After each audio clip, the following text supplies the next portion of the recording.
Like, if I speak to it like this, you can hear me. Yeah.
James, can you hear me? Can you hear me, James? Yeah.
All right. Go ahead and come back from closed session. Mr. City Attorney, would like to report out?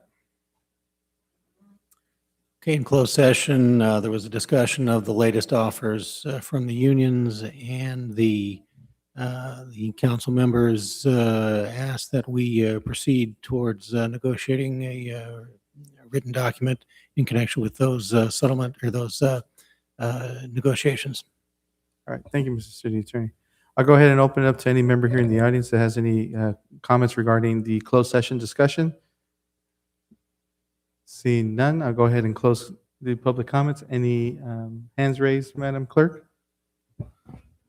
I don't see any hands raised. Okay, and I'll go ahead and make a, Motion to adjourn that meeting. all right, motion to adjourn. We have a second. Special meeting is adjourned.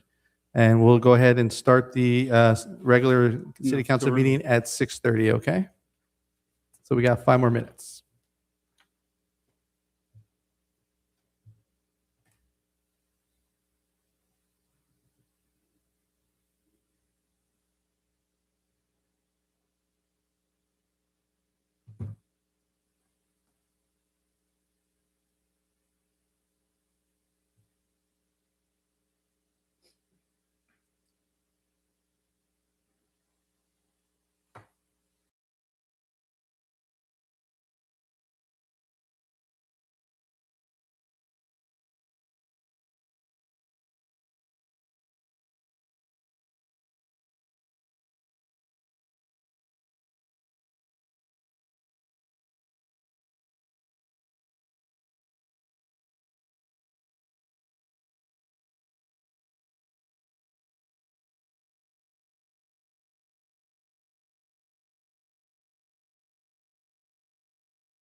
Si hay personas que necesiten traducción en español, tenemos audífonos en la parte de atrás y al lado. Si alguien necesita traducción en español. Thank you.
All right. All right, thank you, everybody. It's now 6:30, and go ahead and start the Southgate City Council regular meeting for Tuesday, July 14th. Time is 6:30. Madam Clerk? Here, we're going to do the invocation and pledge. Oh, yes, thank you. I apologize. The invocation will be done by our no longer acting park director, but our park director, Tina De La Rosa, and our pledge of allegiance will be done by our police chief, Maria Arana. Please stand, bow your heads. Dear Heavenly Father, Lord, we come before you tonight, just asking you to once again be with us, give us the guidance that we need to conduct the city business, Lord, and just give us clear minds and just the knowledge to make the best decisions on behalf of the community. We ask all these things in your name. Amen. Please remain standing and face our flag and place your right hand over your head, your heart. Ready? Begin. I pledge allegiance to the flag of the United States of America and to the republic for which it stands, one nation, under God, indivisible, with liberty and justice for all.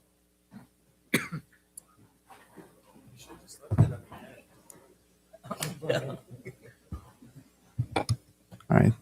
Thank you. Roll call. Mayor Barron, Present. Vice Mayor Rios, Present. Councilmember Avalos,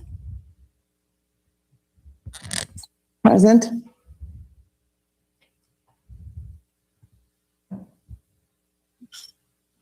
Councilmember Avalos, could you just please give us a very brief statement describing the circumstances which prevent you from being here at the meeting in person?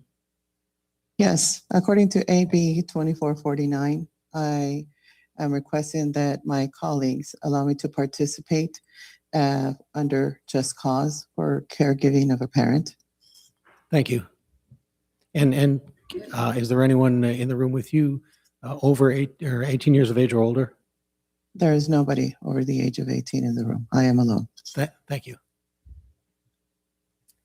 Councilmember Avalos. In order for you to be part of the meeting, you have to both be on audio and visual. If you can please turn on your camera. I'm trying to, but I'm having issues with the camera. Please keep trying and let us know if it doesn't work, Okay. because per the statute, it is a requirement. Okay. Roll call. Councilmember Hurtado, Present. Councilmember Davila, Present. City Treasurer De La Paz, Present. City Manager Houston, Rob. Present. City Attorney Craig Hardwick today with us. Present. Thank you. All right, thank you very much. We'll go on to item number 1. Madam Clerk? Thank you, Mr. Mayor. The City Council will consider A, receiving and filing the annual military equipment report. B, finding this matter to be exempt from under CEQA pursuant to Section 15061B3 of the CEQA guidelines. And C, renewing the Southgate Municipal Code 1.39.010. Thank you, Mr. Mayor. All right, thank you. And making this presentation would be our Police Chief, Maria Arana. Good evening, Mr. Mayor, members of council and audience. On September 30th of 2021, I'm sorry, California Assembly Bill 481 was signed into a state law that requires all police departments to adopt a municipal code as regards to the use of military type equipment. This is Southgate Municipal Code 1.39.010. Also, the creation of a military equipment department policy, which we do have, which is our department policy 709. This requirement also includes a yearly community presentation on the equipment used by Southgate Police Department. Tonight, Lieutenant Juan Carlos Gonzalez will be providing that presentation.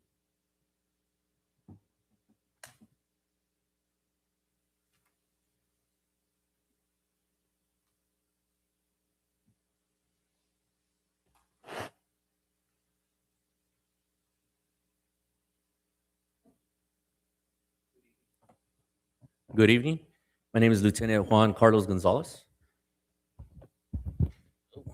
As the chief mentioned, The Government Code Section 7070 has a large list of what is considered military equipment.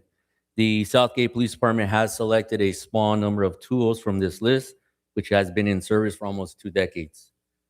From this, Southgate Police Department Policy 709 was created and approved by the City Council in 2022. This policy requires annual approval by the City Council for continued use, along with an annual report documenting the use of military equipment. The 2025 annual report was posted on our website on July 5th. This report summarizes 12 incidents in where we use military equipment. It is the goal of the Southgate Police Department to safeguard the public's welfare, safety, civil rights, and civil liberties. The military equipment selected to be used by the Southgate Police Department is necessary since there is no reasonable alternative that can achieve the same objective of officer and civilian safety. The department is always seeking out new technology and equipment to evaluate their usefulness. In addition, the department is always reevaluating the usefulness of the equipment we have in service and making any changes in its deployment or policy as needed. The policy and practices of the Southgate Police Department are to use its military equipment only in circumstances where there is a high risk and/or high possibility of injuries to community members or officers.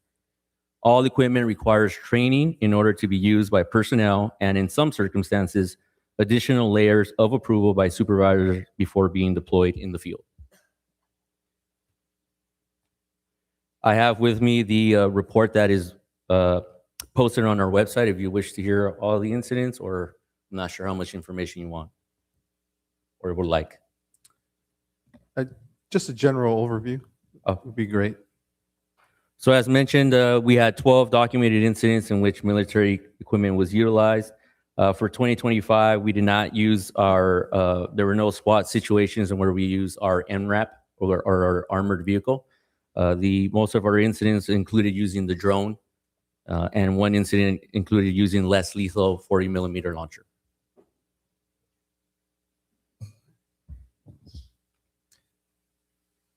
Is that all your presentation? Yes, sir. All right, thank you so much. Go ahead, Chief. I'm sorry, I just wanted to also include the fact that during the last calendar year, we did not receive any formal complaints regarding the use of military equipment. And this report also includes what is expected to be purchased by the police department as far as what is listed as part of the equipment that we use for the police department. All right, thank you, Chief. Yes, I'll go sir. ahead and open it up to members of the audience. If any member of the audience will have any comments regarding item number 1. Seeing no one, I'll go ahead and close the public comment section. Any comments from online, from Zoom? Yes, we do have raised hands. We have Mr. Mario Dominguez. Go ahead, Mr. Dominguez. Okay, so I'm not happy with what I'm seeing in this item report. And so it states that there were 11 instances where drones were deployed and used. Now, I had a chance to meet with the new chief last November when he gave me a tour of the police department building, and I asked him, could you show me the drones? And he explained to me that the drones that our police department has are off-the-shelf drones that cost $1,800. So council members, I want to know, why are you not properly outfitting our police department with the tools that they need to do their jobs? And the chief explained to me, we don't have an official police grade drones. Those cost $50,000. Hang on a second, I got this alarm going off. Hang on a second. Sorry about that, my timer. I'm charging my laptop. Okay, so we don't have an official police grade drone. Those suckers cost $50,000. So I want to instruct, order, and demand that the council members use the money that we have from these oil companies, whether it's Tesoro or Torrance Pipeline. You use that oil money to fully fund and pay for us to have a police grade drone. This is a joke that you're sending our cops out like as if they're a bunch of amateurs to keep us safe during the dead of night. And it's bad enough that we have a city manager and a chief of police who refuse to prioritize our parks and keep our parks safe at night. Well, how the hell are they going to even do their job if they don't have the proper tools to keep us safe at night? And council members, You look at the item report, there's your proof. There's your evidence of that, that our police department needs this equipment, that this is going to be a service and benefit to the residents. And also I want to say these drones, they have special cameras for thermal imaging at night, and then they have special sensors as well that you can use during the day. So you're going to get your money's worth, of course, with these drones. So I want to instruct the council members to make use of that oil money that you're getting from these oil companies and get us a police grade drone. All in with that. Thank you.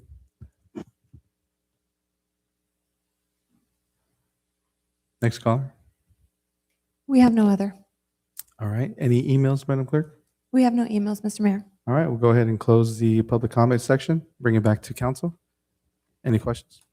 No, it's a receiving file, so I'll move A and B And C. and C. So we have a first and a second to renew, approve A, B, and C. Madam Clerk, roll call. I have a question. Oh, go ahead. Yeah, I thought, did the public already speak on this? Yes. Yeah, okay. I guess only the folks on the phone. Okay. So Chief, how much do we spend on the military equipment on the annual, just to get an idea? I think, yeah. All the military- equipment or the drones? Including the drones, everything. Just, I think I saw it somewhere in there. Not a lot, right? I mean, It's for the entire year. I'd have to do the numbers, but it's in the neighborhood of 25.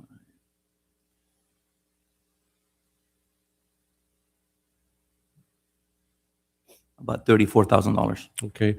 Now, my understanding, a lot of this equipment and a lot of it is drones, I know, but a lot of it is also like, this equipment is for less lethal procedures. Is that correct? Elaborate on that, because I know that that's part of it, right? That's correct, sir. So most of the, if you look at the list, most of the items that we possess and we have to buy because they expire includes less lethal launchers and those rounds, less lethal rounds. Those have a life shelf of 3 to 5 years. So we have to replace them constantly. And we don't get to use them often. Also, our weapons, firearms, they're considered military type equipment, firearms and rifles. But sometimes you use, some of the tools are so to use less lethal proceed, right? Right? I mean, I understand. That's my understanding of some of it versus just using deadly force, right? That's correct. So every incident dictates the response that we utilize. Most often, we start with less lethal, right? Until the incident calls for lethal force, which we haven't had a officer-involved shooting in. I think the last one was like 2 or 3 years ago. So most of the time, we do use less lethal to include the 40 millimeter launcher, the beanbag shotgun, our tasers, pepper spray, and those type of tools. And then the last thing is on the drones, because I noticed that most of it is drones, right? To when somebody's in a situation where you send in drones to kind of That is talk a correct. little bit of that, because that's mostly what you use, right? So yeah, on this report, most of the military type equipment that we use was the drones, and it was to help us locate suspects. So instead of having to send a police dog, which could result in an apprehension by the dog, we'd rather use a drone to locate the suspect, and then once we find them, we give them commands to surrender. Okay. Thank you. That's my questions. All right, thank you. We have a first and second, Madam Clerk. Roll call. Councilmember Avalos, Yes. Councilmember Hurtado, Yes. Councilmember Davila, Yes. Vice Mayor Rios, Yes. Mayor Barron. Yes. Okay, we're going to go to item number 2. Thank you, Mr. Mayor. Item number 2 is a flock presentation. All right, thank you. So, Mr. City Attorney. City Manager, Oh, Sure, no City problem. Manager. Thank you. Mayor, council, members of the public. There is a police tool used for policing that is used throughout the country, but also throughout California and also in Southgate called Flock Camera System. There's a lot of discussion about these in social media and online discussions. And so we thought it best to discuss the use of these cameras, how they're used in Southgate, the benefits that for policing and for stopping crime, the benefits they have. The police chief will be able to mention the actual technology as to how they work, who the information is shared with will be shared by an actual representative from the Flock company that'll be introduced. And we'll be able to help answer a lot of questions that are out there about where this information goes and who receives it. So with that, I'll hand that over to the chief. Thank you, sir.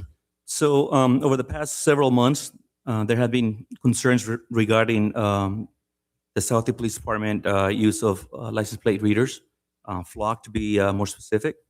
There have been several claims that the data that is collected using the Flock system is to be released to the federal government for immigration enforcement. And well, I want to be very clear when I say that is incorrect. All the information that we gather, it remains with Southgate Police Department. We don't release it. And if we do release it, we release it to other local law enforcement agencies, like the surrounding agencies like Bell, Downey, Huntington Park, the Sheriff's Department, and maybe state agencies like the Highway Patrol. But under no circumstances we share any information to the federal government, specifically for the use of immigration enforcement. And so to give us more information about what the system does, what it is, and safeguards that it has, I have a representative. Her name is Lily Ho, and she'll give you a presentation. And then I'm going to end this presentation by giving you the reasons why I think this is important for Southgate to continue using the Flock system.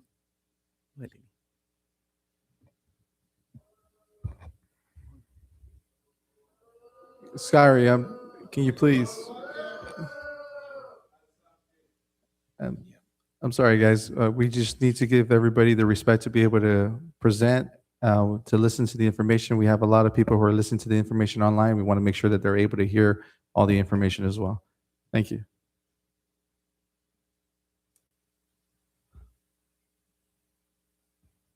Thank you so much. Hello, Mayor. Hello, Vice Mayor and council members. My name is Lily Ho, and I am the Public Affairs Manager for Flock Safety. It's truly a pleasure to be in your community, and thank you for having me here.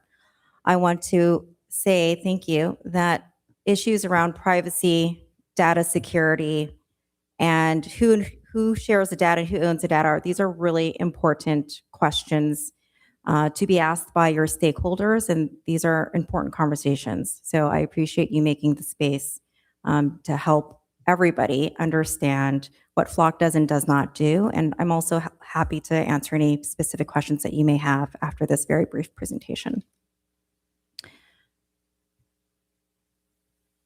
So what are Flock cameras? This is an example of a Flock camera.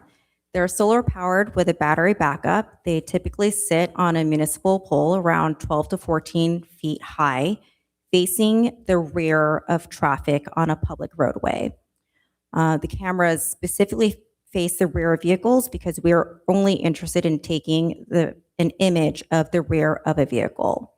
The cameras are used specifically for only criminal investigations. What they help do is provide very specific direction for your law enforcement officers in the situation of a crime that they are investigating. What we found a little bit about Flock as a company, it first started 9 years ago, first selling to HOAs. Our founder and CEO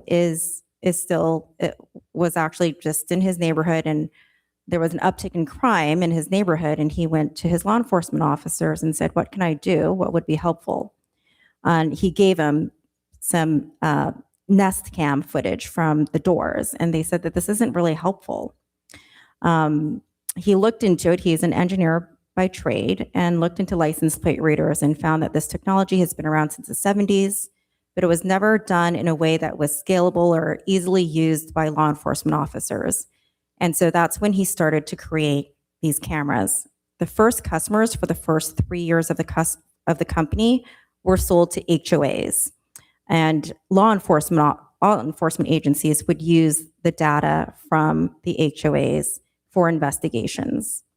And from there, we found as a company that there was a great demand in law enforcement agencies because this tool serves as a force multiplier as police agencies across the country are facing shortages in retention and recruitment, and basically leaning into what technology can do to help do their jobs better. And this is exactly what Flock license plate readers help do. Oops. I'm trying to move it forward. Okay, there we go. So how does the Flock technology work? When there is a situation of a crime, let's say a stolen vehicle, your law enforcement agent officers can enter that stolen vehicle plate into our system to create a hot list. We also have lists imported from the Amber Alerts and the FBI lists. So once one of those vehicles passes by one of your Flock cameras, your law enforcement officers are notified within seconds. So that stolen vehicle, if reported in a timely manner, can be found within seconds if by chance that vehicle drives by one of our cameras.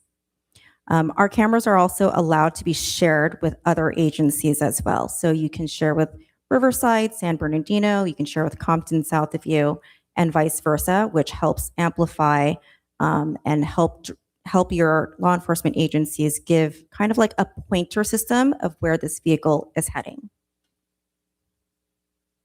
Oops. So what is required in order to do a search? First of all, it needs to be used in a situation of a crime. And if this is one of the requirements of doing a search, you have to list what the search reason is. And these are search reasons from NEBRIS. And you have to put down whether it's for an arson, a burglary, a kidnapping, whatever it is. You may also be required to put in a case number. These records are permanent records. Who did the search, which officer did the search, when and what they were searching for are permanent records that your agency can audit at any time. The data may be deleted after your retention period, but the search record, the logs, are permanent records, and this allows for transparency and accountability at your agencies. Something that's also special to the Flock license plate readers is our vehicle fingerprint. And in the situation of a crime, oftentimes the victim may not catch the entire plate. Maybe they see a partial plate, or maybe what they see is it was a red truck with a toolbox in it. These are characteristics that you can enter into the Flock system, and our system will pull up all of the red trucks with a toolbox in it. Again, this helps narrow down the vehicles that your law enforcement agencies are looking for a specific crime, and it helps aid in precision policing. Now, I want to address some of the misinformation out here about what Flock does and does not do. We do not use facial recognition. Searching for people or pets or clothing is not possible. Nothing will come, like you cannot search for it. You may search for the red truck with a toolbox. You may not search for people, pets, or clothing. We're only interested in license plates and vehicles. It is not connected to the DMV system. So there's no other information provided other than the image that comes up. Your law enforcement officers have to do additional police work to just see who the car may be registered to. There's no sharing with agencies outside of California. There is no sharing with federal agencies. There is a digital guard around California to ensure that agencies are complying with California state laws. And also, it does not track vehicles continuously. It only catches the image once a car drives by one of your cameras. And oftentimes, your cameras are located, the numbers can be deceiving. They're often in a cluster. So there may be 4 at an intersection, catching vehicles moving in 4 different directions. And again, Flock captures the make, model, and license plate of a vehicle. All of the records are permanent records, and it allows for your law enforcement officers to be proactive with oversight and compliance. I want to discuss some of the very specific California safeguards. In California, agencies are not allowed to share with agencies outside of California. If your police chief really, really wants to share with Las Vegas, he literally cannot. The system will not let him share with Las Vegas. We do not share with ICE. ICE is not a customer. They do not have access to our system. Again, there is no national lookup. There is a national lookup tool in other states outside of California and outside of Virginia and now Washington, but there is no way for California agencies to be sharing with any agencies outside of California. And your agency gets to choose who they share with. They can share within a 50-mile radius. They can share within a 100-mile radius. They can share with any agency within California. Again, who you share and what you do with the data is entirely up to you. Also, our search filters disallow any type of reasons for immigration or reproductive care, and that is specific also to California state law. We are built with privacy in mind from the bottom up. The data is 100% owned by the customers. We are not in the business of selling data. You get to do whatever you want to do with your data. Private customers such as Lowe's or others or HOAs, they do not have access to law enforcement data. It's one-way sharing. If HOAs have cameras, they're sharing only with law enforcement agencies. They are not receiving data from law enforcement agencies. And again, there's no facial recognition. We pride ourselves on our security and cybersecurity protocols. We're FBI CJIS certified, SOC 2, which is a continuous requirement to have it continuously monitored and with a third party, along with ISOs and a ton of other security certifications, which you can find readily on our website. You can also find on our website all of the third-party audit records and reports as well. And all of the data is stored on the AWS GovCloud. This is our transparency portal. This provides the prohibited use cases and who you share with. This is where your agency can upload and describe to your stakeholders what your policies are for ALPRs.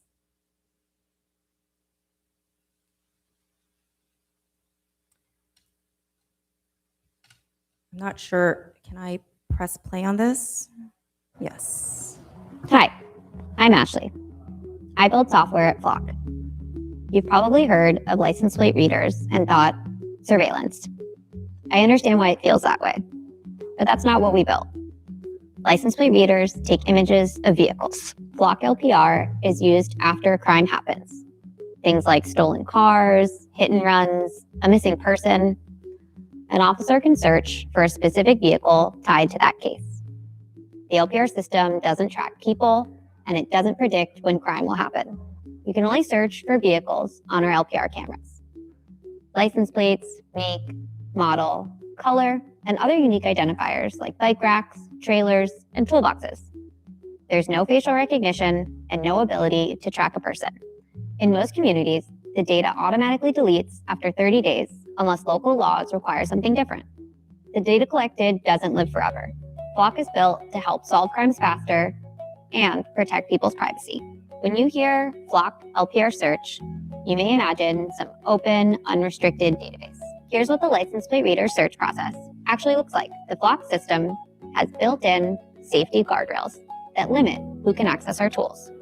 Law enforcement agencies also set rules based on their own policies. When an investigator is working on a specific case, say a kidnapping, they enter the offense type, case number, why they're searching, and narrow it down to a time and a place. Flock requires users to log why they're running an LPR search. If there's a match, the LPR search helps them figure out which car was there. And it does not give law enforcement any information on who was in that car, either the driver or any passengers. That's it. A focused tool to solve real cases. That means missing people come home faster, more justice for victims, and overall better safety for everyone. A fair question we get a lot. How do police chiefs, law enforcement leaders, and elected officials know what officers are doing in the Flock system? First, every search and sharing request is logged. Every search records who ran it, when, and why. Agency administrators can run audits to identify any searches that don't match normal casework. Agencies also own and control all of their data. Each law enforcement agency decides if and how they share their data, unless laws and policies dictate otherwise. Agencies can approve or deny data access requests from other law enforcement agencies on a one-on-one basis or by geographic radius.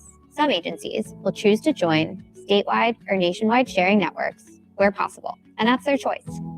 It's never auto-approved, and they can change these settings at any time. Flock is designed to provide evidence with transparency and accountability built in, because we believe everyone has a right to be safe.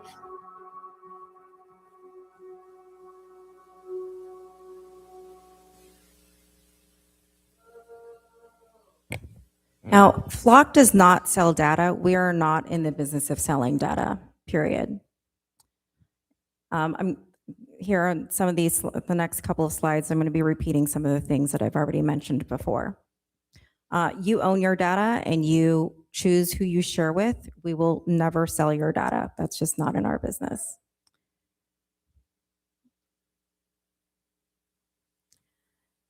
LPRs do not track people where they go continuously. Vehicles are only searched if they are searched for a criminal reason, for a criminal investigation that your law enforcement officers are providing in the system. Also, depending on the way that your vehicle is driving, it's only crossing by the intersection that there may be a Flock camera. It does not have any ability to show where someone may be worshiping, eating, sleeping, any pattern of life. There is no continuous movement tracked. The images are a specific time and place and location. And we do not use facial recognition. And there is no private information collected. It is just the image of the rear of a vehicle that's collected.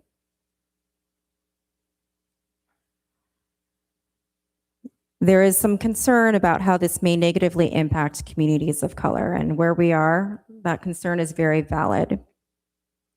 We do not share with ICE. ICE is not a customer. We've been endorsed by several very prominent agencies, one being the National Center for Missing Exploited Children. They run the Amber Alerts. We have found hundreds of missing children over the course of the years of our product being around. We're also endorsed by the Mothers Against Drunk Drivers. Oftentimes in a situation for the Mothers Against Drunk Driving, the drunk driving accident, there are no leads. There's zero. In over 60% of their cases, there are no leads. And with Flock, there has been some. And we've also been endorsed by the NAACP chapter of Oakland. And this is important, actually. So I'd like to read out the entirety. This is just a portion of the letter of what the NAACP chapter in Oakland says. In a moment when our communities are demanding both public safety and equitable justice, Flock Safety's LPR technology offers a powerful tool to reduce bias in policing. These cameras are designed to detect only vehicles associated with a crime, removing subjective judgment that too often leads to disproportionate stops and harmful interactions with Black and Brown residents. It's a clear example of how technology can support safer, fairer policing. There have been recent court cases as well as over 60 case laws supporting license plate readers. License plates are government-issued documents meant for public display on public roadways, and our cameras are only on public roadways. So there is no right to privacy, expected right to privacy while you're driving on public roadways. These are some of the examples of cities around the state of California of how Flock has been able to help reduce their crime. This is a city, Benicia is right next door to Vallejo in the Bay Area, and they saw a 50% decrease in larceny and nearly 30% decrease in stolen vehicles reported. The city is very small. They don't have a lot of police officers. They have 35 police officers, but with that, they do actually have quite a bit of crime, and they've been able to tremendously reduce their crime rates during the period that they've had Flock installed. They've arrested 190 people, which is a lot for a police force with only 35. This is a situation where the vehicle fingerprint was used in an attempted kidnapping. A teenager was walking to school when a stranger tried to grab her into a vehicle. A passerby intervened and was able to give law enforcement the description of the vehicle. And within a couple of hours, they were able to locate the suspect. In one of these cases, it probably would have just gone into the dark. This attempted kidnapping would have never been arrested. This one is in Morgan Hill. After installing their license plate readers, they gave us an update. In just 2.5 months, they were able to retrieve 51 stolen vehicles and 66 arrests were made in 2.5 months. This is a catalytic converter theft. I think this is just a very common crime that we see basically all over the country. And in this situation, we were able to locate the vehicle within 1 hour and found all of this stuff inside that vehicle. I've got a ton of case studies, but this one's actually the company's most treasured one. This was a stranger-on-stranger abduction. And as you guys know and can imagine, stranger-on-stranger abductions are one, very rare, but also every minute, every second counts. In this situation, we were able to return this baby back to the mother in 6 hours. I'd be happy to address any questions this council may have. Thank you. Yeah, thank you. Thank you very much. First, sorry. I'm just going to repeat this again. I understand that we all have different points of view on this subject, and I just want to be mindful and respectful of everybody's point of view. If you can please refrain from cheering or booing, I would be appreciative. Remember that this is a public hearing and everybody's voice should be heard, and nobody should be intimidated to be able to speak. We have residents from our city here who would like to speak on both sides of this issue, and we just want to be respectful of that. Thank you. Yes, Mr. Mayor. Mr. Mayor, if you don't mind, there's some comments I would like to make as well. Go ahead. So I want to talk specifically about our system, our LPR system. So for the Southgate Police Department, we have 10 Flock cameras. Those 10 cameras are affixed at 7 intersections in our city. Now, these are intersections that were picked because they are commonly used by vehicles to come into our city or exit ours or leave our city. I want to talk about some of the success stories that we have at our police department. So starting January 1st of 2025 to today, we've entered 468 license plates into the system. Now, these are license plates of a combination of stolen vehicles and vehicles that are wanted in connection to crimes, real crimes.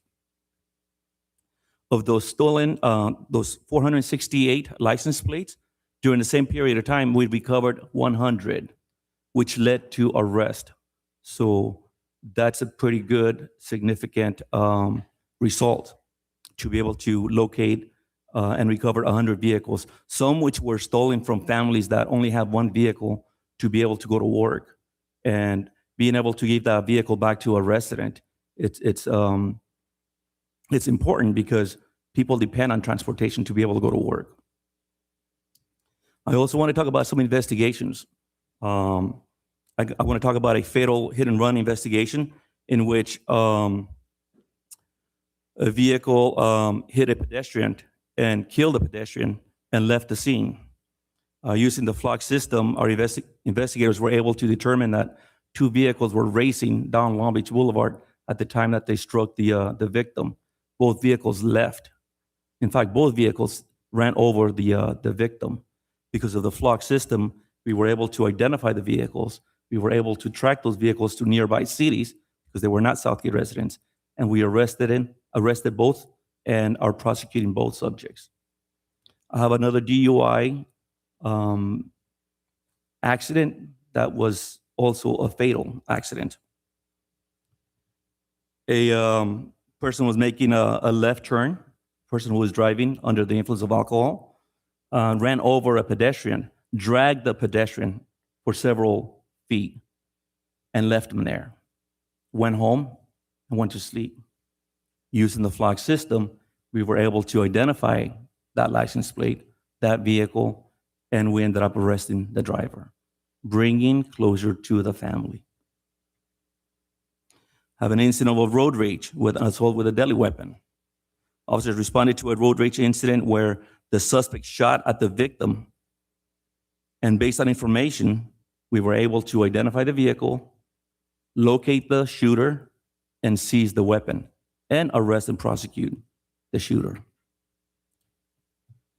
I have a grand theft investigation of Spectrum Fiber Optics. This is a very common crime that we're suffering here in the city. On June 20th, 2026, officers investigated the theft of Spectrum Fiber Optics cable valued at approximately $25,000. Because of the Flock system, investigators were able to identify the suspect vehicle, resulting in the arrest and criminal prosecution. And like that, I have several incidents in which we were able to identify the vehicle that led to the identification of the suspect and the arrest of that suspect. We talked about the benefits of having Flock in our police department or for our police department. The live feature of it is when a vehicle goes by one of the 7 intersections and that vehicle is either stolen or connected to some crime in Southgate or in another city near Southgate. That allows our police officers to be able to go look for that car. It doesn't track the vehicle. It just sends a notification to our dispatch center that that vehicle went by that camera. And so the dispatcher puts out that information to our officers. Our officers that are in the area can go look for the vehicle and hopefully find it. But it doesn't track the vehicle. It doesn't tell you that it's going here or there. It's not a GPS. The investigative value of it is that we can have a crime in which a license plate is given. A crime report is generated, and then the detectives can look for that vehicle, right? But in most cases, criminals don't register their vehicles. In most cases, they purchase vehicles, they don't register them, they have expired registrations. And when we're looking for those vehicles, if we go to the registered owner, simply they can't tell us where the vehicle is. So then we rely on the system, the Flock system, to find out where, in what area this vehicle has been spotted. And that gives us an idea of where to go look for it. It's not going to tell us where it is, but it lets us know where it is more or less. Or is able to put a vehicle near a crime scene. We already talked about what it does and it doesn't do. It doesn't read. It does reads and records license plates. It identifies times and locations where the vehicle passed by based on the camera. It alerts dispatch when the wanted vehicle enters our city or is leaving our city. What it doesn't do, it doesn't identify drivers. It doesn't identify passengers. It doesn't use facial recognition technology. And it does not record personal information about the vehicle's occupants. Now, we talked about the laws that protect the information. The Southgate Police Department fully complies with Senate Bill 54, which is the California Values Act. And that is a state law that orders and gives direction to law enforcement and actually prohibits California law enforcement agencies from sharing information to the federal government. It is a state law. It's not that we don't want to, it's that because of the pressure. No, it is a law. We don't share, period.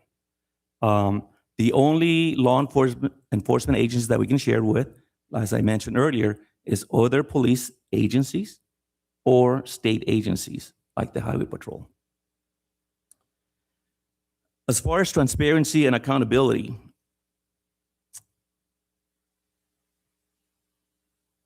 our FLOG system, what it is and what it does, and the inquiries that we have done as a police department or from our police department by our police personnel is in our department website. If you go to our website and you go to the transparency tab, you can actually find the FLOG portal. There you can open it, and that is the specific Southgate FLOG system. And it tells you the license plates that we have inquired and the license plate and the reason why. So you can see what we are doing. We're not trying to hide anything.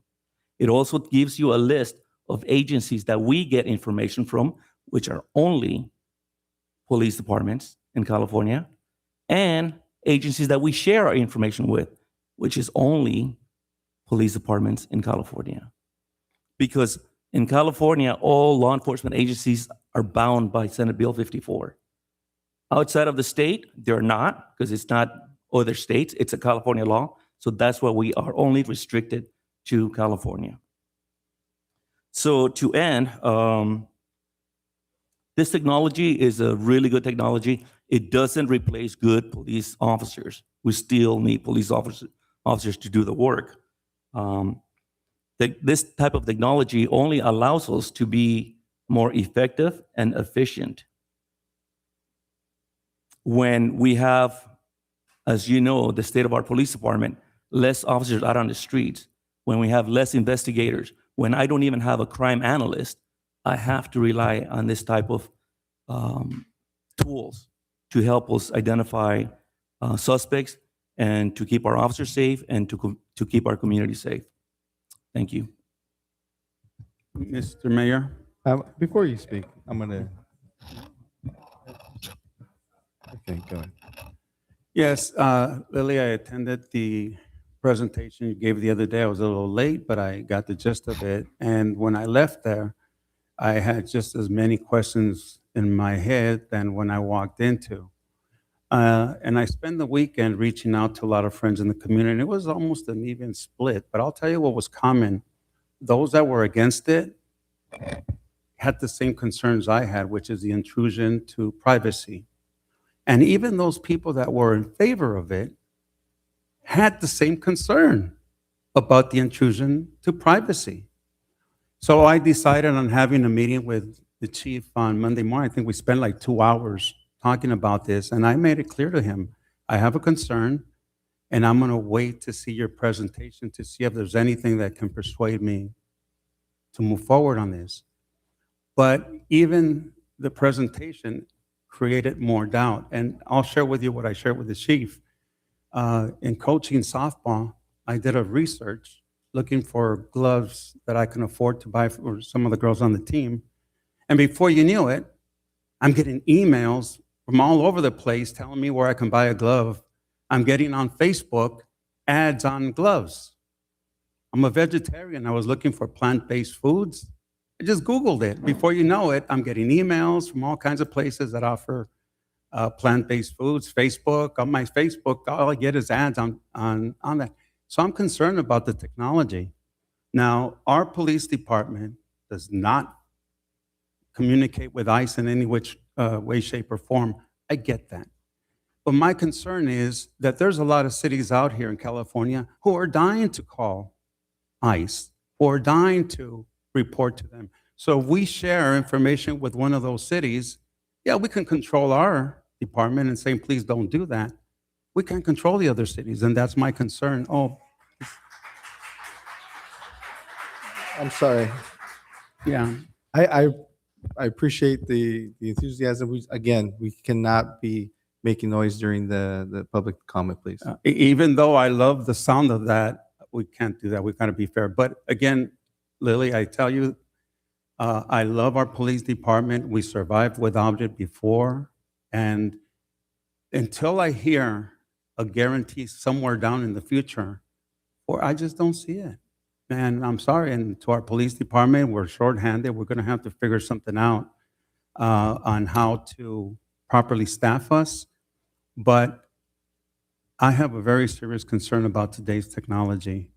Again, anybody who's anywhere, I'm bad with technology.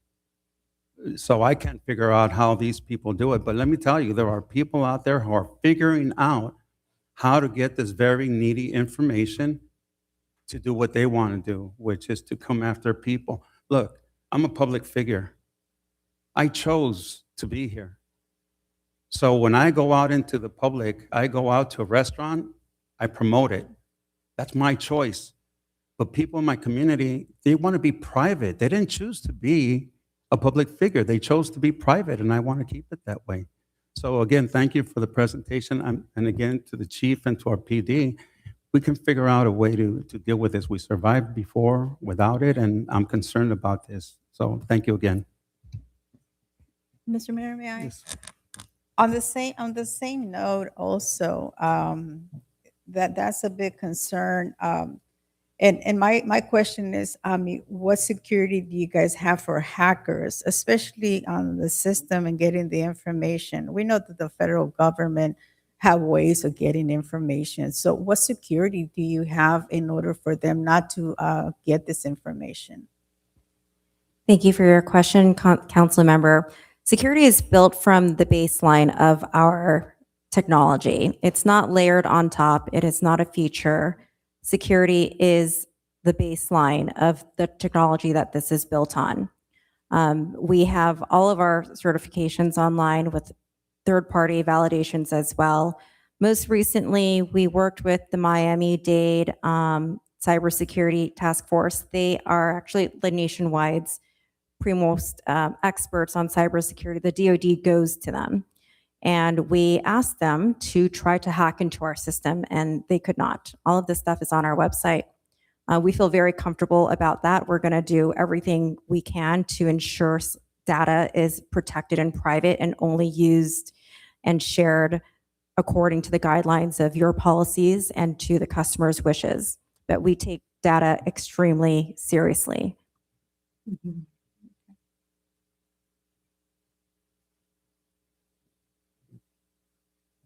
No, I think that was the only question, but I do have a concern regarding that because I think, government have hackers and they can hack anything they want.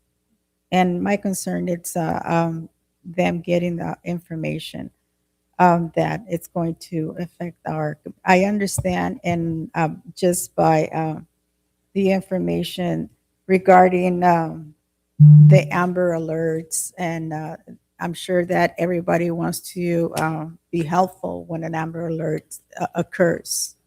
So it's a mixed feeling on that because one, it's getting the information being used in other ways, but also how helpful it has been to recover any kidnapped children that it has been happening. So it's a very difficult, situation that we have here, especially with everything that has been happening with the ICE raids. And I hear the concerns that the community have, but I also see the benefit that does to our police department and to recover any vehicles, but most important, to recover those kids that have been kidnapped, and that's a focus that we should focus on. But again, the concern is the hackers, and we know that the government have hackers in order for them to get any information. So those are my questions. Thank you. All right, thank you. Ms. Councilwoman Pilar Avalos, give you an opportunity. Thank you. My question for the representative is, what's the cost of the flock to the city? Ma'am, I can answer that question. For the 10 cameras, it's $30,000 a year. Okay. So who do we share the data with, Chief? There's a list of agencies, something like 179 agencies within California.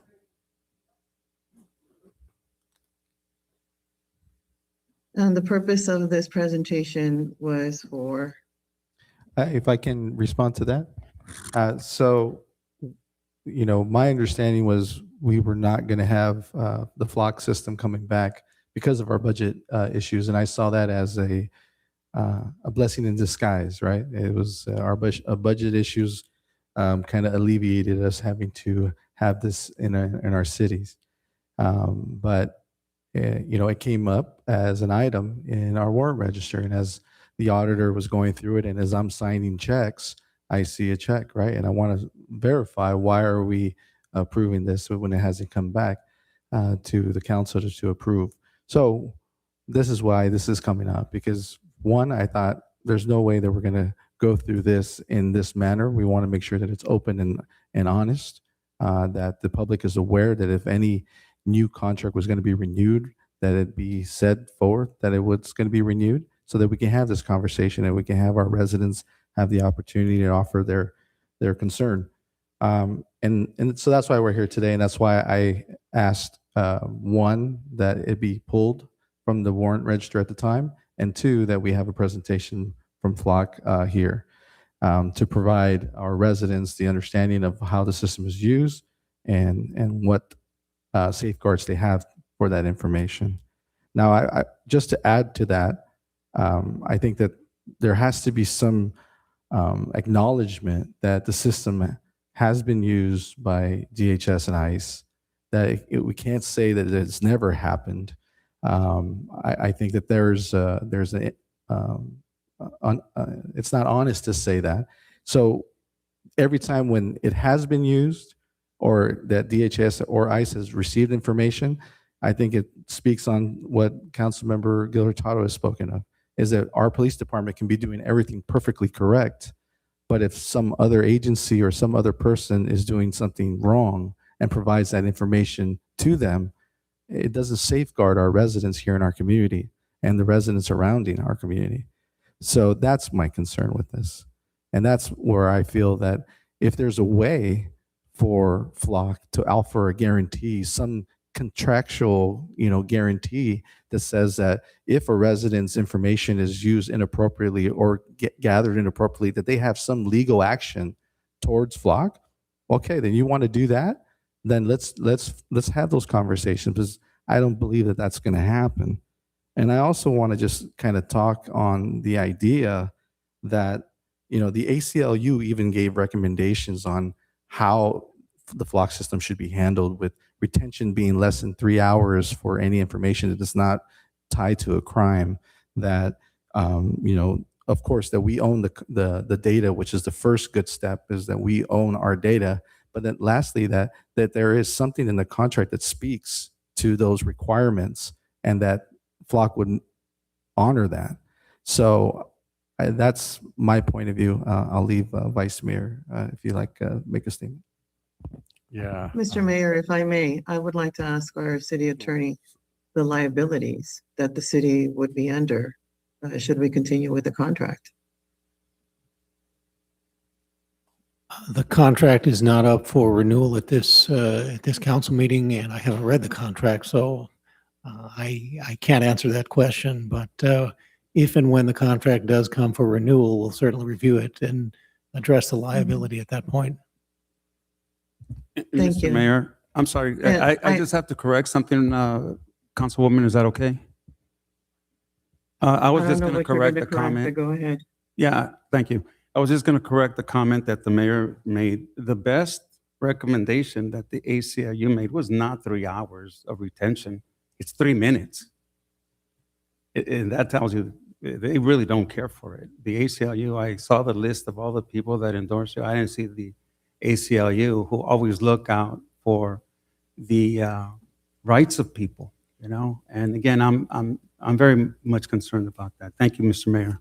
Just want to clear that up. Thank you, Councilmember. I'd like to just speak about the ACLU just for a second.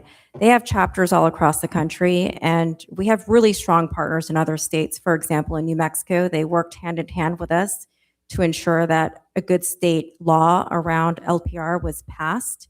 So we do have some ACLU friends, and frankly, a 3-minute retention period is not functional. It is not functional.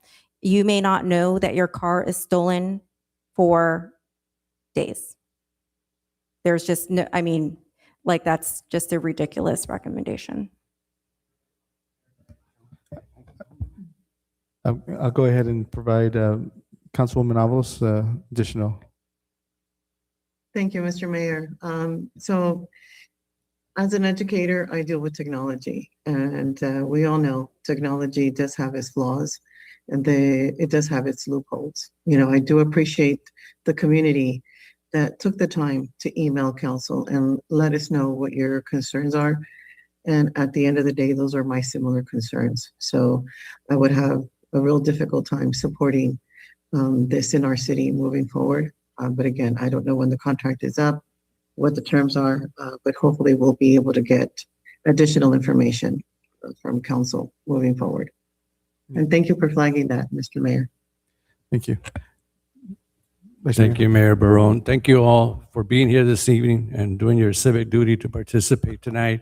I was wanting to hear from the community first. I have a few questions related. How long have we employed the flock system here in the city? So we've had the system since March of 2023. 23? Yes, sir. So, okay, we've had about, okay. And you said it's $30,000 for the cameras. There must be more than that cost. I mean, software, I mean. Yeah, it's all the fees associated with the Everything, software just and equipment. 30,000? Yes, That's it? Oh, for a year? for a year. Okay. It does seem like it does some good things, but there are also issues that right now I'm concerned about the community, what's happened in Maine and Houston. And I mean, these were individuals that, unfortunately were killed and they weren't even the targets. And I'm just worried that right now, the way our community is terrorized, because of, and they're hiring immigration, ICE is hiring all these other people, more agents, and it just worries them. And I think that we have a responsibility to the local community. And I see the value in it, Chief, I see the value, but I also see that there's still some privacy issues that some of my colleagues mentioned, trust. I mean, it's just too many people. All these people have access to information, and when so many entities, like you mentioned, all these entities, not everybody's going to abide by the law. I mean, not everybody. And so I fear that there's that. Today I got the report, and prior to this, and thank you for being here today. I mean, I didn't have we're just learning about the flock system. The other thing is that state law, you mentioned state law, Chief, and I don't know what this was, Senate Bill, what is it? Senate Bill 54. 54.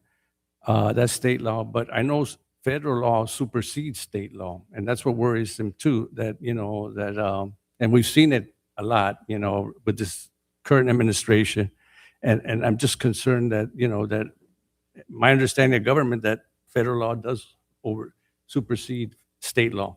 And there's that concern that I have. And we just heard from the city of Los Angeles that they put a halt on theirs, and that's a big city. And so, I'm here to, I want to hear from the community. I want to hear what. Yes. All right. Go ahead, Madam Clerk. Out of curiosity, do you happen to have the percentage of false matches? No, but we are at a 99% rate of exact hits. Okay, thank you. And also, on top of that, believe in most policies, or perhaps all policies, definitely in California, from what I've seen, is that in addition to those hits, your law enforcement officers should be doing an additional check before they pull a car over. So it's, this is just one tool. It's like a pointer system, but your law enforcement officers, like your chief said, like, this does not replace good police work. And police officers, before they are pulling over a vehicle, should be verifying the plates. Okay. Well, thank you very much for your presentation. We're going to go ahead and open it up to our audience members. If you can, please take notes of the questions that are brought up. That way, if there's any chance to respond after. And yes, and again, please give the speakers the respect to be able to be heard, and let's not cheer or boo during their time of speaking. All right, go ahead. First speaker. Just your name and address.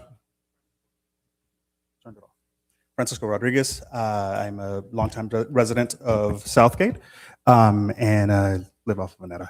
And I have a business here in Southgate, just won the Business of the Year for our district. So I'm thank you very much for the information that you gave us. SB 54 is a very great law, but there's also laws against sexual discrimination, racial discrimination, and the police department has had cases against them for that. So going back to the idea, it really comes down to how the police officers take it.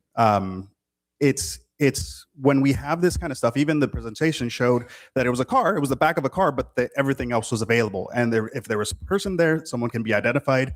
And situations like with Jaleel Richardson over in Florida, was sent to jail for 3 months, lost his house, lost his job, lost his kids, because he was wrongfully identified through a surveillance, right? And we don't have to worry about, my biggest thing, you guys are talking about hackers and these like esoteric ideas of like algorithms, but really when it comes to these kind of things, what the ACLU has found is that pretty much in all cases where these kind of abuses have happened have come from the police department. And just because we have a law that's in place doesn't mean that everyone follows it, because that's what your job is, to make sure that people do follow, but police officers are also not immune from that. So I think it's important to say that if we are using flock cameras, that I would ask the council to suspend those services immediately, whether or not we've paid for it or not, because that kind of service should not be in this community. Thank you very much.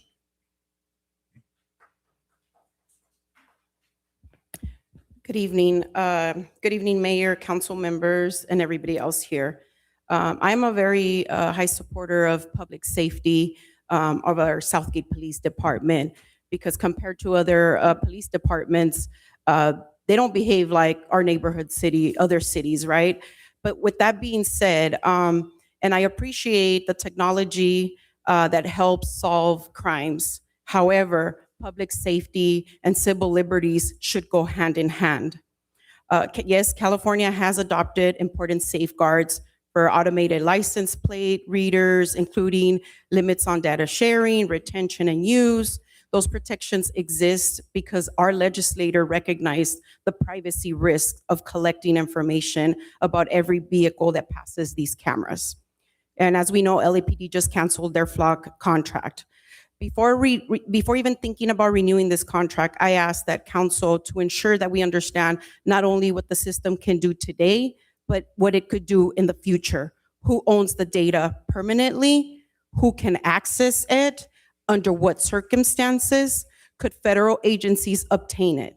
What independent oversight exists to prevent misuse? And how will residents know these safeguards are actually being followed? Because as we know, the federal government can and will override the California law at any time. As we know, when people were abducted, we couldn't do anything about it. So please think about it. And I unfortunately can't support the flock system being in our city. Again, I'm sorry, but please no clapping, no cheering. Good evening. My name is Mateo Gil. I'm an organizer with East Yard and member of Communities and Renters Autonomous Collective. And I'm speaking in strong opposition to the deployment of flock safety cameras. In our community, while this debate is often framed around traffic safety and stolen vehicle recovery, we cannot ignore what these cameras actually represent. The expansion of mass surveillance into the private lives of residents with disproportionate harm falling on tenants. Flock cameras are not just watching cars, they're mapping movement. And for renters, this creates a unique vulnerability. Tenants do not own their homes, nor do they control the exterior spaces where these cameras are mounted, often facing directly to apartment complexes. We have seen evidence of these cameras pointed at residential gates, capturing the comings and goings of families trying to live quietly. This data does not disappear. It aggregates into permanent records of where people sleep, work, and worship. This is a deep matter for tenant rights because privacy is the cornerstone of security. These cameras facilitate raids, immigration enforcement, and harassment, and can be used as a tool to further displace and discriminate against tenants. So we ask that you do not renew the flock security contract. Thank you.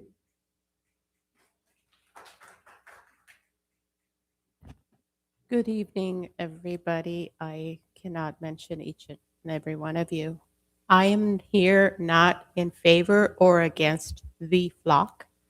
I am here, however, to share with you that because of cameras that certain businesses shared when my mother was T-boned and died because of her injuries were because of cameras. We live in a world now where nothing is private. There is no privacy. And I'm thankful to all the businesses that provided their camera surveillance because that helped us and the police put this woman that caused our mother's death in jail. I'm also here to thank the police department. For the first time in years, I dreaded the 4th of July celebration. All the debris that happened from illegal fireworks at the intersection where I live I'm sorry, ma'am, but landed in my property. And I just want to say thank you to the police department. I spoke to Watch Commander Dahlia and Lieutenant Corella. I'm sorry, ma'am, but that's not part of the conversation that we're having regarding the flock cameras. It has to be specific to that. We'll give you an opportunity to speak during public comments, and you can thank Okay, well, I already said thank you. And I just want to say again, thank you, because this year that did not happen at the intersection where I live. And I'm grateful for that because I am so tired and fearful of the 4th of July celebration because of all the chaos. It's a war zone. And I'm sorry, but I had to say thank you. Thank you, ma'am.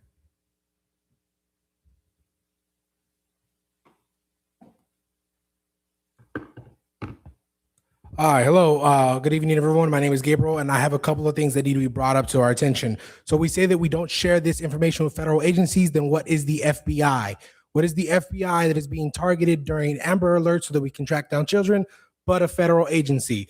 Secondly, 404 Media is an independent journalistic society, journalistic agency that found over 4,000 searches both across the nation and within the states would have been done at behest of federal agents, both informal and formal, that have included the words immigration or ICE.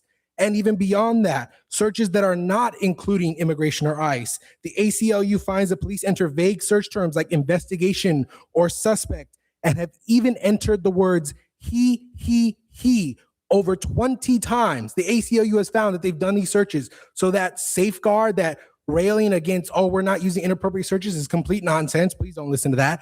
That New Mexico ACLU nonsense, the senior director of public affairs, Trevor Chandler, lied about that. So please don't listen about that ACLU in New Mexico nonsense. The Flock CEO, Garrett Langley, said the DHS is going to enforce immigration anyway, so we can't make that our company problem. So keep that in mind. That's the mentality that they have going forward. It's going to happen anyways, but they can't make that a company problem. If we don't help them, somebody else is going to help them. That's the idea of the company that you're partnering with when you choose to renew this contract. In addition to that, when we say that we're using these flock cameras to track down and stop all these crimes, we are tracking vehicles, not people, correct? So how do I know that it's not someone's brother, uncle, aunt, sister, cousin that was driving that vehicle that hit this person? If I cannot track the person and only track the vehicle, I do not know who was driving and committed the crime. If it is a criminal that did not register the vehicle, then how do I know that they were the one driving the vehicle if it's not registered? Criminals have brothers, sisters, mothers, aunts, uncles. We do not know who was driving that. The only one that seemed kind of pliable or viable was when we found a weapon that may have prints. Maybe then you can pin it. But if you're tracking a vehicle, you have no idea who was driving that vehicle. You don't know if it was a group of people that were intoxicated. That happens all the times with hit and runs where people switch. I've seen it with my own eyes. People hit, they switch because one had insurance and one did not. One had a license, one did not. In addition to that, they create heat maps to track vehicles that will lead to more innocent deaths, like you've already said, that have happened in our state and in our cities. Just keep in mind that there's so much more that is not being mentioned and is being slightly obscured so that it seems like it's in this favorable light. This flock camera has done nothing but terribleness to your city and will continue to do so. Do not underestimate the danger that this brings to your city. Thank you.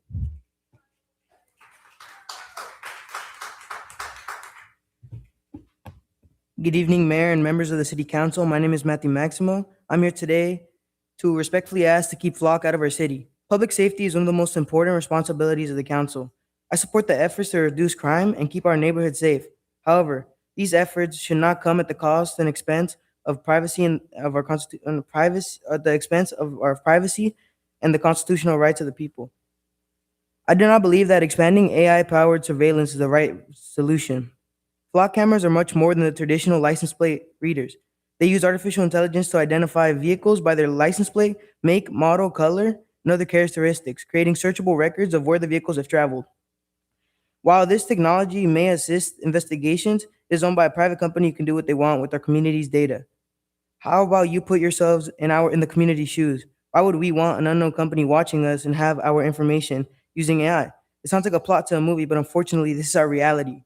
Once we allow them to have this much power and data, it would be hard to scale back. My biggest concern is not only the technology and what it can do today, but what it is capable of tomorrow. As artificial intelligence continues to advance, systems like this could make it increasingly easy to reconstruct a person's daily life, where they work, their routes, where they receive Medicare, visit family, spend time with friends, etc. This raises serious concern about privacy and our constitutional rights. I do not believe that we should normalize this level of surveillance in our community. Other cities, including Cambridge, Massachusetts, Evanston, Illinois, and Mountain View, California, have suspended or ended their relationship with Flock after concerns involving transparency, unauthorized data sharing settings, or cameras being installed without local approval. These examples should remind us to proceed carefully before bringing this information into our own community. Our city is already facing a huge budget deficit at the time. Every new expense should meet a high standard of necessity. Before investing public money into surveillance technology, the city should demonstrate clear that its benefits outweigh the both financial costs and the impact on the residents' privacy. The question before you tonight is whether we support public safety, which we all do, but the question is expanding surveillance. Is expanding surveillance the best way to achieve it? I believe we should keep our city safe while protecting the privacy, freedoms, and constitutional rights that define our community. For these reasons, I respectfully ask you to keep Flock out of Southgate. Thank you for your time and consideration.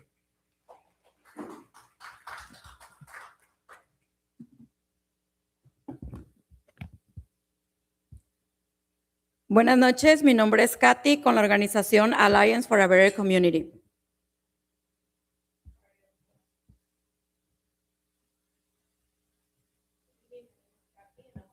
Community. Alliance for a Better Community. En representación de los miembros de la comunidad que solicitan a la ciudad reconsiderar la renovación del contrato con las cámaras Flock. In renovation with the system for the cameras, Flock. Ok, lo voy a leer en inglés porque la interpretación no está bien. Good evening, Kathy with Alliance for a Better Community. I'm here today on behalf of community members. Señora, I'm sorry. ¿Puedo empezar? Oh, yeah. And English is not my first language, so I'm going to try my best. Doing great. Good evening, Kathy with Alliance for a Better Community. I'm here today on behalf of community members who are asking the city of Southgate to reconsider renewing the contract for flood cameras and instead take a stronger step toward protecting the trust and safety of our immigrant community. Southgate is a city built by hardworking families, many of whom are immigrants who contribute every day to our school, business, neighborhoods, and local economy. For many immigrant residents, the possibility of expanding surveillance through flood information could be accessed, shared, or used beyond the original purpose of public safety. We understand the importance of keeping our community safe, but true safety is built on trust between residents and local government. When families are afraid that their information or movements could be used against them, they be less likely to report crimes, ask for help, or engage with city services. Instead of renewing of a contract that may increase fear and uncertainty, we ask the City Council to consider a different path, adopting a sanctuary city ordinance that clearly establishes Southgate as a city commitment to protect all residents regardless of immigration status. A sanctuary city ordinance will help strengthen trust between the city and the community by creating clear policies that prioritize local resources for local needs and ensure that residents feel safe calling for help, participating in civic life, and being part of the future of Southgate. We ask the City Council to listen to the voice of immigrant families and invest in policies that unite our community rather than that create more fear. Public safety and protecting immigrant residents are no opposite goals. A truly safe city is one where every resident feels protected and respect. Thank you for your time and for considering the concern of the city of Southgate. Thank you. Thank you.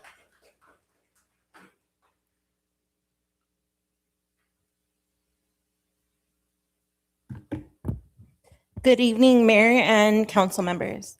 I stand before you today deeply disappointed again. I do not care what trash any of you bootlickers have to say to justify renewing this Big Brother contract, but without a sanctuary ordinance, your sympathies to our concerns about this mean nothing. I am deeply disappointed that at a time when immigrant families in our community are living in fear and uncertainty, this council has not treated their safety as the urgent priority it should be. Residents are worried about immigration raids. Families are making emergency plans in case a loved one doesn't come home, and many are afraid to go to work, take their children to go to school, seek medical care, or even attend public meetings like this one. Yet instead of moving swiftly to strengthen protections for our community, this council, with the support of the city manager, wants to consider renewing surveillance technology while a local sanctuary ordinance remains yet to be considered. You asked this community to trust you, yet this contract you're discussing has been paid for since March after months of hearing we couldn't afford it. This is not transparency, that is not accountability, and this is not leadership. Our community is living through one of the scariest moments immigrant families have experienced in years. Across the country, aggressive and unlawful immigration agents have left families terrified, communities traumatized, and have left many stuck in a cage or killed. That fear doesn't stay in Maine or Texas. It reaches Southgate. It reaches our neighbors. How dare you look all our community members in the eyes and choose to expand surveillance instead of expanding protections? If you truly believe Southgate is a welcoming city, then stop saying it and start proving it. a strong sanctuary ordinance, pass a strong sanctuary ordinance, create clear policies that protect neighbors, that protect residents' information, and limit cooperation with immigration enforcement. Now, let's talk about priorities. This council has told residents that there is a budget crisis, a multi-million one to be exact. You've asked working families to make sacrifices, yet somehow there seems to be money for surveillance cameras while residents continue asking for investments in parks, youth programs, art programs, housing, infrastructure, and community services. That tells us everything we need to know about your priorities. That should concern every resident here in Southgate. So tonight I ask each one of you, who do you work for?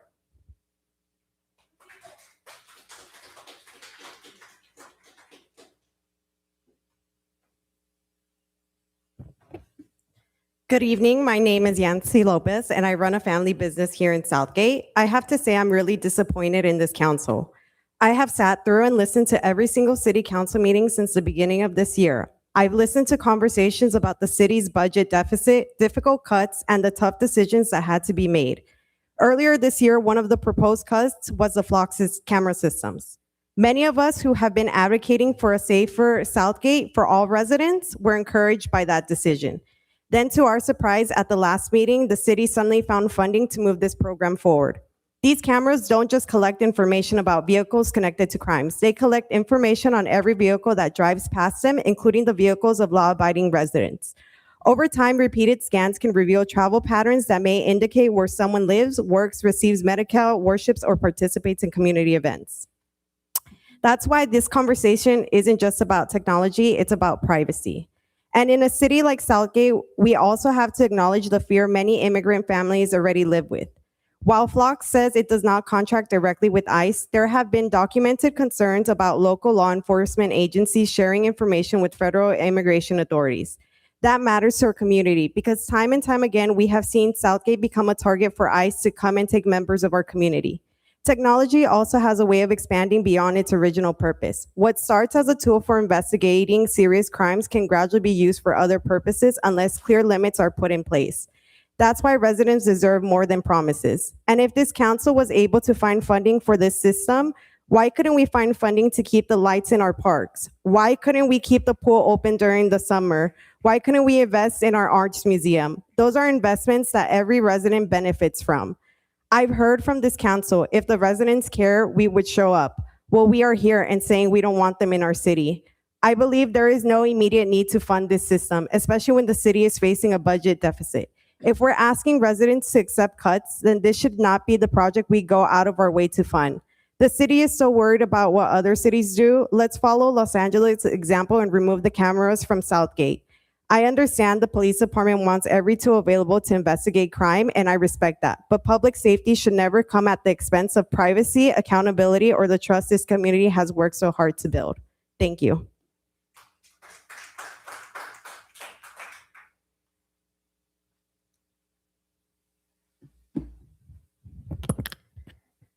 Good evening, Mayor and members of the City Council. My name is Sarah Meza Medrano. I am speaking tonight on behalf of the Southgate Police Officers Association. First, I want to acknowledge the concerns we have heard from many members of our community. Recent immigration enforcement activity has understandably created fear and uncertainty for many families. We recognize those concerns and we believe they deserve to be heard and treated with respect. At the same time, I would like to share why the Flock license plate reader system has become such an important public safety tool for our city.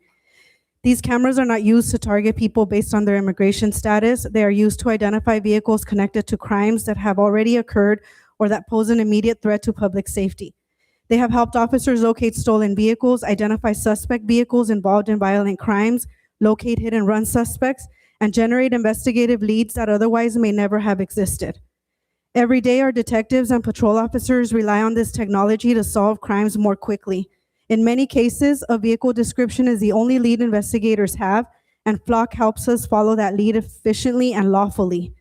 As a narcotics detective, I can personally say that Flock cameras have been instrumental in several of our largest drug seizures.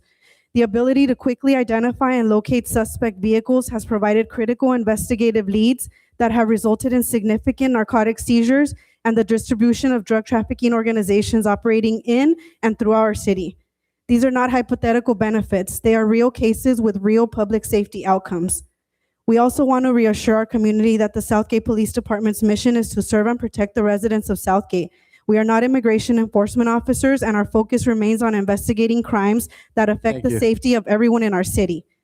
Public safety and community trust are not competing priorities. They must exist together. We support strong policies that ensure accountability, transparency, and appropriate oversight of this technology while still allowing officers to use proven investigative tools to solve crimes and protect our residents. Removing a tool that has repeatedly helped solve crimes does not make criminals disappear. It simply removes one of the few objective pieces of evidence investigators have when victims are depending on us to find those responsible. I understand and respect the concerns some community members have regarding privacy. Those concerns deserve to be heard and addressed. But I also ask that we consider the lives that have been protected because these cameras have helped us remove dangerous criminals, illegal firearms, and large quantities of narcotics from our streets. Eliminating a proven investigative tool comes with consequences, and those consequences ultimately affect the very community we all want to keep safe. We respectfully ask the council to consider both the community's concerns and the proven public safety benefits Flock has provided. We believe we can preserve this technology while maintaining the transparency and safeguards our residents deserve. Thank you for your time and your cooperation.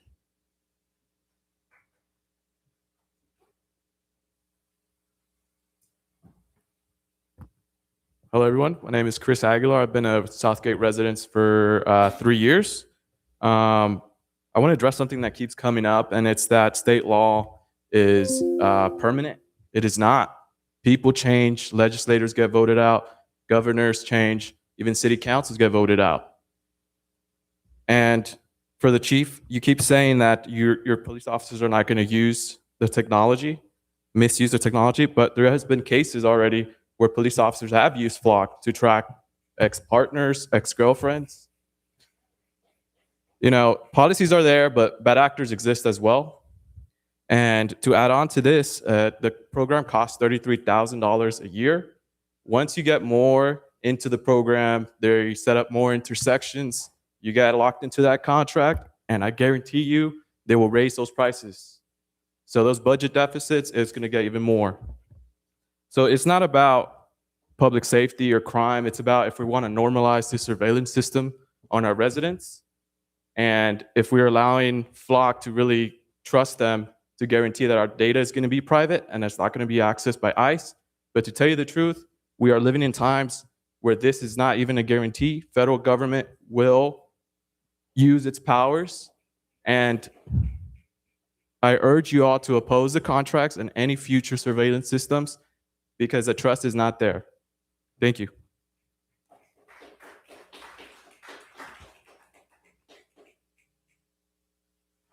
Hello, my name is Ricardo. My parents came to Southgate in the 70s, and I have lived in Southgate all my life. And I am here to oppose the renewal of the Flock system. There are many examples of the dangers of using a Flock system that have popped up across the country. Flock claims that this agency owns their own data, but despite that, the state of Illinois, through an audit, discovered that DHS and ICE was able to access their state database, even though they had a law that specifically barred that use. 9 officers have been fired across the country for abusing ALPR systems, and a sheriff in Texas ran a query using 83,000 cameras to look for a woman who had an abortion. On top of that, 3 Christopher Newton University professors compared Flock camera placement with census data, and they found that communities of color had way more Flock cameras when compared to their white counterparts. The largest disparities was 8 times more cameras in communities of color versus their white counterparts. I believe that this Flock system will only create more danger to us as citizens, and especially as a minority group, and we should not renew this contract or anything like it in the future. Thank you.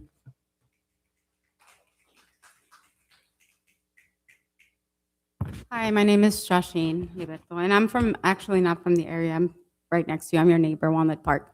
But it's really disturbing to think, first and foremost, that we're inviting a person of color, trying to introduce the Flock system City of Southgate, you should be ashamed.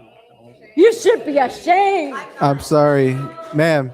It's incredible You know, that we've excuse been me, through. No, listen, No, okay? you We've- cannot be insulting other they've members of the audience. No, Just- excuse me. They have killed our raza, okay? They have killed our raza. So don't come and tell me well, who, if I'm even speaking a certain way. At this point, people are being murdered, okay? Straight up, people are being murdered. So at this point, I think we need to make really wise choices. And collectively, as a community member here in Sela, I'm in partnership with y'all. You know, I wake up 5 o'clock in the morning. I do community patrols. I'm not here just talking out of my ass. I'll just say that, okay? So all of us here are doing their part. You know, we're actively doing things. What I'm asking from y'all is, I think you know the answer. I think you know we don't need flock. I think you know that. To my core, I know that. But it's such a shame that that we are even considering this, right? So just a perspective for y'all, please, no to flock. Thank you. No, Cherry, please. Thank you.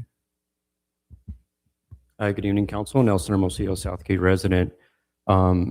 As a law enforcement officer, I must agree with the chief and the detective that spoke earlier that Flock it's a phenomenal tool. It's a tool for criminal investigations to find suspects and whatnot. As a Southgate resident, I think it's a tool we do not need, we do not want, and we definitely cannot afford. It doesn't cease to amaze me the amount of items that go through the warrant register and the other expenditures that are wants or nice to have. This is a nice to have. This is not a need to have. We don't need to spend $30,000 on this system. I'm old enough to remember 20 plus years ago, the police department had a similar system by Federal Signal 3M. It was a proprietary system. It was a back office system that the sheriff's department ran. Flock is a private corporation. Garrett Langley, if the federal government comes in and says, I'm going to give you $1 billion to take over the cameras nationwide, guess what? He's going to sell out in a heartbeat. Anybody in this room would. If they were really interested in public safety, I don't think they'd be in it for the money. 3M, Federal Signal, they were interested in public safety, and companies like Flock took them out, which is why the sheriffs had to forcibly go to Flock. At the end of the day, it's a great tool. No doubt about it. It's a great law enforcement tool. However, we're in a huge deficit, and we do not need those expenditures here in the city. Thank you.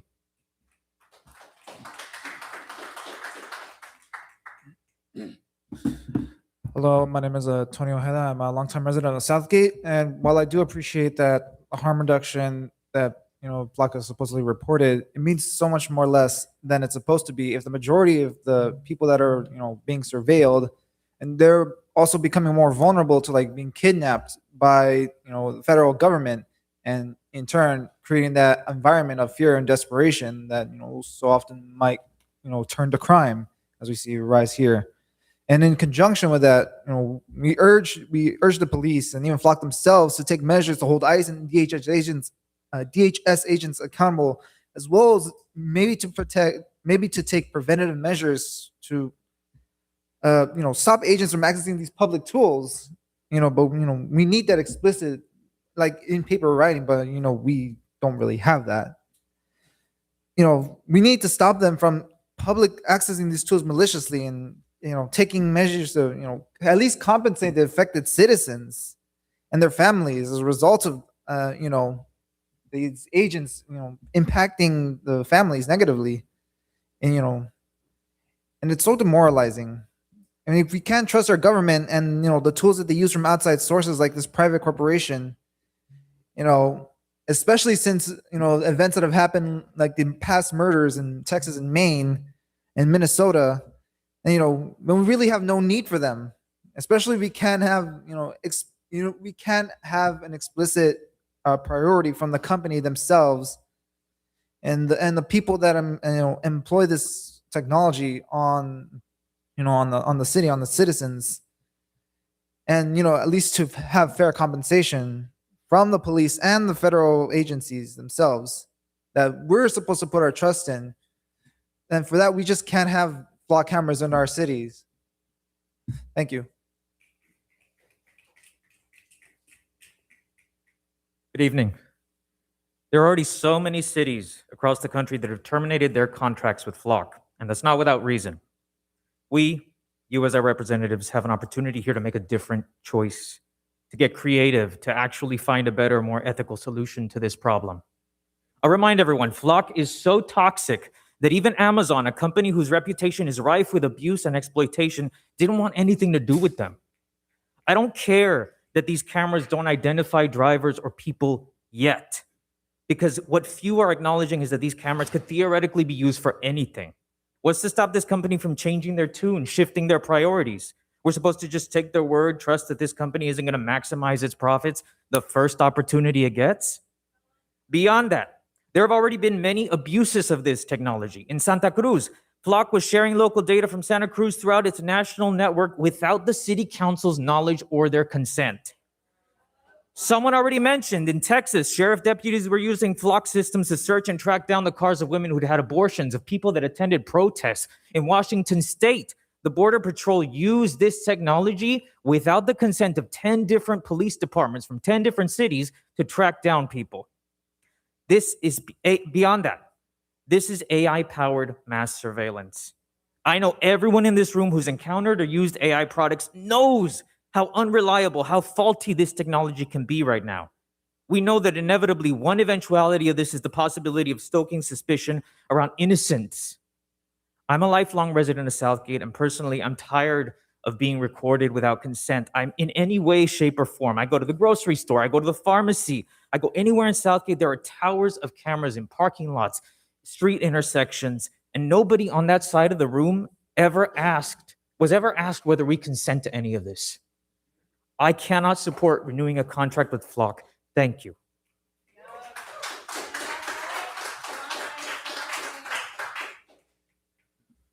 Hello, City Council. My name is Jesse. Been a resident in Southgate since 2003. Hearing this presentation with Flock, it's unbelievable for me to hear this, because knowing that the city is in a deficit and we're trying to increase the budget for this Flock systems and for the police equipment that we need, why not reinvest that back into the community for our kids? I've been coaching for 2 years, volunteering for JAA and AYSO, and I know the increase of prices that they have for these families for kids to join these programs. And the price is becoming ridiculous to now we got to pay $190 per student in AYSO for them to play in the soccer team. Why not reinvest that $33,000 that we're going to give to the city back into it so that families could join for free? Or if not, pay people to come help coach, because that's actually a problem that's happening not with just AYSO, but JA as well. And the fact that we're going to be thinking about this is like, come on. Like, reflect back and look at the budget. Like, is this really what we need? And on top of that, if we do get approved for this, who's going to pay for it? The taxpayers are going to be paying for this program, for these Flock cameras. And I can guarantee you that these Flock cameras are going to get destroyed. And who's going to have to repair those again? The taxpayers. So I'm just going to keep it short and sweet. Talk to each other and know that this is not what we need. We need more reinvestments back into the community for our children and to be able to support the families who are in need of help. Because trust me, the utilities are going up. Rent is going up. And one thing that's not going up is our salary. You know? I mean, you guys give yourselves a good salary, like what, a year ago? We're not getting 140% increase on ourselves. So think about that before you start investing in Flock. Thank you.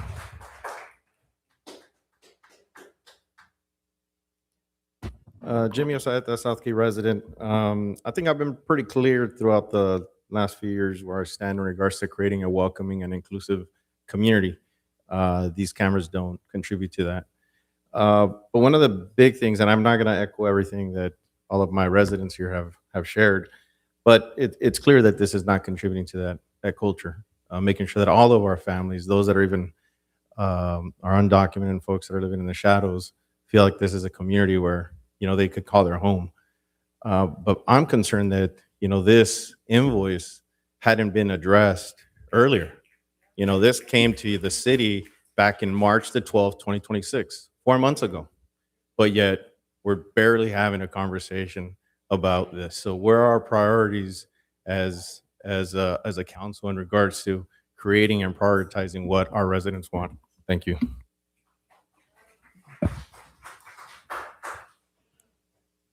All right, thank you. I'll go ahead and close the public comment section. Is there anyone on Zoom? Yes, Mr. Mayor, I have Mr. James Bell. Okay. Good evening. My name is James Bell. I'm a member of SCIU UHW and a healthcare advocate. And in conflict with Ms. Ho's statements, there's no evidence that the case examples provided about victims and crimes using flocks couldn't have been investigated and resolved without those cameras. The recent LAPD internal audit found that 8 LPR readers provided false positives 1 in 3 times in just a short 2-month period. When we talk about reducing harmful and potentially dangerous interactions with law enforcement, these false positives can lead to exactly that. This technology is not reliably safe and secure to where the benefits outweigh the costs. And as the people in the room have said, if you are in a budget deficit, this is something that should be the first thing on the chopping block. It's not wanted, it's not needed, it needs to go. Thank you. Next caller. I have Mr. Mario Dominguez. Okay, so I got a couple of questions for the chief here. Now, he mentioned, he's talking about transparency. Well, if the chief is so big on transparency, he stated that there are 7 intersections that have these cameras. Well, I want a list of those intersections. How about you put them on the city's website or the city's Facebook account? And why wasn't there an item report that stated where the intersections are? You didn't even have the decency to put out an item report that included the intersections. So that should be a priority. Make that known because I want to know and I want to see where these goddamn cameras are. So make that public. The other thing I want to ask the chief, can the city opt out with sharing the data with other agencies? Does the city have that discretion and control to say, we want to keep our information to ourselves. We don't want to share with other agencies. Does the city have that right? I'd like to know about that. And the problem I have with this item, council members, is so let me see if I understand this. You're going to prioritize this bullshit camera system over the body-worn camera system that the chief stated during one of the budget presentations. Oh, we're not going to fund the body-worn camera system for the next fiscal year. Why is it that you're going to pour money and prioritize this flock camera system, but you won't prioritize police accountability and the body-worn camera system? So I want to instruct, order, and demand that the council members, well, if you're not going to fund the body-worn camera system, give us that. Then I don't want you to move forward with this flock system either. I mean, you're gonna prioritize this over police accountability. That's bullshit. So let me see if I understand. The chief, he can shoot my ass up. He can beat the fuck out of me. He can Rodney King me, and then toss my ass into a dumpster like as if I were trash. And no one's gonna record this. There's not gonna be any recording of evidence. None of this. He can do all this. I mean, what the hell is that? And by the way, who asked for this flock system? Did the public ask for this? Did the people want to demand this shit? So you didn't pull the plug on this and invest in the body-worn camera. You have the oil money. You have the $100,000 that the chief said, that Mayor Barone stated at the last city council meeting was gifted to the city. Make use of that to fund the body-worn camera system. You people are trash. You truly are street trash. I'm going to end with that.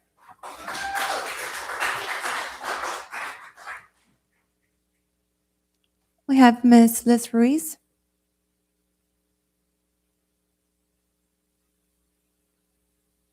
Hi, good evening, Council. Liz Ruiz. I live on Kaufman. Although it is important to be able to solve crimes, and the trade-offs are very impractical. The lack of transparency and oversight and regulations overseeing the system just isn't there. How will we hold private actors accountable if they abuse it? There's no system set in place. It's too dangerous to have this information available to other local agencies. our community has invested so much work and money and funding into increasing the relationship between our police department and its community. We have so many events put together by community members that work alongside police, including the Kiwanis that I'm a part of. We've worked with PD in some of those events, and the trust that has been built is very valuable for it. So that's all just to say that although we trust our local PD, although there is more trust in our local PD, that's not so with other police departments. For us who grew up here in Southeast LA, and for me who grew up in Huntington Park during my younger years, I remember the local police scandal. And I also remember the Rampart scandal. And I feel like I was also victimized by a lot of those corrupt police. And so to me, it's too dangerous to have this information available and accessible to other police departments that might not have the community's best interest, as some of the council members mentioned. Many as others have mentioned, this weekend, LAPD abandoned its contract with Flock, and they noted that their cameras carried an error rate of 32.3%, giving a 1 in 3 chance of pulling an innocent person over. And this was during a 2-month review period. The report I read noted that 161 alerts were accurate license plate matches. However, subsequent investigations determined that the vehicles were not stolen. So the Flock rep mentioned that it's up to police to verify all records before stopping folks. However, it's hard to even determine how many of those wrongful stops were due to that. I read in other places that these license plate readers can't really differentiate between similar license plate numbers from other states. So that giving the chance of wrongfully identifying folks in a high-risk traffic stop is just too dangerous, especially in a community of color. Thank you.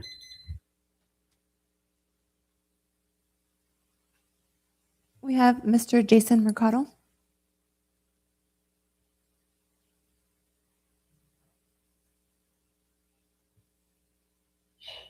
Bless you. Mr. Jason Mercado? Yes, can you hear me? Yes. Okay. Hi, yes, my name is Jason, and I am speaking tonight because I do believe that the Flock camera system across the city violates the Fourth Amendment of the United States Constitution. We're told these cameras are just about catching criminals, but they don't just watch the guilty. They record every single one of us law-abiding citizens going about our ordinary lives. Every trip dropping off kids at school, every drive to church, every normal errand, our movements get logged, stored, and can be shared with agencies far beyond Southgate. That is not targeted policing. That's mass surveillance of the innocent. We must also guard against the next generation of this technology.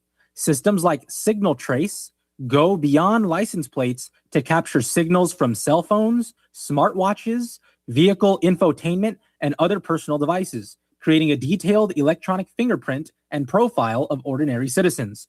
Southgate should reject this path before it begins, as it would only deepen the Fourth Amendment concerns we already face. Here's the thing. We're not safer when every honest citizen is treated like a suspect in advance. The Constitution doesn't have an expiration date just because the technology got better at watching us. The Fourth Amendment was written for exactly this kind of moment.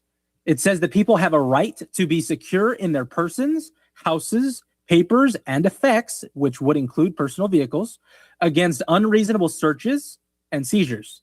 It doesn't say that right disappears when technology advances. The men who signed the Declaration of Independence in 1776 pledged their lives, their fortunes, and their sacred honor so we could live free, not so future generations could live conveniently tracked. In this 250th year, we should be remembering what they risked everything to secure. We should be honoring it, and we should be protecting it. Instead, we're quietly accepting a system that would have made the founders sick to their stomachs. Privacy isn't a privilege the government gives us when we behave. It's a right we keep even when they're watching. Once we normalize logging everyone's movements without warrants or probable cause, we've crossed a line the Constitution was meant to prevent. These cameras don't just track criminals. They track everyone and then hope the bad guys are somewhere in the data. I'm calling for this council to do what the Constitution and 250 years of American tradition demand. Take these cameras down and protect the freedom of movement and presumption of innocence that our founding documents guarantee. We don't honor the founders by letting their hard-won rights erode one camera at a time. We honor them by defending those rights, especially when technology makes it easier than ever to chip away at them. And I'll leave you just one quote from Benjamin Franklin. And he said, "Those who would give up essential liberty to purchase a little temporary safety deserve neither liberty nor safety." Thank you.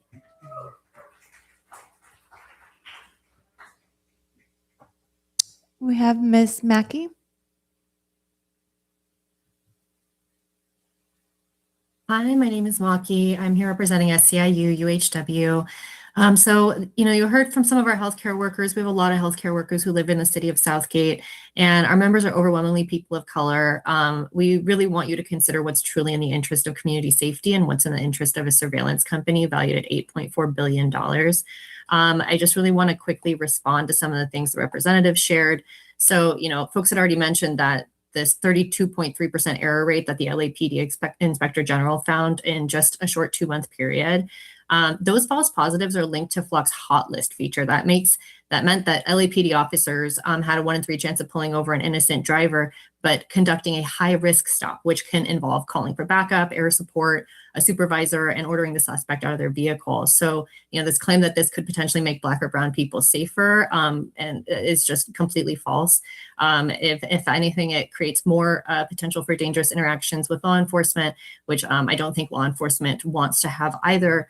And, she talked about out-of-state or federal agencies not being able to access Flock data. The following are instances where local data was accessed by out-of-state or federal authorities, violating that California privacy and sanctuary law.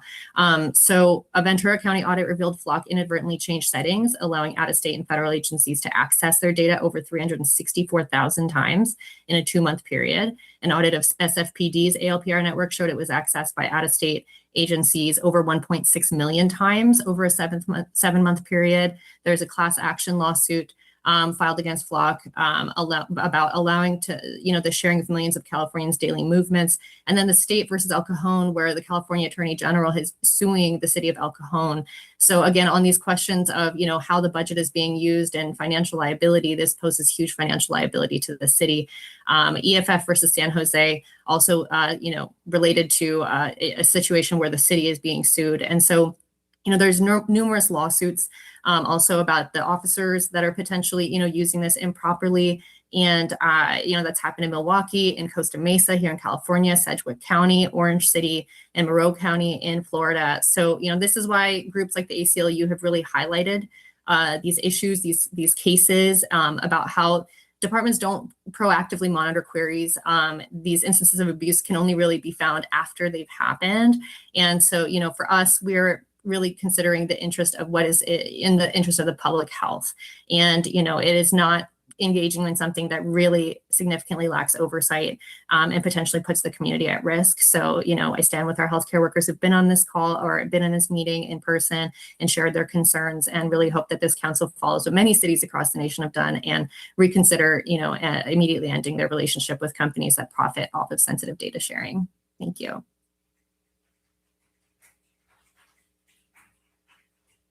Have Ms. Cecilia Gomez Gonzalez.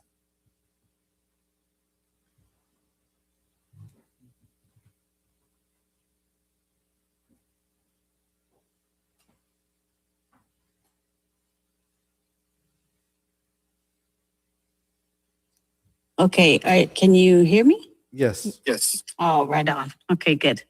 Well, first of all, I want to say heck yeah, what Maki said. But I am also a member of SCIU UHW, and I'm a healthcare advocate. And I have major concerns about continuing to contract with Flock when many cities are ending their contracts with this company. Southgate should follow cities like LA and end this contract. Thank you.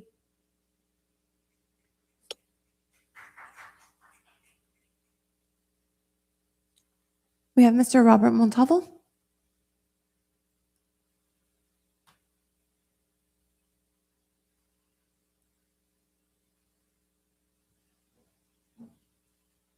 Thank you, Madam City Clerk. Am I coming in okay? Yes.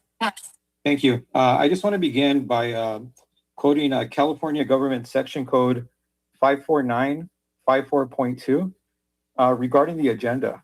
The agenda item says flock presentation, and the City Council is currently considering funding. That wasn't mentioned in the description because it was very vague. Although the section does say 20 words, it doesn't mention anything about funding on there. So I think you're crossing a line right now that could have some adverse effects for the city. I also want to let everybody know that the City Council has fully supported this system the past like 2 or 3 years without question. And, you know, it's kind of like bad acting, if you want to call it that, to all of a sudden have a change of heart. But then again, it's an election season, so, you know, they want to get those votes. But I don't believe for 1 second that their heart is behind the community when it comes to this. And I just want to move on to the security that's discussed with this flock system.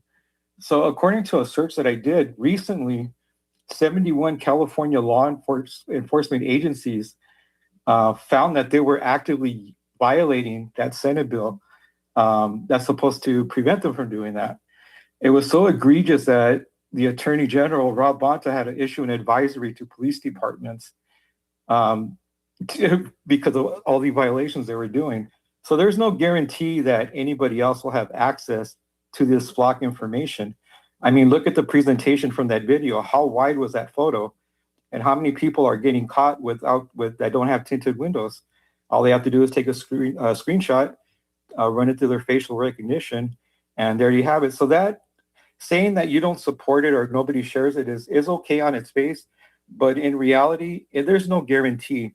And there is so many documented cases that many of my community members have mentioned earlier. This is not foolproof, and federal agencies are actively using this to target my community and other communities around this, and we can't have that. So I'm just kind of shocked also, as was mentioned earlier. You guys let this pass as a March and you're barely getting to it now. So, but at least you're getting to it. So be good, bad actors that you are, go with the community and say no to this. Thank you.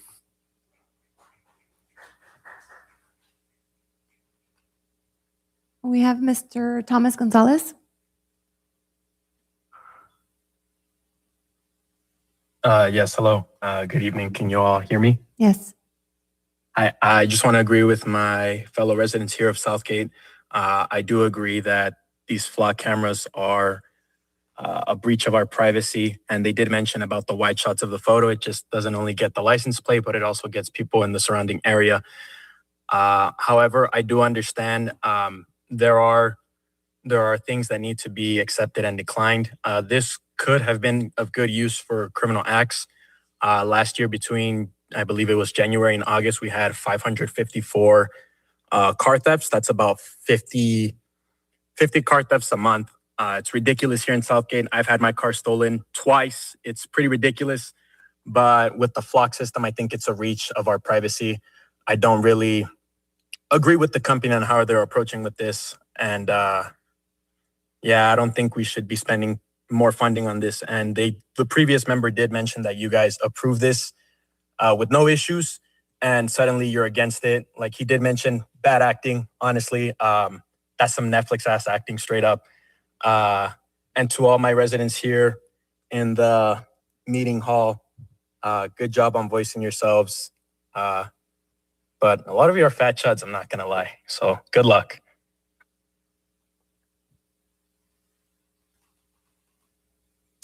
We have caller ending in 609.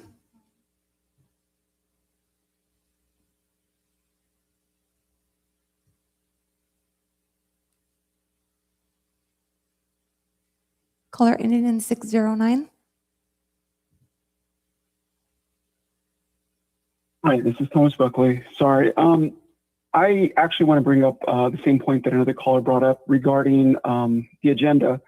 I don't understand how you guys say you want to be transparent and accountable when you're not even informing the community what's going on today. If you look at your agenda, if you look at item 2, which is the one that we're on right now, and I'll even throw in 3 and 4. All of them are blank in terms of descriptions. All you got is a title. But the Brown Act says that you guys have to give a description, and it has to be apparent as to what this item is. So I don't know why you're trying to hide this from the community, but that's what it seems like. It seems like it's nefarious. And you can't say this is a one-time mistake. This also happened on June 9th, if you look at item 4 of that day. So it's very strange and hypocritical for you guys to say that. It's also hypocritical for 2 council members there to say that, oh, they're trying to protect the rights of the community. And yet Councilmember Hurtado and Councilmember Davila were out going after people, selling tacos and trying to get rid of those people. So there's really no trust with this council. And I think a lot of the residents see that. Again, please correct and cure this. Give us descriptions on the items so that people aren't disenfranchised and that we can all understand what these items are about. It shouldn't just say flock presentation. It should actually go into like camera systems, the pros and cons even, maybe at a glance. But give us some more than this. It just sounds very underhanded. Thank you.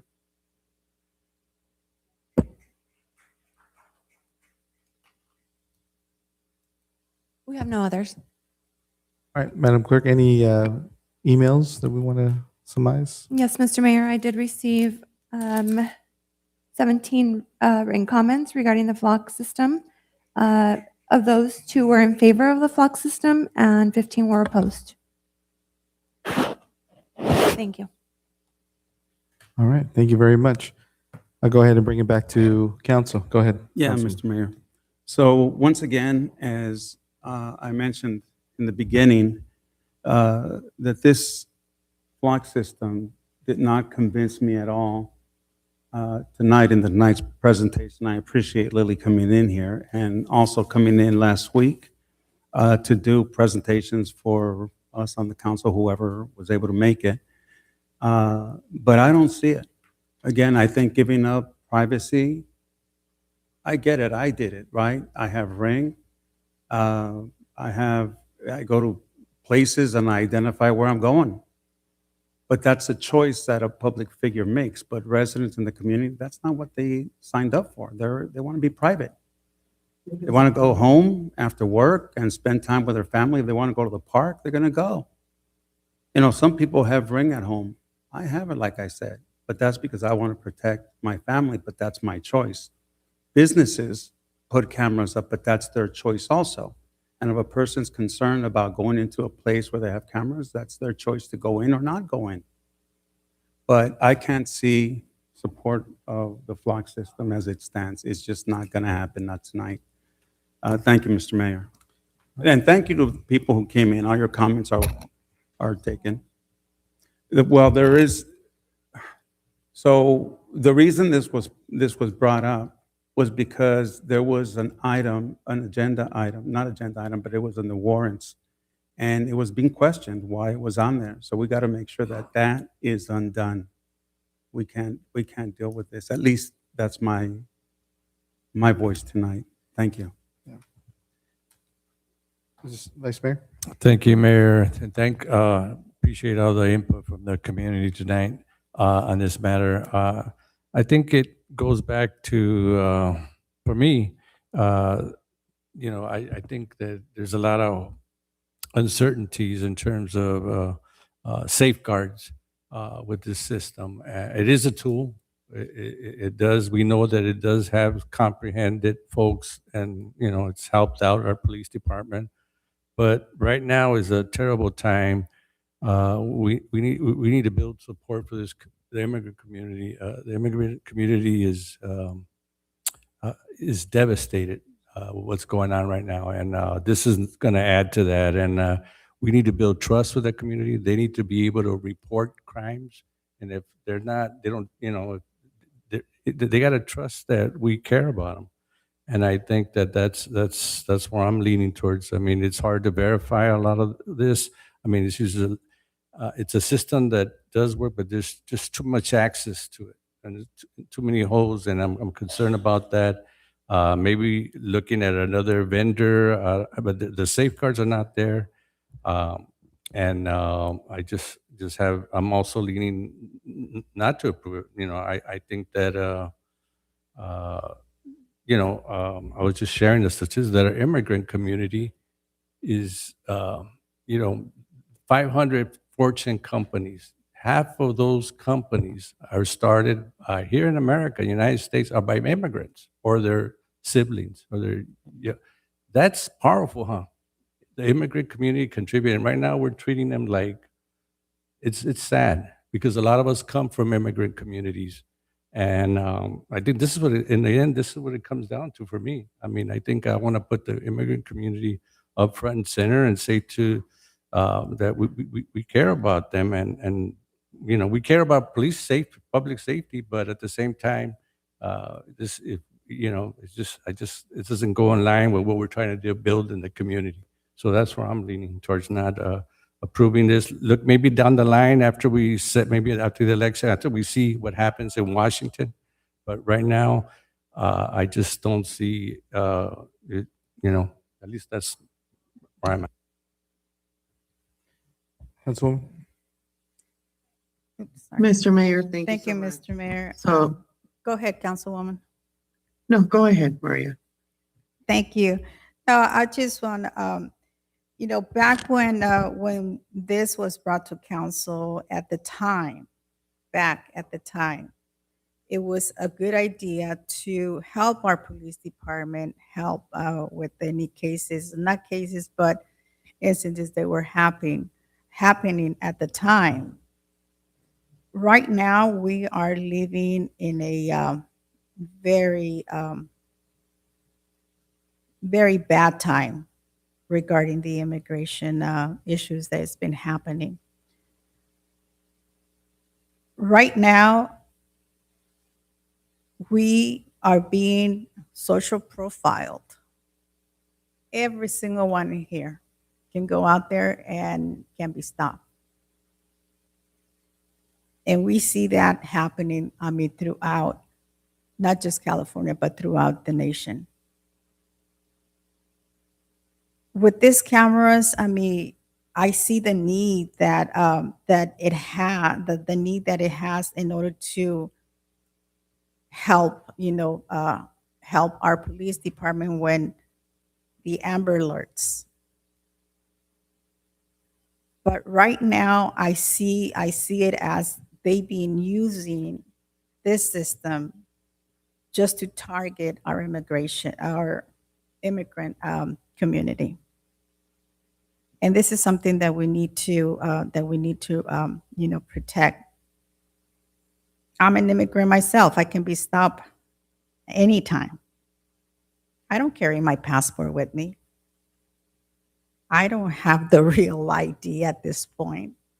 So basically, I'm targeted.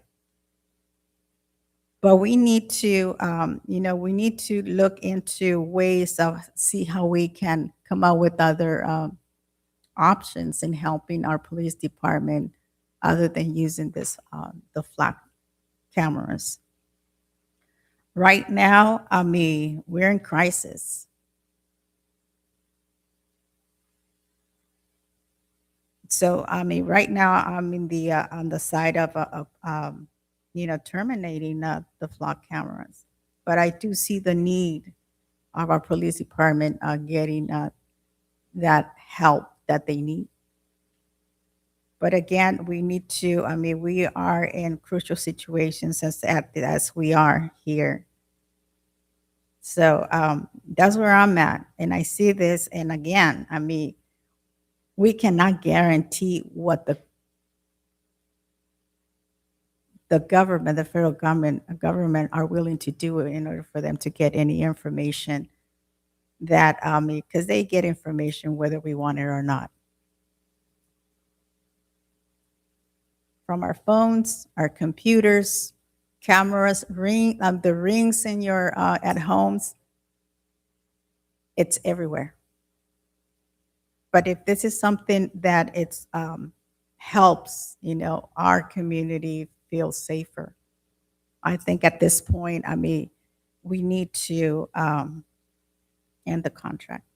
So if I can, I don't know if there's no, because I know this is only a presentation, Correct. but we can bring it back. Yeah, it's a It's presentation. just a direction that the- we can give exam correctly. I think you just make your comments for a receive and file presentation. Okay. As happens in those comments, I can make direction or decisions based on that from my administration ability for items under 50,000. If it's over 50,000, then it would have to come back for an actual action at the council. Thank you. Thank you. Councilwoman Avalos. Thank you, Mr. Mayor. And I appreciate the community coming out and voicing their concern in regards to the flock system. And several of them indicated, we can get the contract, but once we get it, federal government basically supersedes any state laws. So I know there was a speaker who indicated that it assisted in solving many crimes. So I would like to get that statistical data. How many crimes have been solved and how many vehicles have been recovered through the flock system?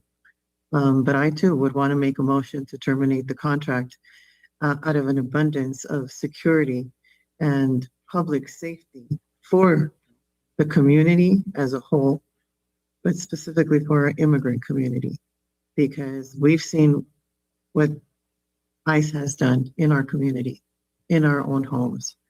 They've terrorized us. They've hunted us down.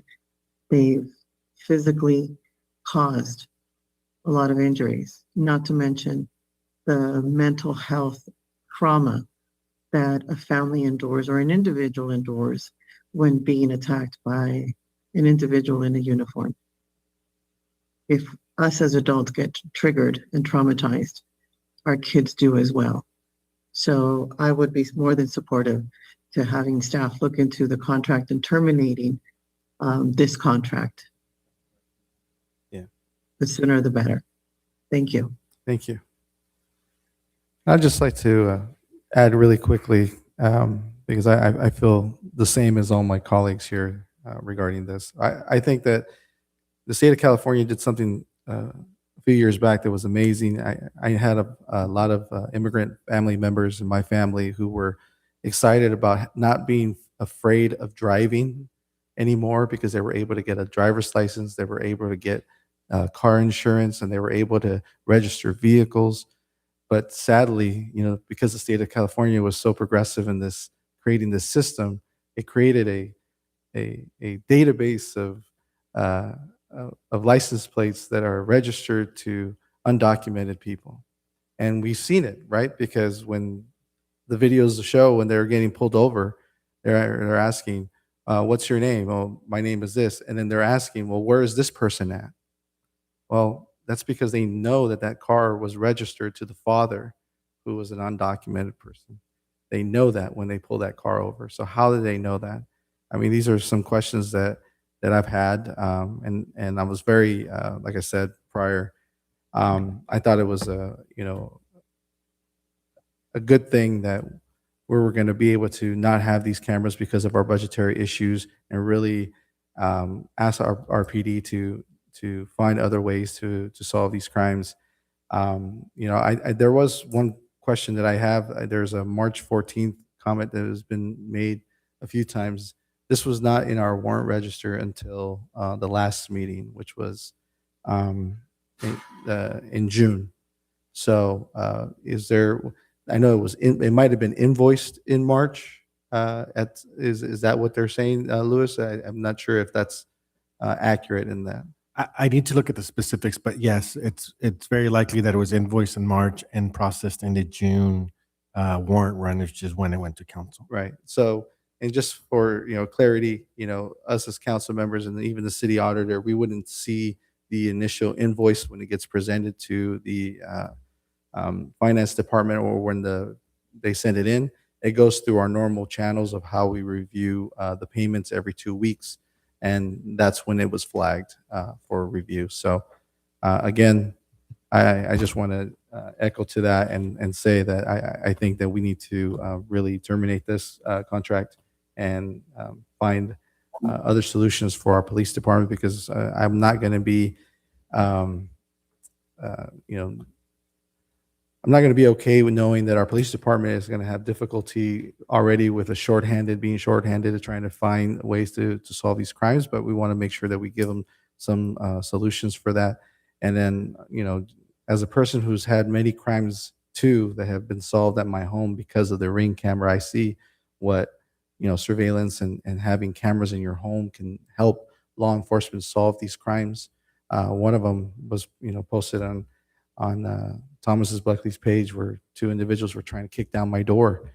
And that video was able to get to our police department pretty quickly. And because of it getting out, and because people recognized who these people were, they were brought to justice. So I think there's that catch-22, right? But we want to make sure that we protect the safety of those who are not being investigated. And I think that's what I want to look forward to.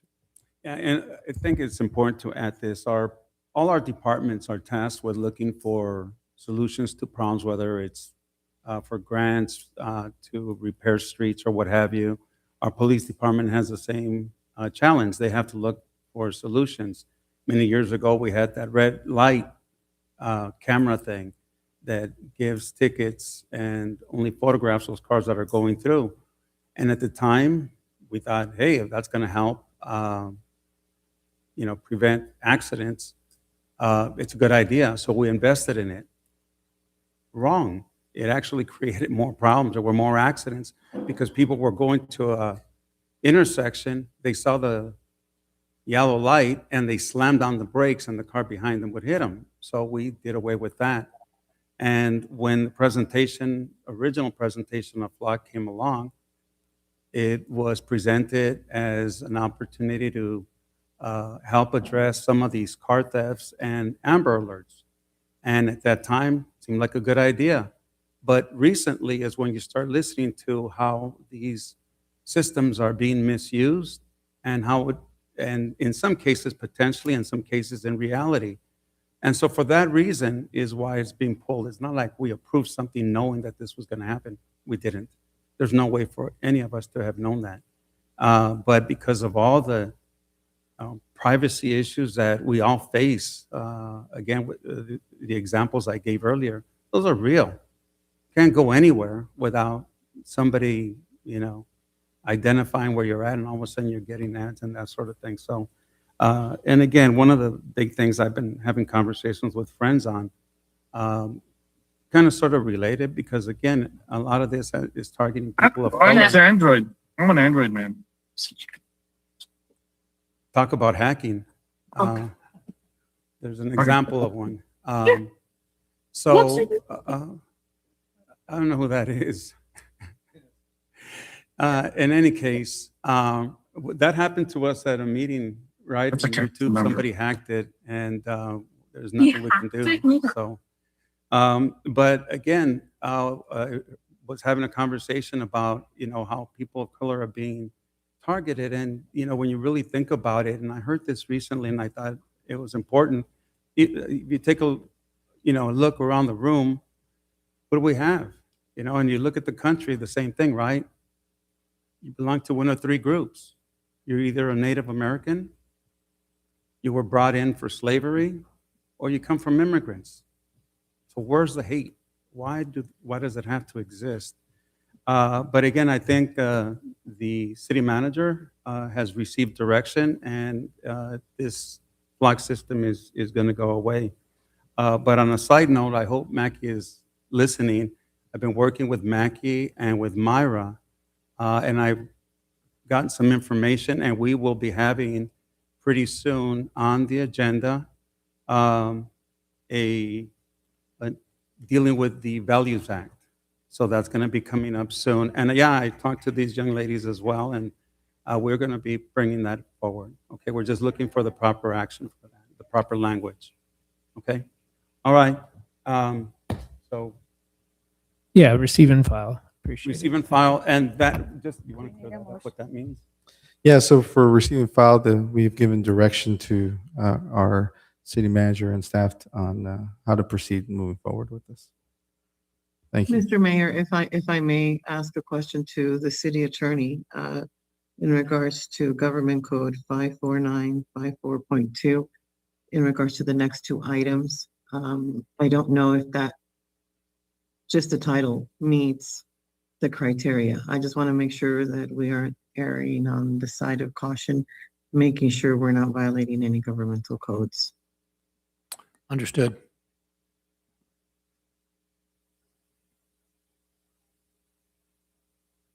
You know, we prepared these, and these were pulled from the, what- no, okay.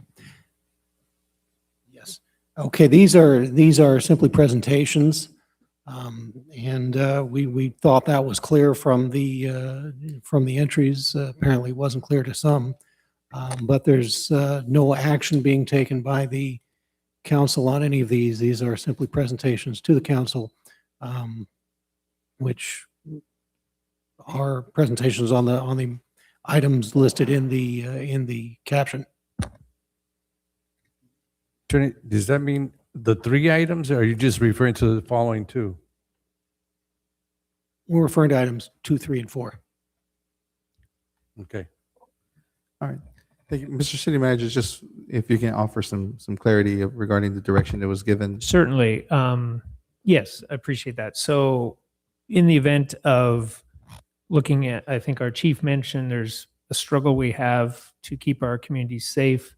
And I appreciate the professionalism, the work that our team does with very limited resources, and due to our recent budget cuts, even less officers out there.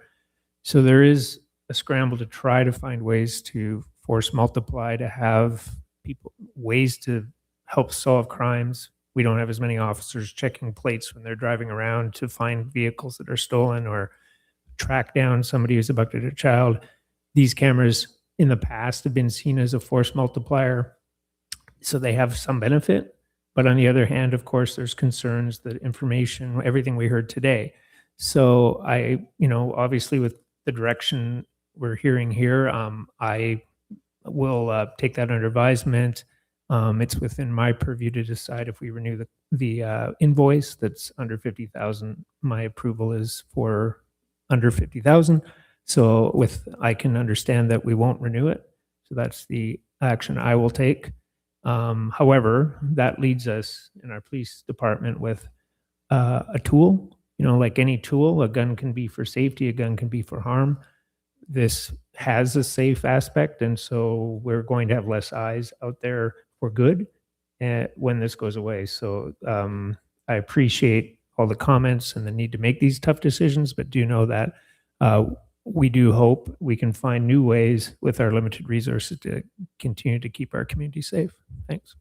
Thank you. All right. Before we go on to item number 3, I'm going to offer our translator a break, 5 minutes. So we'll take a 5-minute break. Thank you.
get everybody back.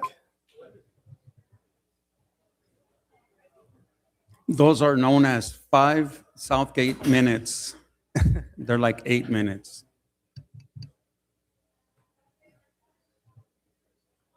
Let's get everybody back.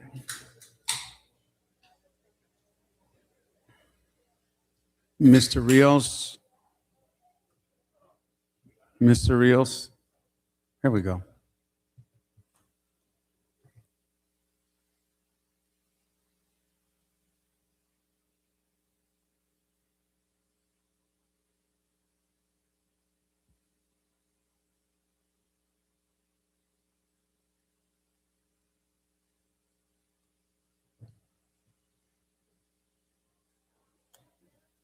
All right. Madam Clerk, ready to come back? Yes, Mr. Mayor. All right. Go ahead and do item number 3, please. Mr. Mayor, you will be discussing the sunset clause for item number 3. All right. Thank you. Mr. City Manager, I won't call you City Attorney this time. Thank you, council and remaining community members. It was brought forward as a request by a council member with a second to discuss the concept of a sunset clause when it was in concerning the utility users tax ballot measure. So as was mentioned before, this is a presentation, not a decision. So we will present information about what a sunset clause is, how it works, when it's used predominantly, impacts it can have, the types of practices done in other communities, and then allow for any discussion or direction that might come from that discussion. So in the interest of that, we have a presentation for you on a sunset clause, and I was going to send it over to our finance director, as it is a revenue source, and a sunset clause would be a break in that revenue, and I thought it might be appropriate for Louise Frosto, our administrative services director, to give the presentation. Thank you, Louis. Thank you.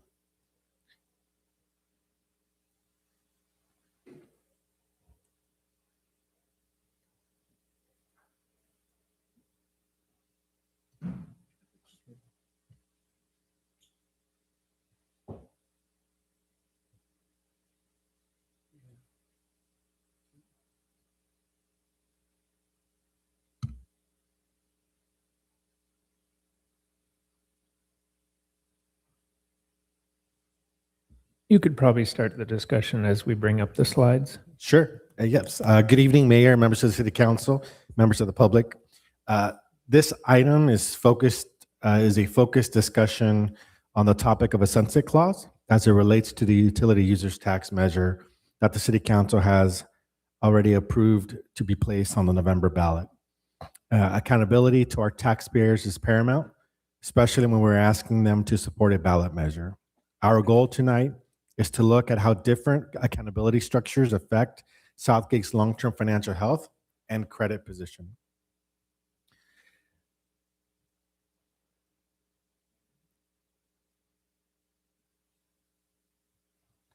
That's okay. So maybe we can just keep it like that, maybe a little bigger.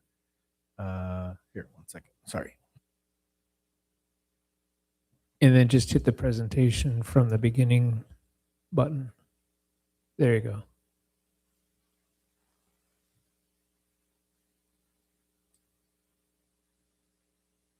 If you hit F4, it goes to presentation, full slide.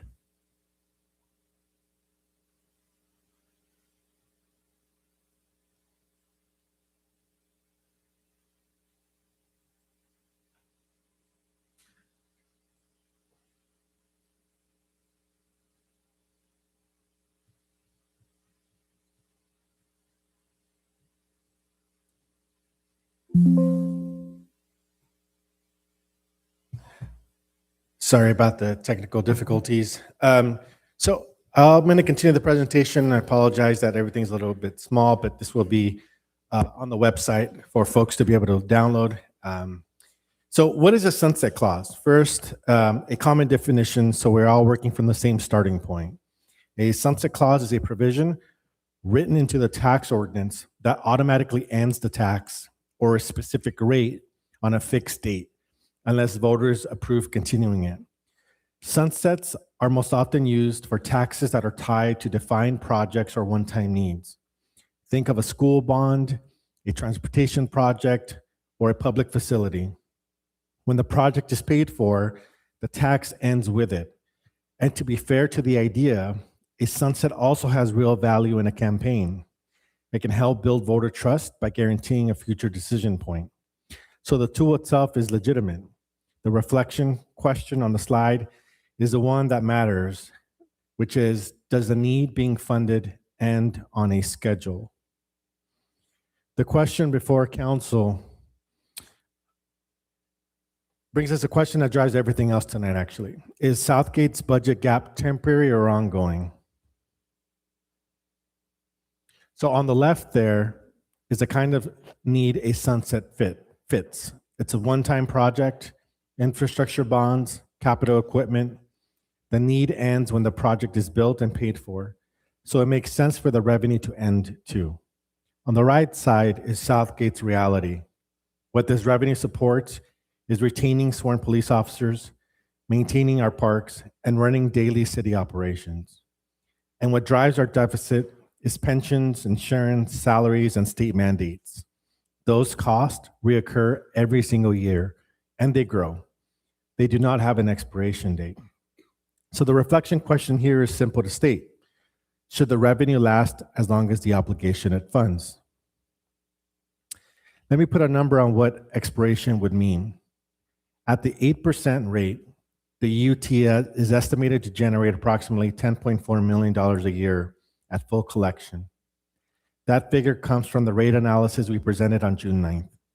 It is roughly 15% of the city's general fund budget. A sunset does not change the cost side of our budget at all. Pensions, insurance, salaries, and mandates continue. So at expiration, the same structural gap would return unless it were replaced by another ongoing revenue source. And the city would face roughly $10.4 million a year deficit to address. Realistically, there are three ways to do that, either alone or in combination. First, immediate service reductions. Absorbing a loss of that size would require significant cuts to the very services this measure restores and to daily operations. Second, another election. We could return to the voters, but that carries election costs and staff costs, and there is no guarantee of passage. Third, a reserve drawdown. Reserves can bridge a year or two, but they cannot cover a recurring gap year after year. We've experienced that during the budget cycle this year and last year, and the sustained use of reserves for operations could put pressure on our credit rating. This also assumes that by the time the sunset takes place, that we've restored our reserves. As you recall, we have drawn down on much of our reserves over the last 2 years. Excuse me, Luis, before you go on, for the people in the audience, for them to understand what you mean, how the credit rating, how does that impact? Why is it important to maintain a good? We'll be credit covering rating? that in future slides. Okay, thank you. The next slide. Borrowing and credit considerations. I want to be careful and precise on this slide because these points are risks, not certainties. When the city borrows, bond investors and rating agencies are the folks that come in and give us a credit score. So bond investors and rating agencies look at revenue predictability across the full life of the debt. And that life is often 20 to 30 years. So when cities take out quote unquote loans, when they issue bonds, they're typically much longer than they would be in the consumer market. A revenue source that is scheduled to expire in 5 or 10 years may receive little or no credit in that analysis, meaning when rating agencies and bond investors are looking at our revenue and potential ways to pay down the debt, they're not going to factor in the revenue source that's tied to a sunset clause. In this case, in our particular example, if our UUT had a sunset clause in it, it would not be factored in to in the bond investors or rating agencies analysis. Here's a practical translation. If the city ever financed street repairs or facility upgrades, A sunset on a major general fund revenue source could mean higher interest rates as well, which means fewer of those borrowed dollars actually reach Southgate streets and facilities. On the rating side, agencies weigh revenue stability, reserve levels, and our flexibility to absorb future shocks. A major revenue source scheduled to end on a known date without an identified replacement is viewed with added uncertainty. A weaker rating could mean higher interest costs and less room to borrow when we need it.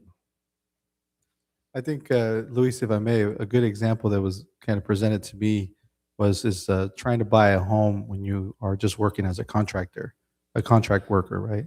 There's no certainty on your length of your contract. It's right. You can be just employed for a year and you're buying a home with. Yeah, it's very similar to even us trying to get mortgages. When we apply for a mortgage, they're looking at the length of your credit history. They're looking at how long you've stayed at a job, and they're looking for job security.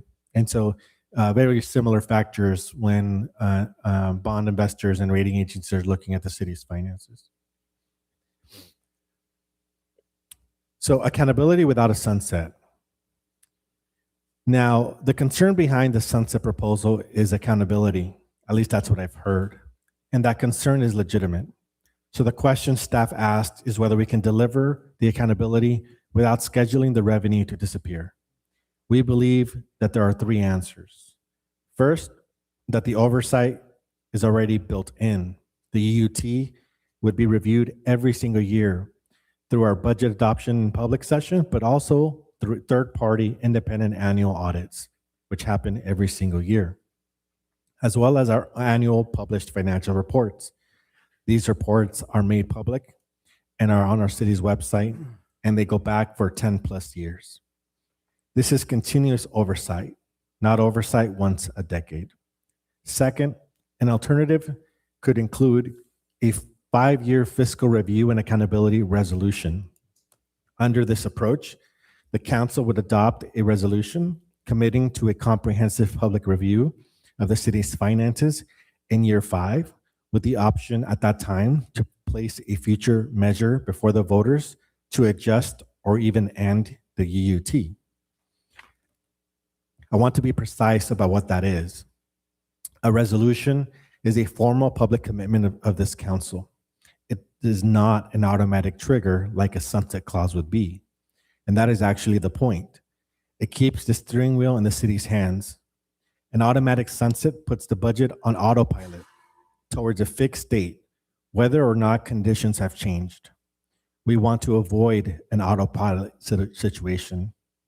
A scheduled review gets us the transparency and the guaranteed re-examination while preserving the council's ability to respond to the conditions that actually exist in year 5. Third, voters keep control either way. Under Proposition 218, voters retain the power to reduce or repeal a local tax by initiative at any time. A sunset is not required to preserve voter control. That protection exists in the California Constitution, regardless of what we do tonight. Can you elaborate on that? What is that? Sure. So sorry, Vice Mayor, what part? The number 3. Yes. So what 3 is saying is at any time, the voters can put a ballot measure if they get enough signatures, but also the council can decide to put a ballot measure on the ballot to revisit the UUT in this case, or the tax measure. Thank you. I wanted us all to look at regional practice. So staff looked at how other agencies in Los Angeles County handle this. Of the 45 jurisdictions in the county with the utility users tax, 44 have no sunset clause. That is 98%. One exception is Covina. Covina's UUT terminates automatically in March of 2029, unless its voters approve continuing it. So Covina now faces the exact choice Southgate would face at expiration: return to the ballot to keep the revenue, or absorb the loss. This is not a theoretical risk. It is playing out a few miles from here. And Covina is very much concerned about where the city's finances are going to be in 2029. It's a significant revenue stream for them, and they're going to need to add it back to the ballot to keep it. This is, I know it's hard to see, but again, it'll be on the website. This is a list of the 44 agencies that have no sunset clause, along with the one agency that does on the right. One more data point, and it's the most recent one we have. Just last month, at the June election, voters in 8 cities in this county passed local tax measures. The cities of Bell Gardens, Commerce, Covina, Gardena, La Puente, Lomita, and San Marino. The number on this slide is how many of those 8 measures included a sunset clause. 0.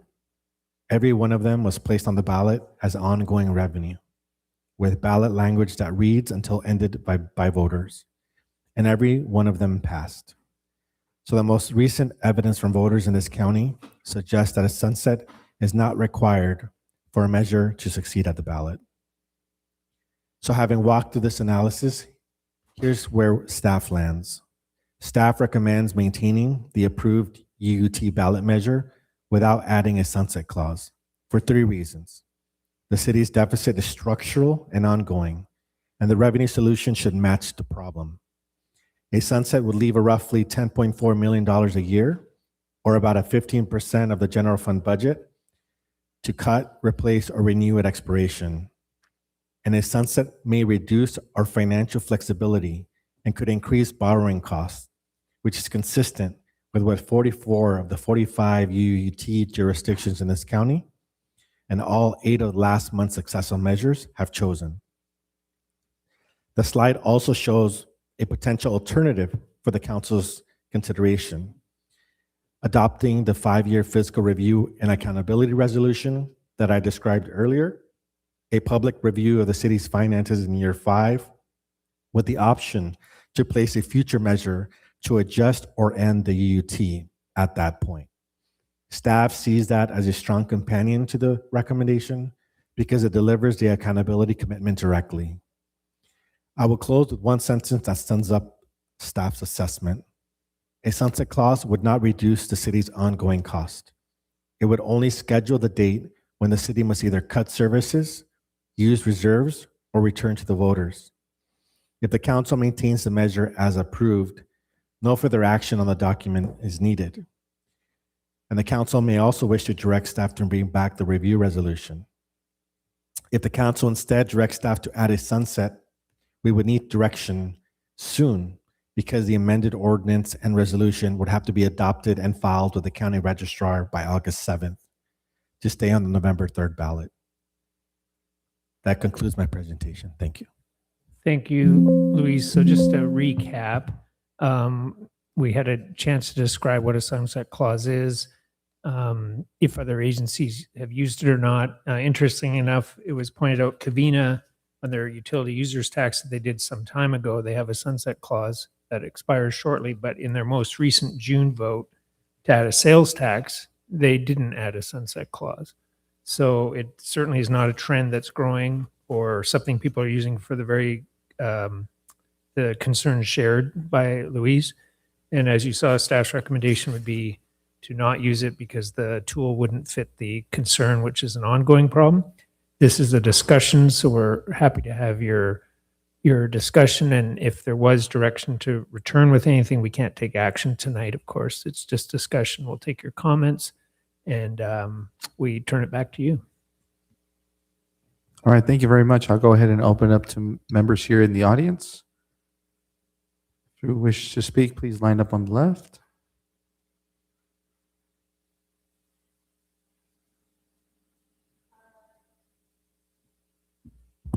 Good evening, council members. My name is Yancy Lopez, and I run a family business and co-run a grassroots org called Southgate Times here in Southgate. I wish I could have seen the arguments as to why you guys don't want to agree to a sunset clause, but all 3 doors were locked outside of City Hall. I am actually glad that we're finally having a discussion about adding a sunset clause to the UUT because quite honestly, this should have been part of the conversation from the beginning. I believe this tax should have a sunset clause of no more than 10 years. You keep telling us this tax is necessary because the city is facing a budget deficit. Fine, let's say that's true. Then why are we acting like it's unreasonable to ask that this tax expire once the city gets back on its feet? We don't know what the economy will look like in 5 or 10 years. We don't know if the city's finances will improve. We don't know if future councils will continue making the same spending decisions. So why should residents be expected to give the city a tax with no end date? And then meeting after meeting, you ask why there's so much public distrust. Seriously, residents have done their homework. We've gone through your warrant registers. We've looked at how public money is being spent. We see payments that raise questions like one going to the Texas Child Support State Disbursement Unit. Maybe there's an explanation, maybe there isn't, but residents shouldn't have to play detective to understand where their money is going. Truth isn't something you ask us for. Trust isn't something you ask us for, it's something you earn. And if we're being honest, many of us don't trust this council to collect more money without stronger safeguards in place. That's not because we're against the city, it's because of the decisions we've watched this council make over and over again. I understand the city may need additional revenue, but I will not support asking residents to approve a tax that could last forever with no guarantee they'll ever get another vote. I honestly don't understand what the harm is in adding a sunset clause. If this tax is truly about solving today's financial problems, then you shouldn't be afraid to ask future voters whether it's still needed. Most cities don't have to struggle with so much distrust with the members of council. A sunset clause doesn't hurt the city, it protects the residents. And if rebuilding trust is something the council actually wants to do, then prove it tonight by putting that protection into measure. Thank you.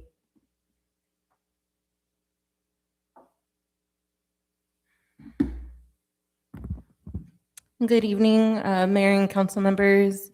My name is Carolina, and I'm here today in support of adding a sunset clause to the proposed utility users tax. The sunset clause is not about opposing the tax itself, it's about accountability.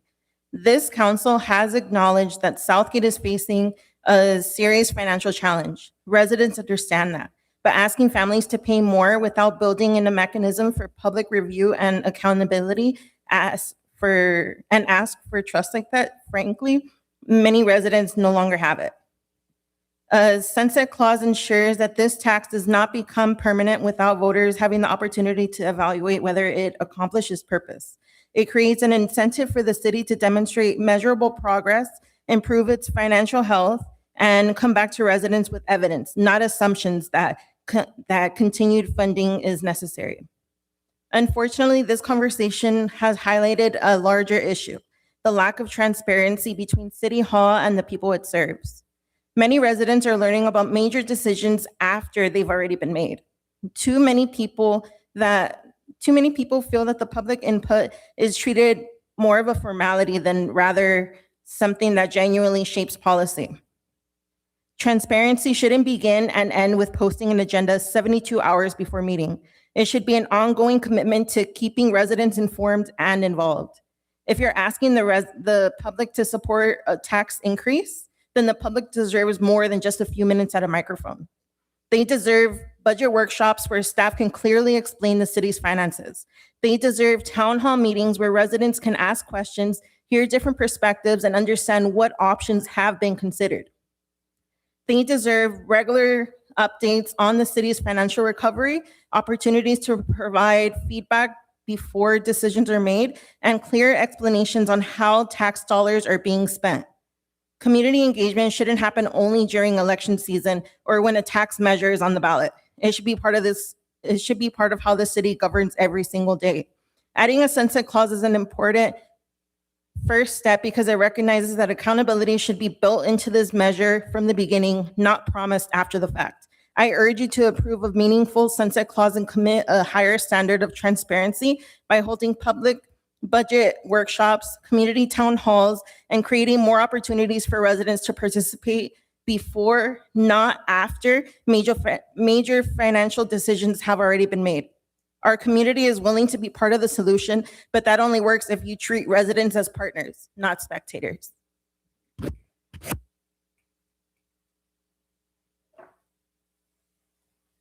Good evening, Robin Logan, resident Southgate on Hunt.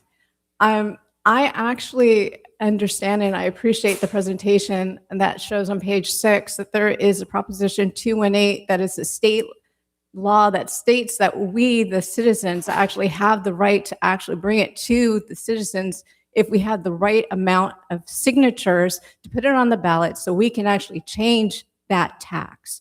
We can change the sales tax. We can change everything that we might want to. So this UUT is just a suggestion. As what we've now saw on page number 8, that there is basically 44 cities that do not have a sunset clause. Having a sunset clause to me only means that we have to go back through this again and again and again. How much money are we going to actually waste? Probably $200,000. That was what it was for us to put it on the measure this time. That's because it was an actual time that we had. It could cost more for each time for us to put it on the ballot. So I think that might be something we also need to consider. Do we have that much money to continue to worry about or to figure out how we can actually save some of the actual community projects that we're losing right now? There is just so many different things that we can actually do with our time and our money. And I do agree that we do need to have more education amongst our members instead of just worrying about social media. Social media is a cancer. It is a true cancer. And the fact that there is only so much information that we have that is out there that actually is true is really shocking. I mean, we can't listen to any of our local nor actual government officials because you can't understand exactly what it is. You have to read it for yourself and educate yourself. If you cannot figure it out, and Grok is not the answer, nor is Google. So you need to really think about it. Is this something that we need to do? I urge everyone to really take a look and read and educate yourself. Thank you. All right, thank you. Seeing no other public comments, I'll close the public comment section. Any callers on Zoom? Yes, Mr. Mayor, we have Ms. Liz Ruiz.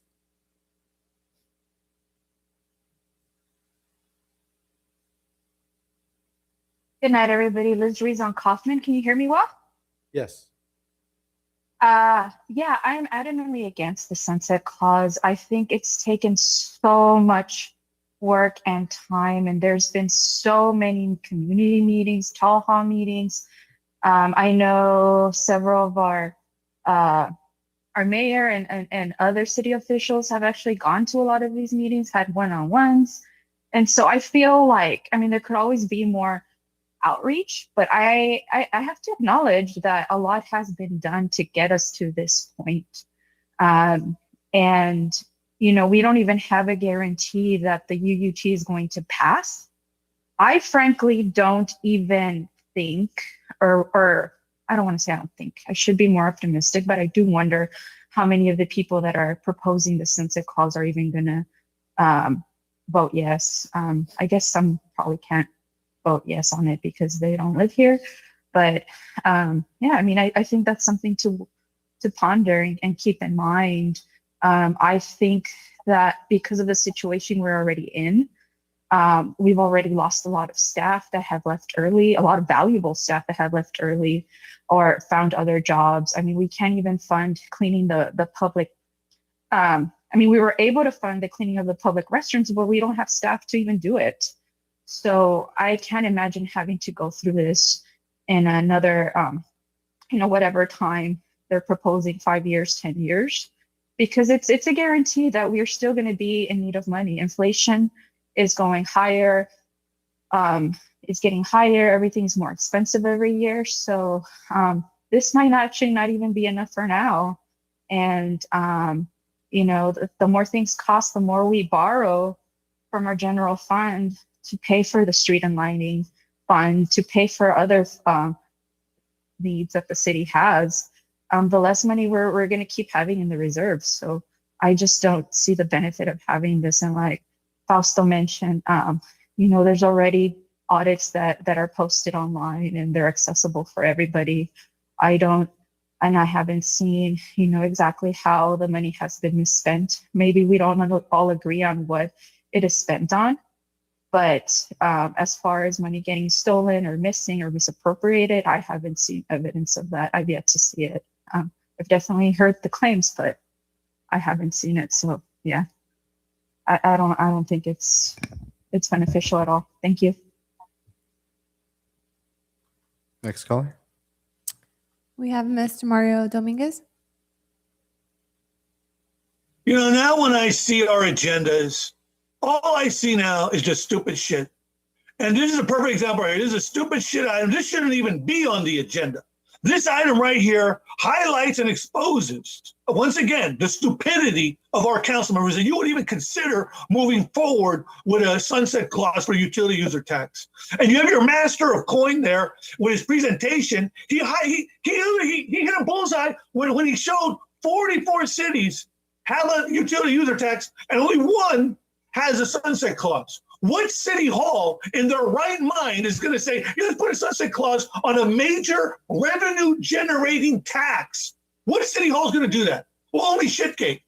Only Shitgate would come up with this. And I want to explain, again, the reason why we're going forward with utility user tax is because you have no money. You have no revenue. You blew through $34 million in ARPA funds to pay and cover your expenditures. And now that you've burned through that money, there's nothing left. You got no other sources from which to pull from. And I want to also remind the council members that, we were all pointing our fingers at Councilmember Avalos, myself included, when she voted no against the fiscal emergency. She voted no against putting the utility user tax on the June ballot. She did our city the biggest favor by voting no, because had we gone with the 7%, that 7% wouldn't have done nothing for our city. And then what ended up happening? We have this sad, pitiful, poor excuse for a mayor who said, let's go with 8%.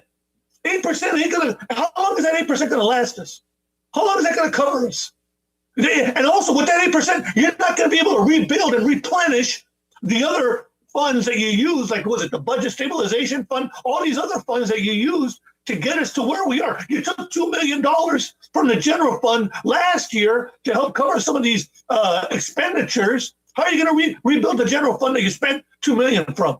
The 8% ain't going to last. It ain't going to cover it. And now you want to move forward with this bullshit item. Why don't you just have Cervantes order the tombstone right now? Just have him order the tombstone and put the date of when our city's demise.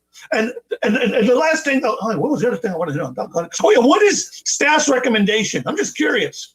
Did the city manager put a staff recommendation on this? Where is that? I didn't see it in the presentation. I want to know if our city hall staff gave the thumbs up for this, because if they did, they're idiots too. I'm done.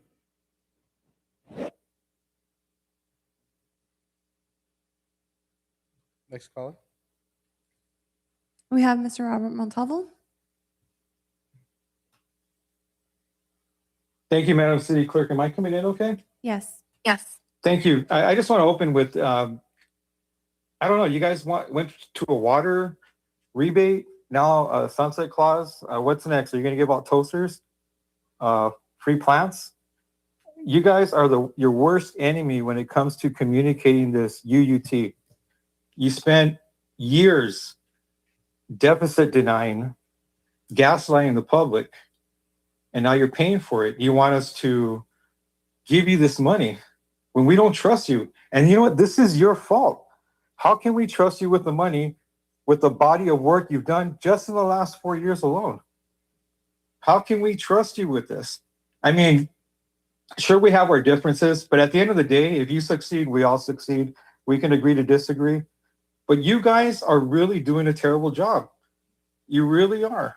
You can't make up your mind, 7%, 8%, 9%. You can't agree, sunset clause, no sunset clause. You come in unprepared, doing everything at the 12th hour. You guys look so disorganized. How can we even just trust you with this? You know, the city manager brought up taxes passing, in Bell? You know what else happened in Bell? They got rid of incumbents. They got new city council members in here. And that's what it's going to take to change Southgate, is to clean house. We need to get rid of the cancers that we have here that are causing these problems. That's the only way things are going to change. Because looking at the revenue we have in the city, it's enough. It's your reckless spending that's causing the problems. We got Josh here taking $30,000 a year for health insurance when you have health insurance to do your work. We have other council members taking money for trainings. We have staff with all these expenditures for car allowances, all these other little perks. You know, somebody told me before, wise guy, you take care of the pennies and the dollars will take care of themselves. You guys are not doing that. You guys are just swallowing up these perks at our expense, and you want us to fund you with more money. People don't trust you. I mean, we want to, but we can't. There's no guardrails on this. No guardrails on this UT at all. You guys are just going to continue to spend, and spend until we're in another deficit because you have no control. And this clause or whatever you want to extend it, it's just another kick the can down the road like you did before. And that's what got you in trouble, kicking the can down the road. And that's what this little extension that you want to do is going to equate to 5 years, 10 years, whatever it is. We're going to have the same problem. Anyways, Godspeed with you because this UUT is not going to pass.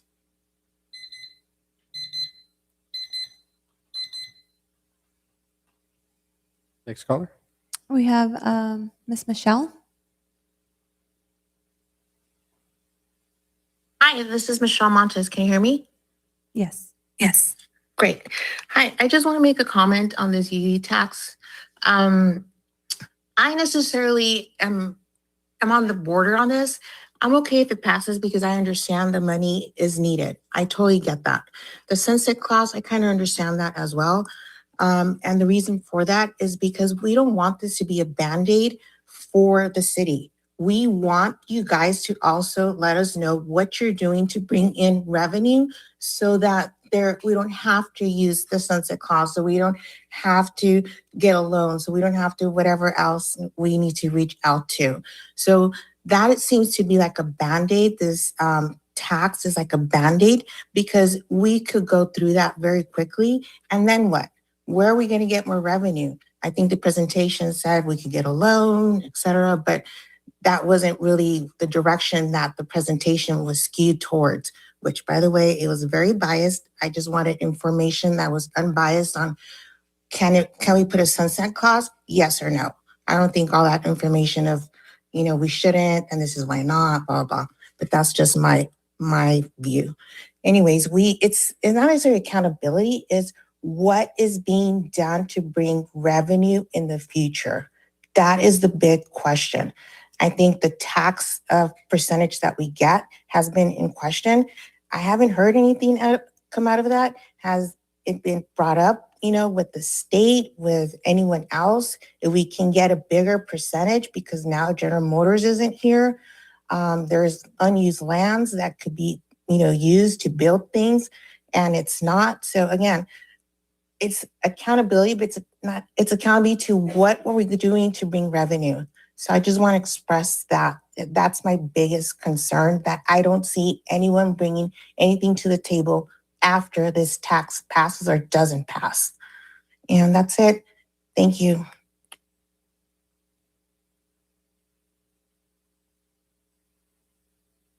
You have caller ending in 609.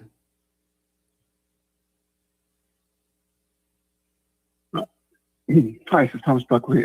Actually, the last caller, using the analogy of a Band-Aid, I would even go as far as saying it's probably the most expensive Band-Aid we have, or that we're going to have if voters vote for it, which is going to be asinine if it happens. UUT is going to hold us above water for just a few years. And that in of itself is the Band-Aid because it doesn't fix anything. What is the point of UUT? Well, the point is you guys introduced the deficit. We didn't have the deficit until this council came along. And I warned you, your former city treasurer warned you, and a bunch of other people warned you as well. You guys ignored it. You guys said, to heck with it, we'll just keep going. Well, now we're here. And now we have a deficit. So the point of UUT is to mitigate that deficit. And it's going to hopefully keep our heads above water without making cuts proportional to the deficit. And I want you to remember that phrase. We can still make cuts proportional to the deficit.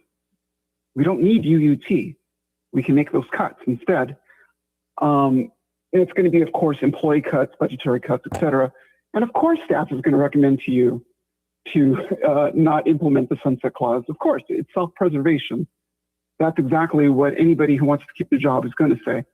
But again, UUT at 8%, what's that going to carry us over for? That's going to hold us over for 4 to 5 years. That's according to the last budgetary meeting that we had. The problem with this is that after that 4 to 5 years, we're still paying for that UUT tax.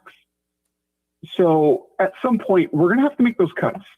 Let me check my time here. I have about a minute left.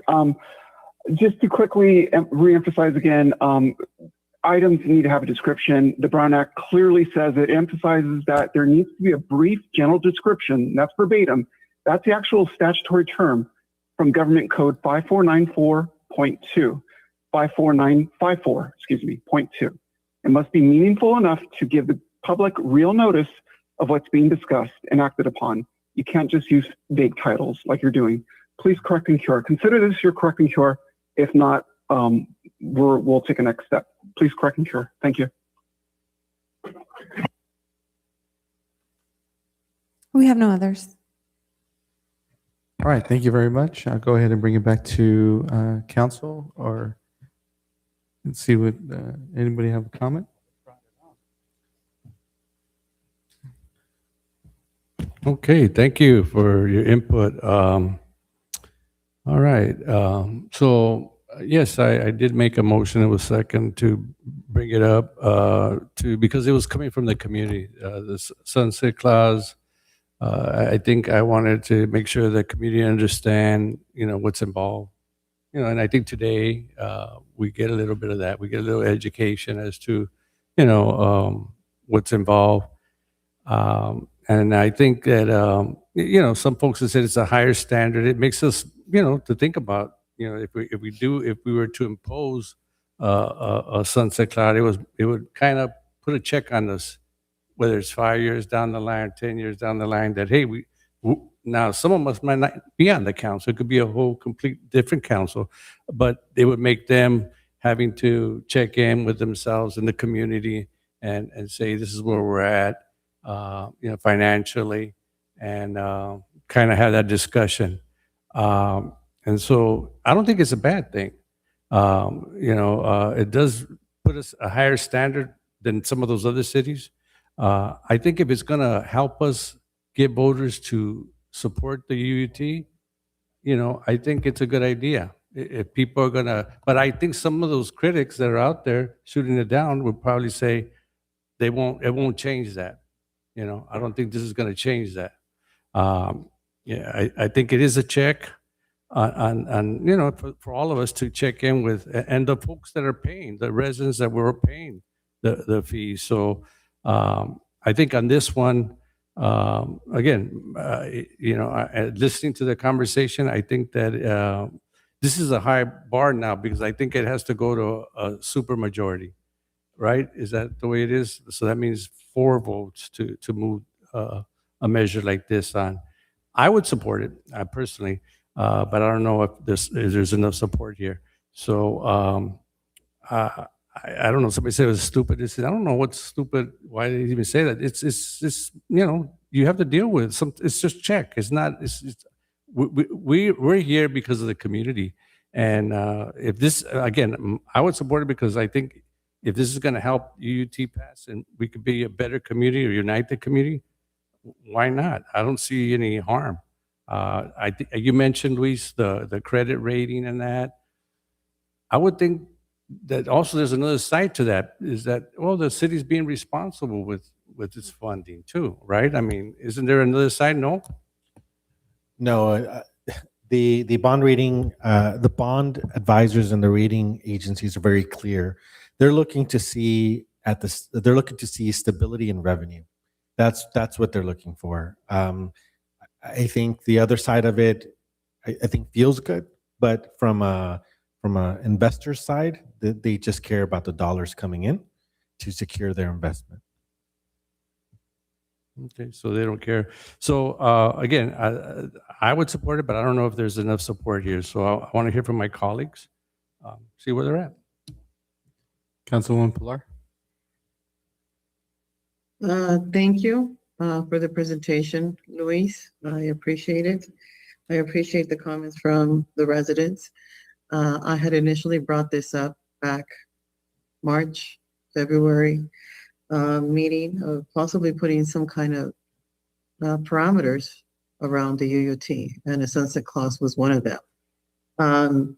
So if you can enlighten me or clarify for me, how many signatures does it take to end any sales tax or any UUT by voters in Southgate? So if anyone knows the answer to that question. Yes, City Proposition Clerk, Proposition 218 requires for repeal of a tax, 5% of the voters of Southgate who registered Southgate voters that voted in the last gubernatorial election. So that number varies, but we would have to look at how many voters voted in the last governor election. 5% of those voters would be the threshold that's needed for signatures to repeal a tax measure. and how many votes does it take to pass any measure according to 218? 50% plus one. 50% plus one, which would make it a lot more difficult, correct? So the other option that I had requested was, why not do a bond that specifies that the funds go specifically for our roads and sidewalks?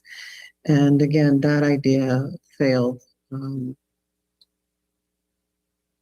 For me, you know, putting some parameters around this UUT sounds good and it feels good. Again, this is temporary. Everything in life is temporary. Nothing is permanent except taxes. But given the fact that this council has that ability to kind of mitigate those taxes on a hardworking community, I would hope that there would be support. But if there isn't, you know, I understand the majority rules, and I'm just one of five. So hopefully there is support on the council. Thank you. Councilmember? Yeah, so I actually did do a lot of thinking on this, and nothing has changed as to what, you know, the misspending. We are one of the few cities all around that has not ever had a UUT, but we've been making it through. And all the cities that have a UUT are struggling just like we are. And so they're having to add additional taxes. I actually had a conversation a couple of weeks ago with a friend of mine who's been watching all the stuff on YouTube and watching the social media pages. And he made an observation that I really think, you know, people really need to consider. They're attacking the one council, the one city that has lived without adding this additional tax. And now that every city is struggling, we're asking our residents to support a tax that other cities have. Meanwhile, the other cities that already have it are having to add additional things. Shouldn't they be saying, how did you guys manage to do that? Well, we've been doing it because our staff has worked hard to bring in outside sources, outside monies. We have a very dedicated union and employee staff who have worked hard. One thing I do want to focus on is Michelle Montes made a very good comment, and I think a couple of things. I didn't ask you to prepare for this, Rob, so can you, at the top of your head, do you know what people you've reached out to invest in the city? Because I know you and I have had conversations. Trader Joe's, for example, is one of them. Yeah, Take it away. we have a community development director, Gabe Perez, and myself. Several of his staff have been trying to reach out to anyone we can. We've talked to different developers over the last years I've been here. Those have included reaching out to the folks that do Costco. But this was about 6 months ago, before a final deal was completed with the city of Downey, to see if they would be interested. We do have a larger parcel sitting north of Schultz Steel on Patata that could fit a Costco. So we were trying to pitch the concept that I knew from my contacts that the Downey deal was floundering and not finalized. We made a pitch to Costco that would be a $2 million a year revenue increase. However, they mentioned, they want to be on Firestone versus behind something. And just last week, they finalized the Costco deal in Downey. So we tried. We've had conversations with the folks that bring in Trader Joe's. So we're hopeful that they will work in conversations, but they haven't made any decisions at this point. We think that would be a great asset to the city. There's a lot of work to get Chick-fil-A over on our east side on Firestone. And, that involved, working with Chick-fil-A. I'm walking the site every week, working with staff. How can we expedite, make sure we're a great voice for them? We have a group that wants to do a food hall complex on Tweedy. So we've, our whole staff were on site 3 different times with the owners trying to expedite. So we're trying to give a understanding that we're ready for business. We're looking for it, and we'd like to work with people to bring in good businesses to the city. So, the tough part is we're a built out city. We have, there isn't a massive growth in the economy with all the inflation going on. So it's very competitive out there, but we're trying very hard. We're doing land use studies, including some potential code change concepts at the next council meeting to look at ways that we could try to attract certain types of development and maybe not attract others. That includes working closely with Metro. There's a station that will be built as part of the new Metro line at Firestone and Atlantic. So I've had probably 15 different meetings over the last 2 years to talk to Metro developers and other grant organizations to update our specific plan to try to attract businesses. We're talking with Metro about creating an opportunity zone where we could partner with a developer. We've talked to the landowners in that area.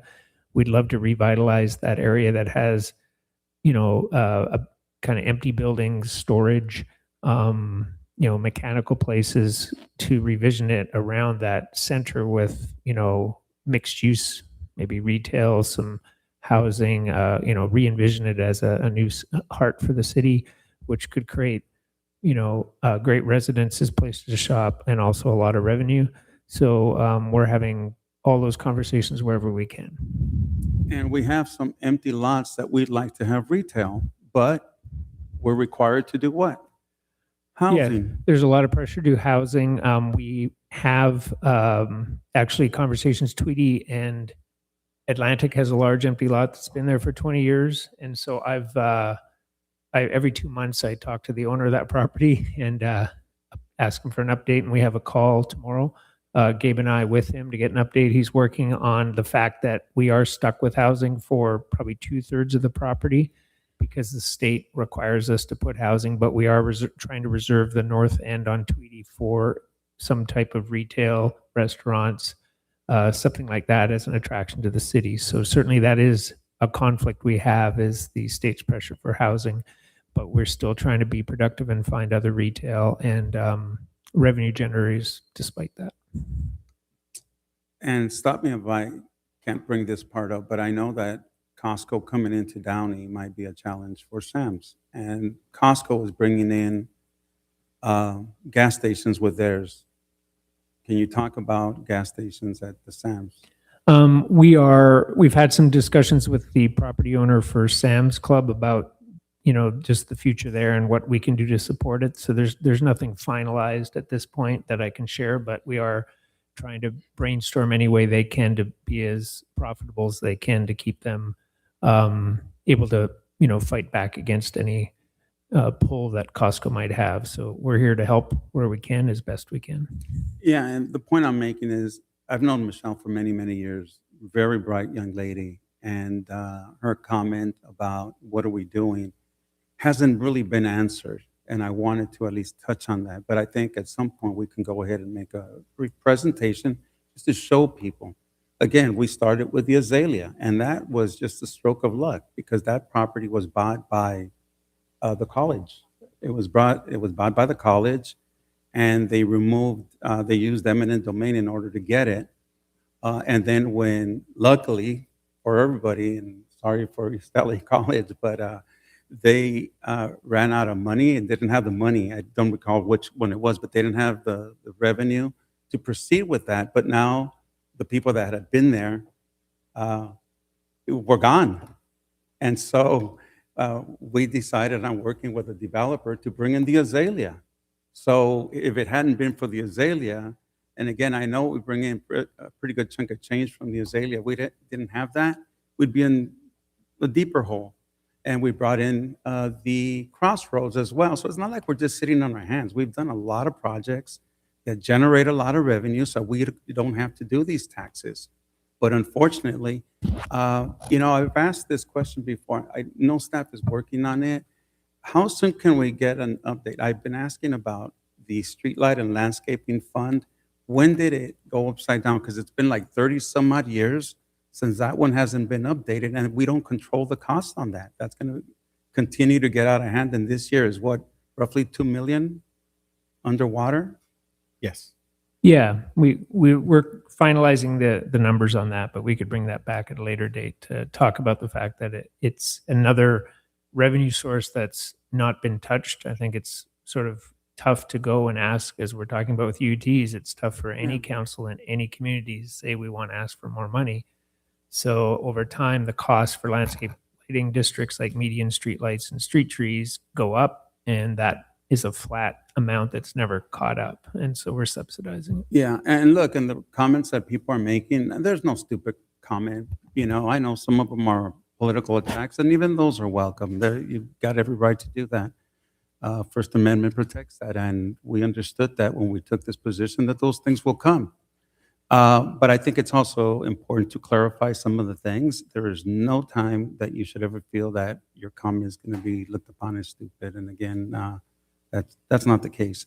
But again, I think it's important to point out how the city has been functioning at lower costs of taxes to the residents. And people who are making the comments that we're overspending and the whole bit, as inaccurate as that might be, it's still respected. You come in and make the comment, but we'll clarify it, and don't be offended by our clarification. So again, thank you for being able to answer the question that I just threw at you at the last minute, and hopefully we can get some answers to some of the other things. But again, I think that sunset clauses do serve a purpose in some instances. I mentioned to you, at some point we might consider trying to put some revenue generating option with a sunset clause to get money to bring back to life the courthouse. It's been sitting like that, looking bad, and again, at some point we could put it to good use, but a sunset clause would be appropriate on something like that because it has a certain amount of money that you're trying to raise to address an issue. But do you foresee at any point any of those four things that caused an 11 million addition, do you see that at any point going away? I think all things are possible. I think no in the short term. There's so many variables that come into play. That is the beauty of each year. The presentation of the city's finances, the forecast, spending decisions are all at public hearings, and the council review it. The community gets to review it. If anyone's wondering if we've had those discussions, I say in the last year, if you look online, and search under budget on our website or in our meetings. We've had more budget hearings, more detailed discussions on every dollar and where it goes than any city I've ever seen in my career.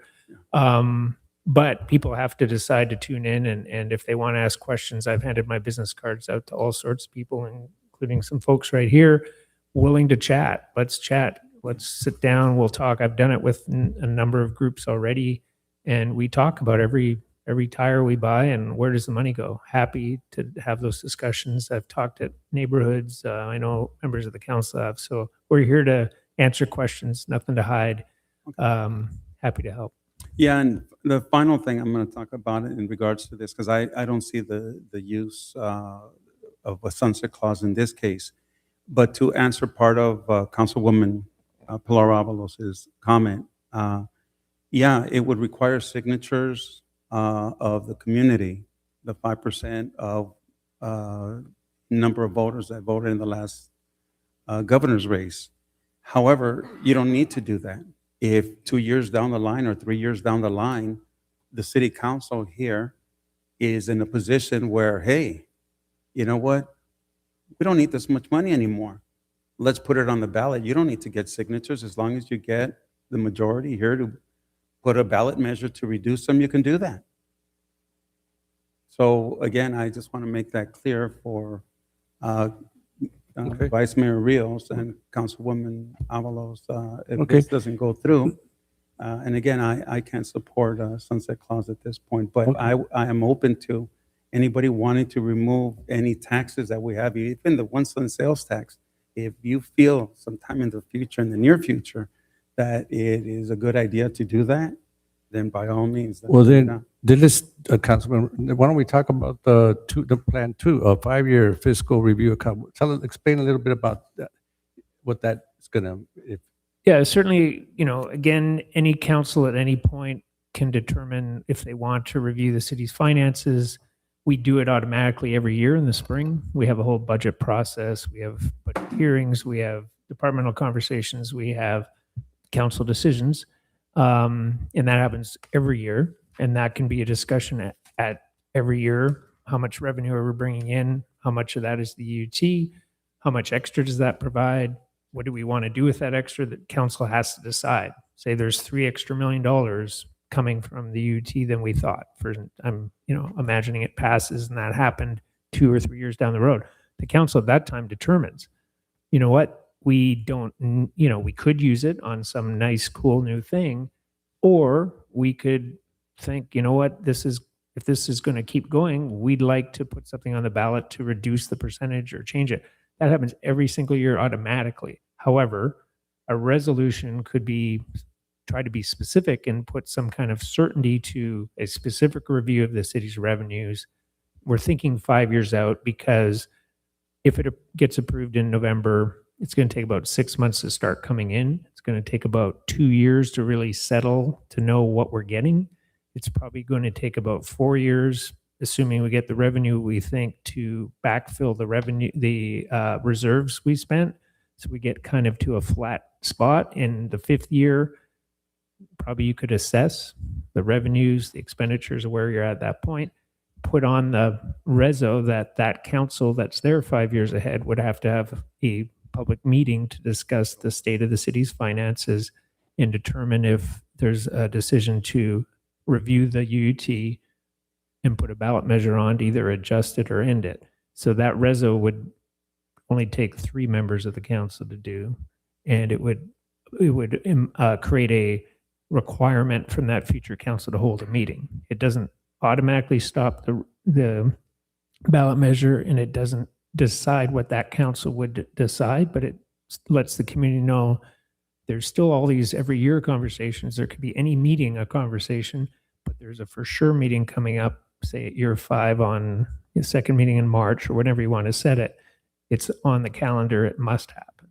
That's what a resolution would do. What about a compromise, a 3-year, that, because you just said, that way a comprehensive review, at that point, Yeah, it could be done at any time. I'm just saying that having as accurate a data set when you're trying to make a tough decision about the future, I just think it's probably 4 years till you really have a chance to settle things out, you could do it in 3.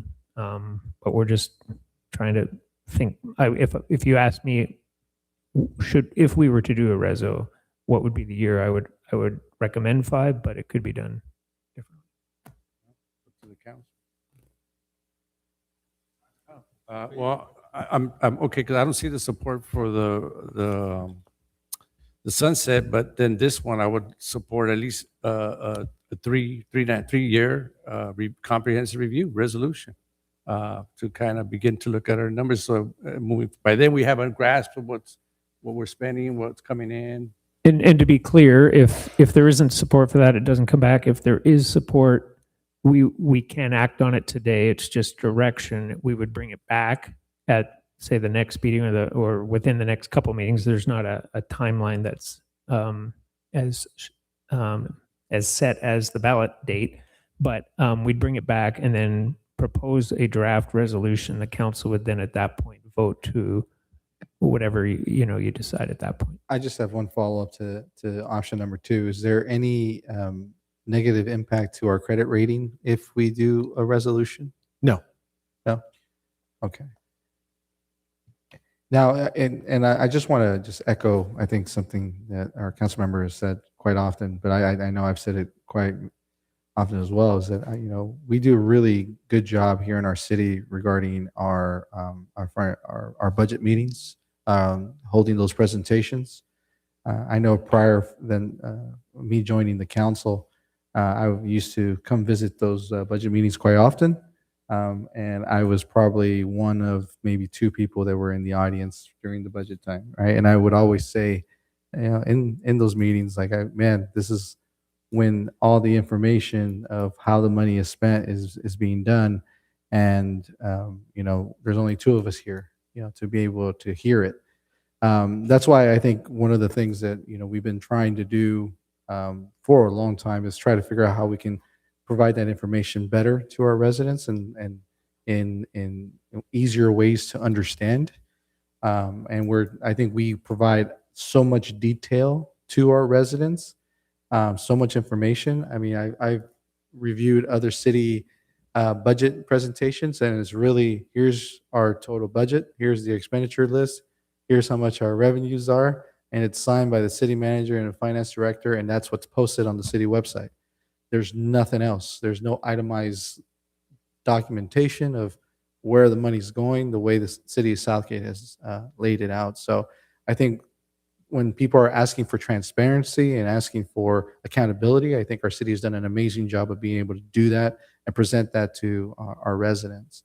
But I am, if there needs to be a formal process of a resolution, I see that as a good compromise of identifying a date in the future where it is brought up and it is discussed and we are presenting to the public like we normally would in our budget meeting. I guess, how would we distinguish specifically?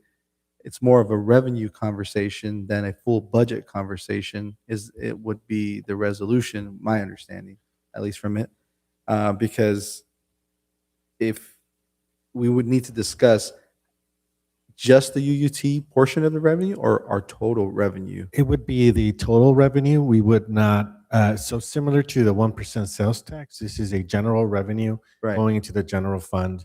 And so I think we can work the details out internally first, but my thinking would be that this would be some kind of public hearing and that the topic be specific to looking at the city's finances, maybe over the course of 5 years in terms of big picture, where we started, where we're at. I would imagine that conversation would then focus in on the amount of UUT revenue that has come in year over year, looking at those trends, and having the conversation or having the city council have the discussion about whether or not they believe this UUT rate, one, should stay the same and not touched, or should be removed. I mean, the choices are endless, right, in terms of what council can do.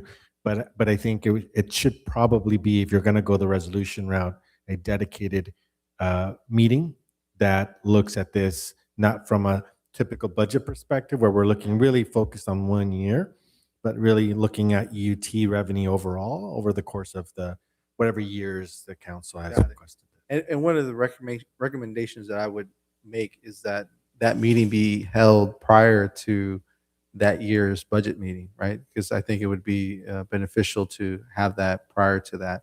We get the full detail of the information, maybe January, February, in the resolution meeting.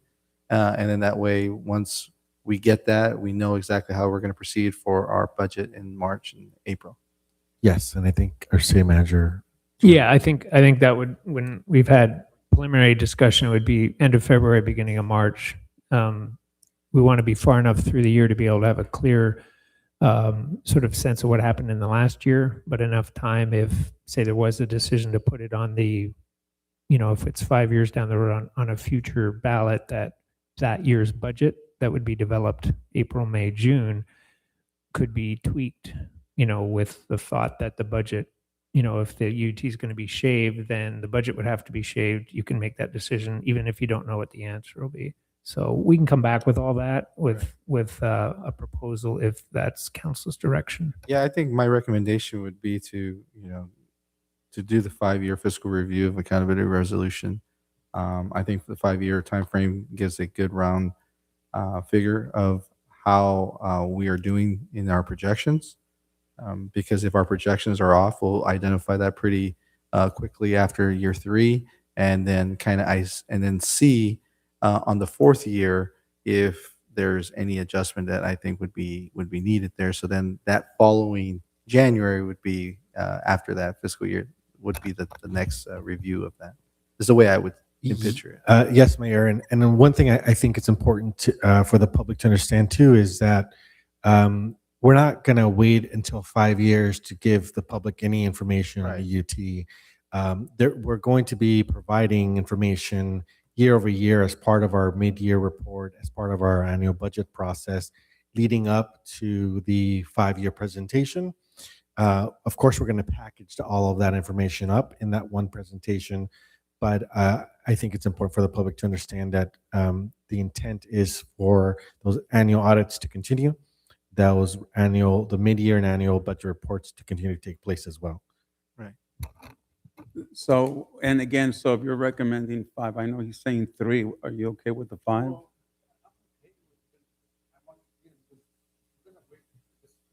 Sir, your Okay, mic. okay. I'm just thinking in terms of, so we could get a handle on this midway to the 5 years. I mean, and that way you'll have some idea. You don't have to make a decision there, but at least we'll know where we're at and the money that's come in and how we're managing things moving forward.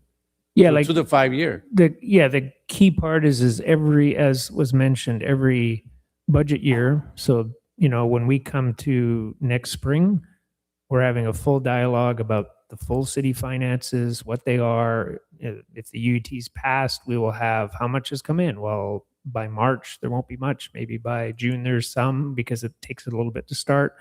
How much other revenue do we have? What are the expenditures? We'll have that whole big dialogue 2027.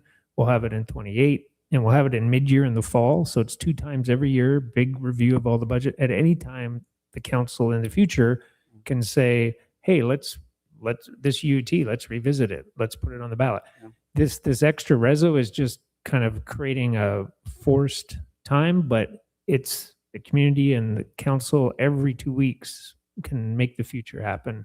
Yeah, and let me just mention that in 2008, when we passed the Measure P, the 1 cent sales tax, we knew at the time that was not going to be enough. But that was the maximum we could have gone in sales tax because it was a cap, the state of California. So we had to take extra steps. So even at that time, we knew 1% was not going to cut it, but there was nothing else we can do. But at least in revenue generating, but we took steps. We worked with our employees. We took a 10% pay cut. We worked with our unions to reduce the amount of staff, and we've been undermanned since then. If we had the staffing that we should have with 100 police officers, today we could be making a decision, hey, you know what, let's cut back. Let's come down to 85 police officers. And that's the way to generate revenue, but we can't do that now. How many do we have now? 75 or something like that?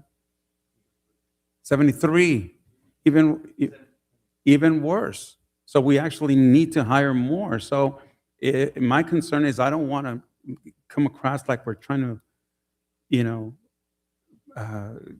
it's like lying to people that we're going to reduce it when I know it's going to be very difficult. But again, I don't have a problem with having a meeting every few years, but with a target that says we will have this meeting and we will address it.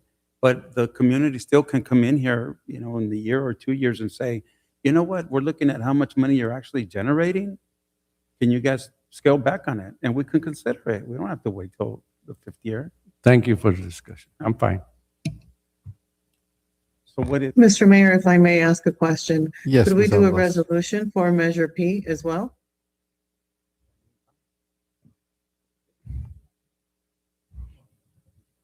City Manager, Legal Well, Counsel? the resolution could contain whatever language the council wants. At this point, we had been discussing the UT to review it and assess the dollars coming in from any general revenue are all part of the general fund. So, it could be a discussion to choose to review Measure P and the UT or any funds. It really would be a general discussion about overall revenue, overall expenditures, and how does that council want to make a decision on whatever item they want to pick. Wouldn't have to be exclusive. And Councilwoman Avalos, if you can just elaborate on that idea, on what your thoughts are there. So we're having the discussion of doing a resolution for the UUT. And I think the community has spoken loud and clear. There's no trust. They do not trust this council with additional funding. However, putting a sunset clause on it, I think gives them that reassurance. Now, again, it doesn't guarantee that it's going to pass.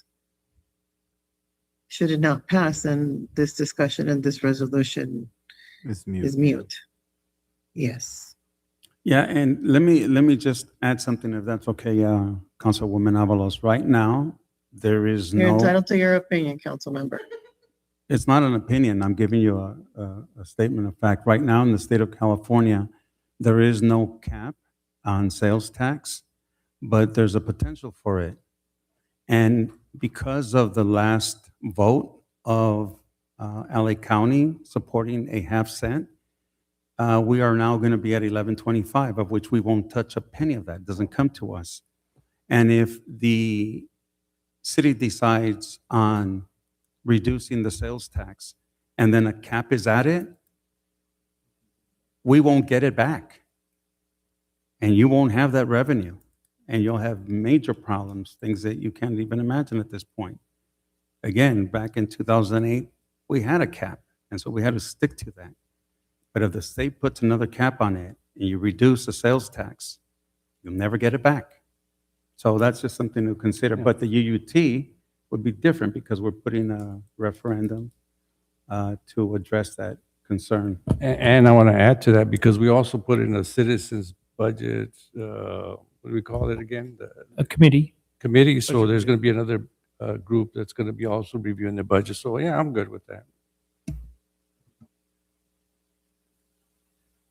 If I could interpret what a discussion I saw here, we do not have direction to bring back language for a sunset clause to adjust the ballot measure language that's currently already approved. So we would keep it remaining as is, and that would go forward to the registrar for the August 7th deadline.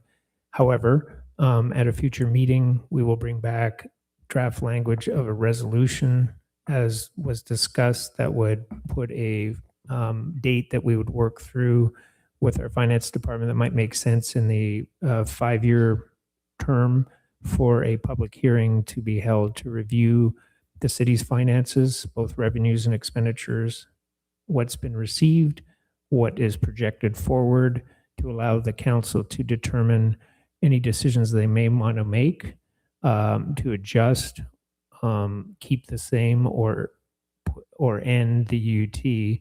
And any of those decisions would involve putting a ballot measure on a future ballot. And we'd bring that back for final decision. Yes. All right. Thank you. All right, next item, number 4. Mr. Mayor, fingerprinting requirements discussion for city officials. Thank you. Mr. Mayor, Yes, madam. can I make a request to move this item to next meeting? It's a presentation. Yeah, It's I a agree. presentation, and we need to get into the business Is it okay, also. Councilman? So, So let me just share, and I'll leave it up to you guys. I don't want to keep you guys any longer than we need to. But this issue is an important matter. We had a candidate in Fresno who's a registered sex offender pull papers to run for city council. And the guy was out there, my understanding is that he was out there in front of a school giving speeches. How is that even possible? As a result of that, the city of Torrance took the step of making a fingerprint requirement. We hold all our volunteers to live scanning. We hold all our staff, every single employee, to live scan. And we don't hold ourselves to the same standard? That's ridiculous. And so again, I'll leave it up to you guys. Don't want to do it tonight, I'll do that. But we're opening the door for, again, I understand state law will say, oh no, you can only hold everybody else accountable, but not you guys, elected officials. We can't hold that. The only thing you're required to do is be 18 years of age, register to vote, and live in the city that you serve. But yeah, we're going to hold everybody else to a standard. Our employees, our volunteers, but not us. Can I make a recommendation then to just move to the consent calendar items and then bring this back after consent calendar? If people want to do that, that's fine with me. That way we can get the city's business done and then just come back to the presentation. Okay. If that's amicable. Yeah. All right. We would have to go to non-agenda items comments first, if that's okay. Non-agenda items. yes. Yeah. All right. I'll go ahead and open it up to public comments for non-agenda items. If you like to make a comment for items that are not part of the agenda, please move up.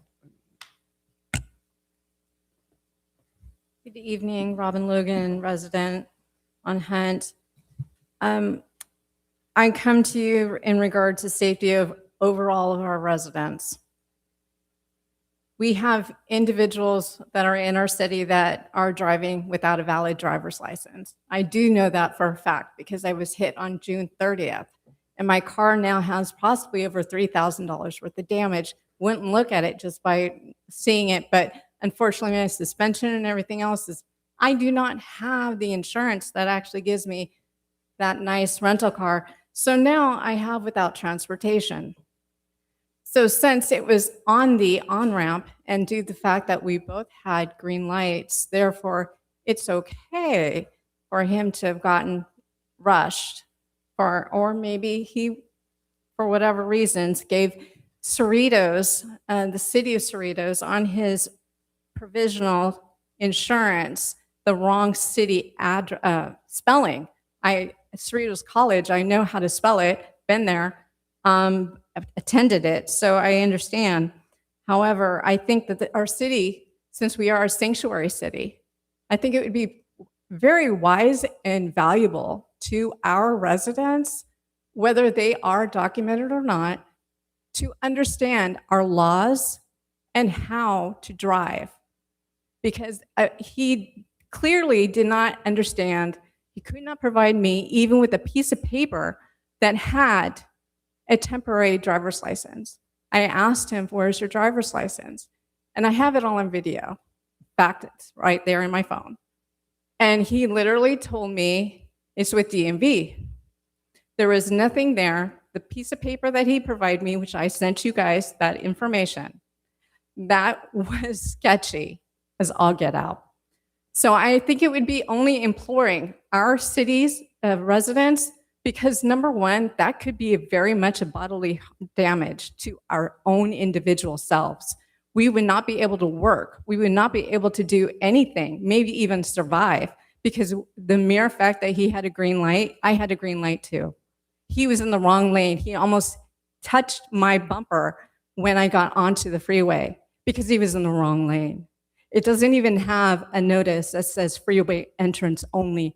That's maybe something I would like to see how much it would cost.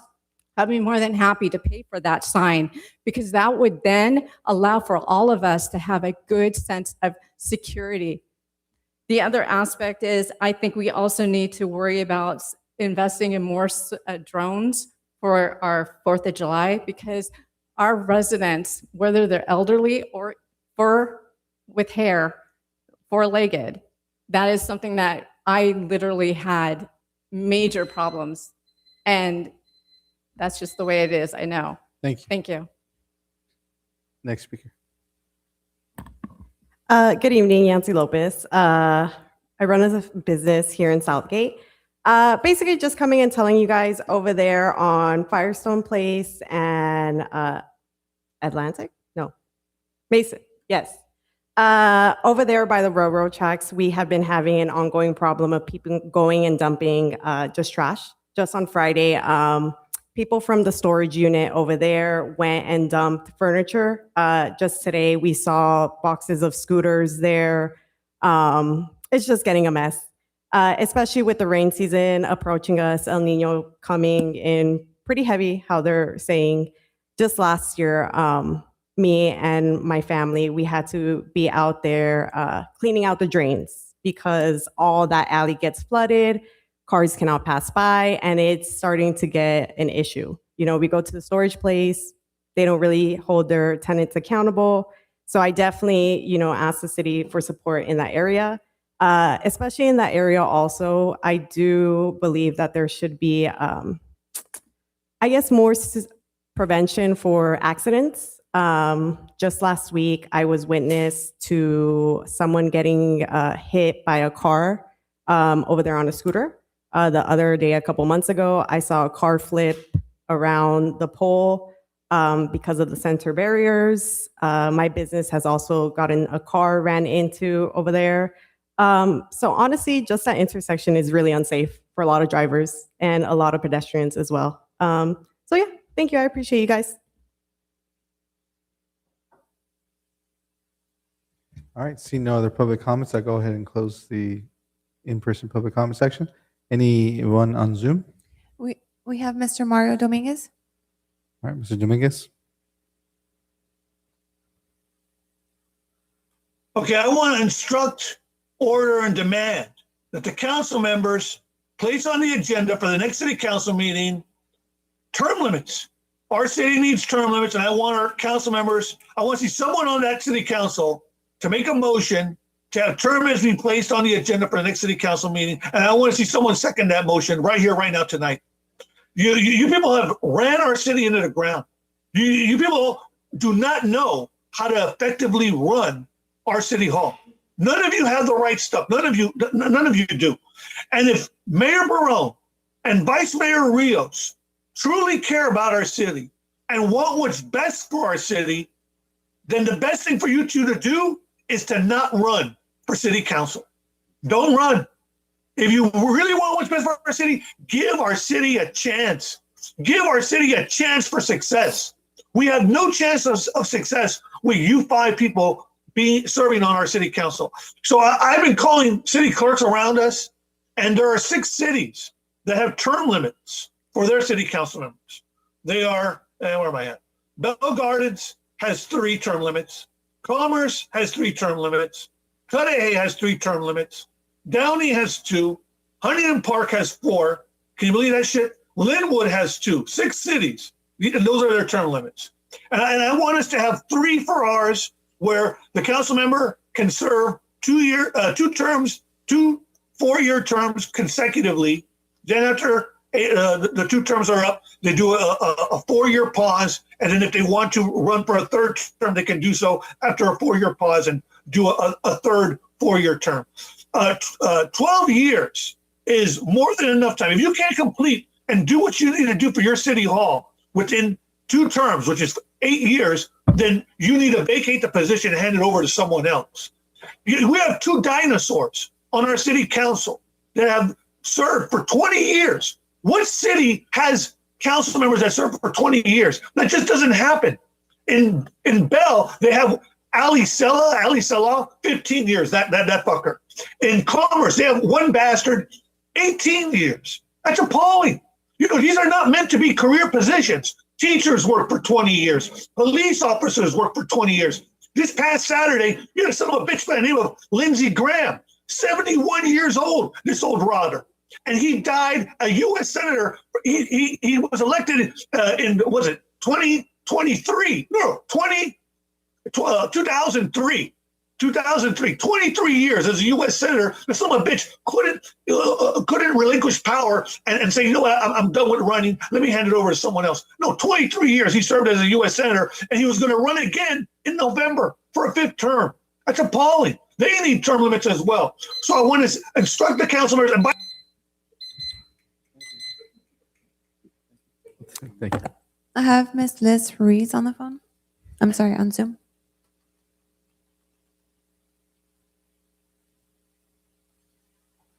Good evening again. I just wanted to bring up a few things. I wanted to commend the park staff and city staff on the 4th of July Works event at the park. I thought it was beautiful, always better than the last. Just walking into the park, it was incredible seeing how full of families the park was. Just how many people were picnicking and the outskirts, not even inside the carnival part. That part I thought was a lot better than the last time it happened. There were more rides. My baby got sick, unfortunately, so I couldn't take her. Our luck, but I was able to go myself and enjoy it for the brief time the display happened, and I thought it was beautiful. The music was great. It's always different, so I really appreciate that too, and I'm hoping we could keep it next year. The other thing I wanted to bring was the term limits thing. I did speak to Mr. Mario Dominguez and agree with some of the stuff he said. I would ask him to keep his ageist comments down. I think it's pretty demeaning to refer to you guys like that, but I do appreciate the experience and knowledge that many of you guys have, or that the 2 of you guys have, because I think it's been really helpful in throughout several conversations that are brought up to council.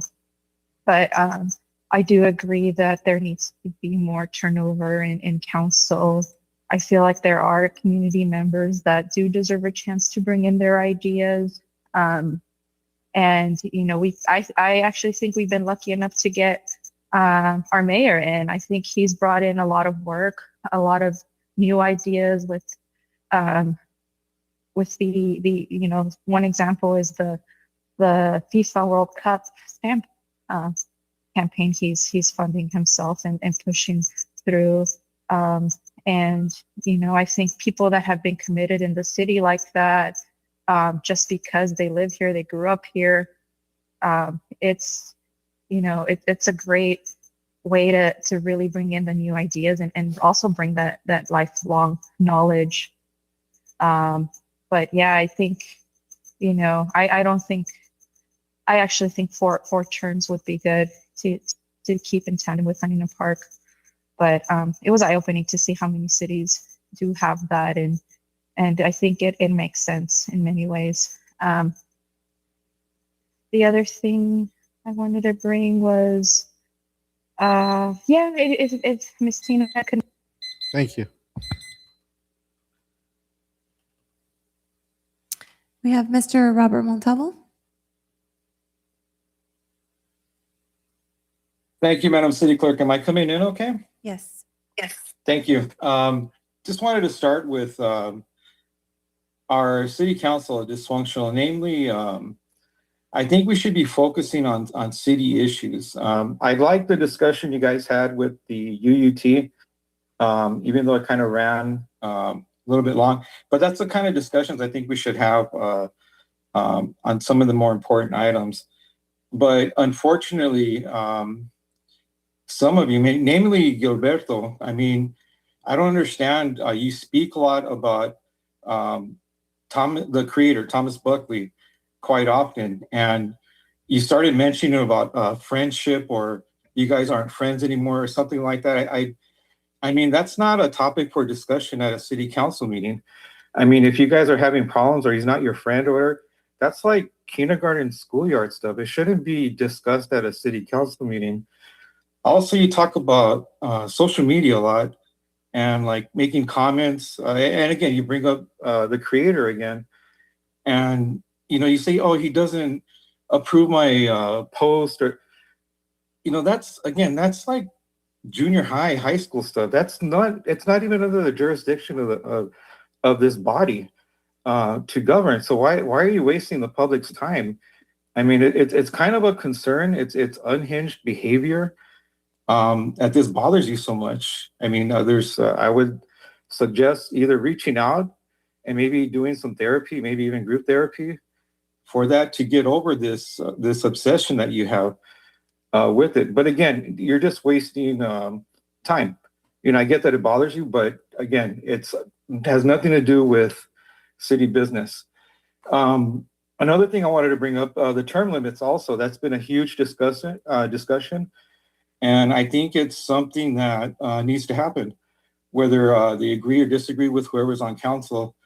I do think 2 terms is pretty good, even 3.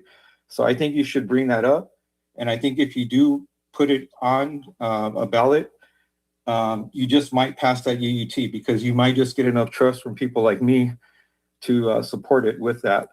And lastly, for the police chief, I have something I want to ask you. There was a posting about Gabriela Arredondo, who was a 13-year-old that went missing on June 27th.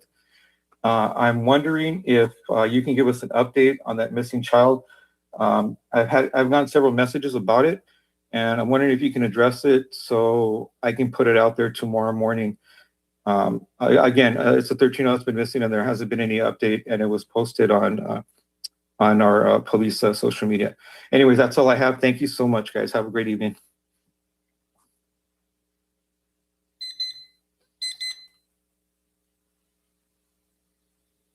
We have caller ending in 609. This is Thomas Buckley. I didn't want to address it, but since the last caller did, Mr. Hurtado, if you could just restrain yourself from talking about me. I really don't have anything to do with the city business. If you guys could just focus on city business, that'd be fantastic. I think that would help build up trust within our community that you guys are focused, especially when we have a financial crisis right now. In fact, I wanted to talk about that. I'm not really hearing any discussions what's going to happen in the event that UUT does not pass. What are the contingency plans? You guys failed to address the possibility of a deficit, even though former Treasurer Greg Martinez, myself, your former city finance director, the fiscal reports were all showing that we were going to have one. It was looming, as I would always say. And I warned you guys over and over, and finally we had it. And I think that had, they say, an ounce of prevention's worth a pound of cure. I think we should be reminded of that, because UUT may not pass. I'm not going to say likely or unlikely, but I have a feeling I kind of know which way it's going to go. And if it doesn't pass, what are we going to do? We should take preventative measures, get things ready, talk with management, maybe lower management, to find out, what their recommendations are. But I think it'd be prudent to have discussions about it. And as far as the notion of insolvency and our city going bankrupt, I really do think that you guys should be clear, because I think you're using the element of fear in that if UUT does not pass, that we're going to go bankrupt. And that's not the case. That would be absolute incompetence on staff's part. And staff is not dumb. And neither are any of you. You know, none of you are dumb. But I do think that you do deceive and mislead people using fear tactics like that. So I think you really should dispel any notion of insolvency and talk about, you know, what do you do when UUT does not pass? All right, that's all. Thank you so much. We have no other. Thank you, Mr. Mayor. All right, thank you. We'll go ahead and do reports. I'm so sorry. We have Southgate Chamber of Commerce. My Oh. apologies. Go ahead.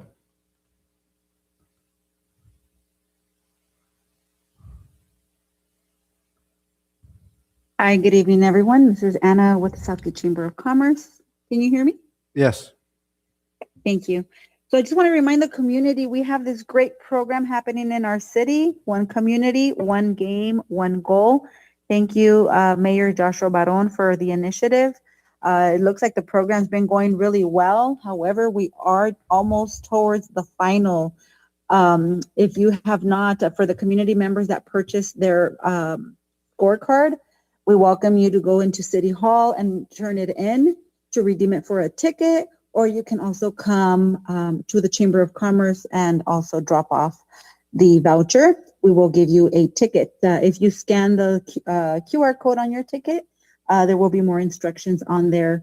You can still purchase your card if you wish. We do have 15 great restaurants, coffee shops, pupuserias, taco spots that you guys can go taste what their great food is about. I heard the churros are fantastic as well. So just want to invite the community for this last week to go out and visit your local restaurants. The campaign will end on July 19th. Thank you. We have no other, Mr. Mayor. All right, thank you, Madam Clerk. All right, so we'll go to director's reports. Yeah, Mayor, I don't have any comments tonight. Thank you. Good evening. So first, I want to start by congratulating Lisa Munoz, our Senior Center Recreation Coordinator, on being awarded a $15,000 AARP grant. The grant will be used to create a digital connection lab for our seniors, which it's a dedicated computer lab and a learning space at the Senior Center. Next, want to just touch on 4th of July and just thank our Public Works and PD, as well as our Parks and Rec team, for putting on a great event for the community and great fireworks show. And thank you for your support in allowing us to do this event. Just so you guys are aware, the carnival brought in approximately $20,000, which help pay for the fireworks show for that evening. Also for our July park program, it's going very well. We had anywhere from 40 to 50 kids or families showing up on a daily basis. And this is something that's new that started. So if you haven't checked out our social media stories to see what's going on, I encourage everyone to do so. And we have a couple more weeks left. So just want to continue to encourage the community to come out and participate. Tomorrow is water baseball. Also this Saturday, July 18th, we have our 5th annual fun run event. So join us for a fun, messy, and wet 1 mile run. So we still have some space for that. It's about $10 to register. And upcoming event for us is our concert in the park on July 30th. We have Los del Momento from 6 to 9 p.m. And then on August 1st, we also have our family camp night taking place. I think that one might be sold out, but we're excited to have families come out again and just participate in a camping experience there at Southgate Park. And then lastly, not next Monday, and 2 Mondays from now, July 27th, our fitness team is hosting a survival challenge boot camp. So staff have done an amazing job of creating a fitness challenge. This past Monday or last Thursday, one of the days they went out and they put a mock trial together for staff. And so I was out there watching it, and it's going to be really good. So if you get a chance, stop by and check it out or participate.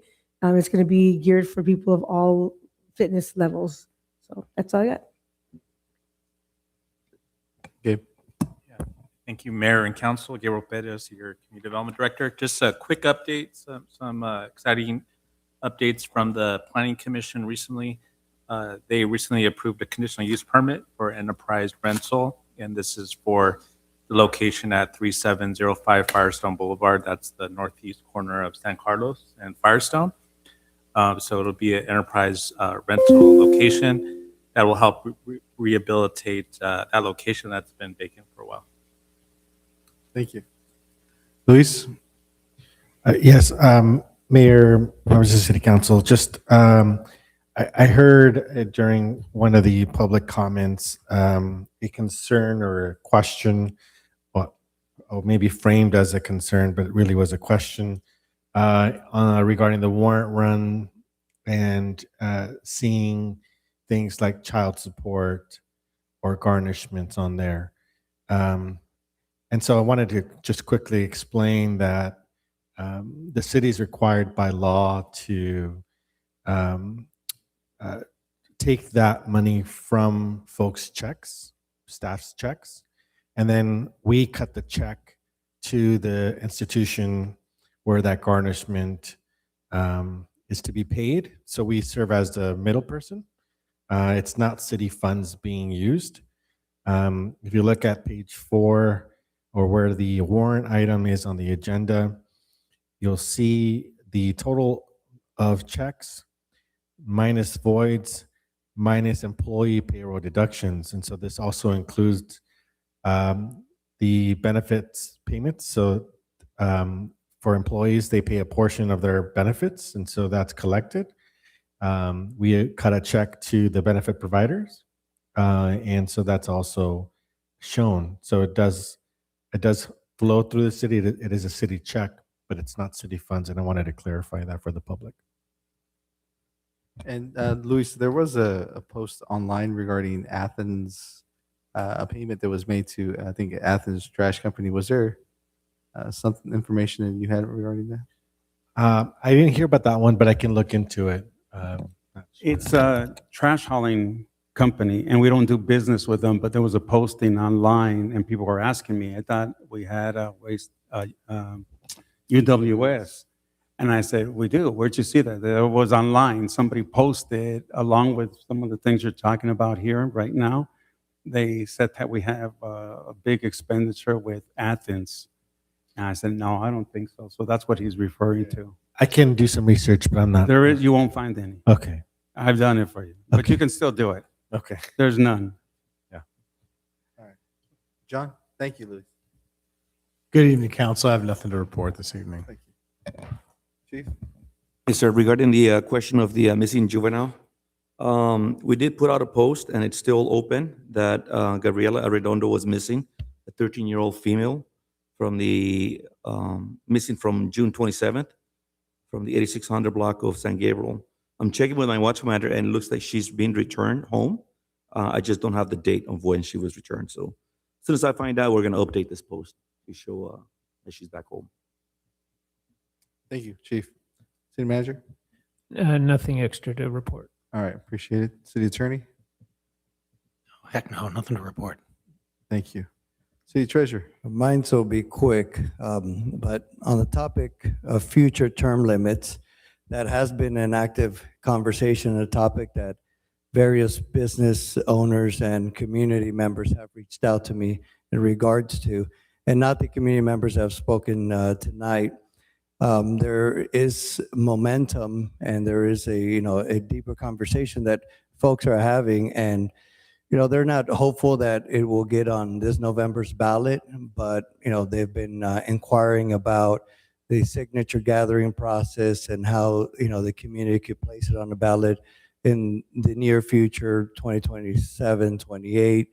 So that is a topic that you'll be hearing more of, and and just so it's clear, I have committed my support to those community members that I would support a future term limit ballot measure as well.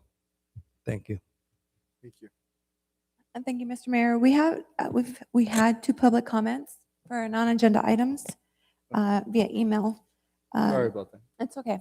I have Mr. Robert Herrera requested that the city council place term limits on the ballot, expressing support for limiting council members for 2 or 3 year terms to prevent career politicians. And then the second one is from Yasmin Gasca, who submitted a formal complaint alleging the city improperly approved a structure at 8970 San Antonio Avenue and raised concerns regarding firefighter and emergency access, fire code compliance, and the city's building approval process. She requested a formal investigation, a written response with supporting documentation, and expressed concerns that her PRA request submitted on April 14th remains unanswered. Then on to my comments. I want to remind the public that the nomination period for the November 3rd, 2026 municipal election is now open. Nomination papers are available at the city clerk's office. We have 2 council member seats, a city clerk's seat, and a city treasurer seat. The nomination period closes Friday, August 7th at 5:30. And although City Hall is normally closed on Fridays, city clerk's office will remain open from 7 a.m. to 5:30 p.m. to accept any nomination papers. Anyone interested and has any questions, please contact me, 323-563-9511, or stop by the city clerk's office. Thank you, Mr. Mayor. Thank you. All right. Councilmember Avalos. Thank you, Mr. Mayor. So in accordance with AB 1234, I attended vector control meeting last week. And I have been forwarding over to our city manager because we have had several cases of the West Nile virus in Paramount and in other surrounding cities. So just want to make sure the community throws out any standing water, because unfortunately those mosquitoes do bring a lot of disease and a lot of illness into our community. Furthermore, as far as the term limits, I totally agree. But not just 3 to 4 term limits. I think 3 is reasonable. But also doing districts, because Huntington Park is actually having district elections because now they've divided the city. So I think that would be in line with our sister cities surrounding us that do have districts. Not all of them, but for the most part, they all have districts and term limits. So again, we're always comparing ourselves to other cities. And if we're going to be, doing the rhetoric, then we need to start doing the walk and holding ourselves accountable with term limits as well as districts, just to make sure that the community feels that their representative for their area is actually advocating for them in comparison to the way that we have it, which is at large.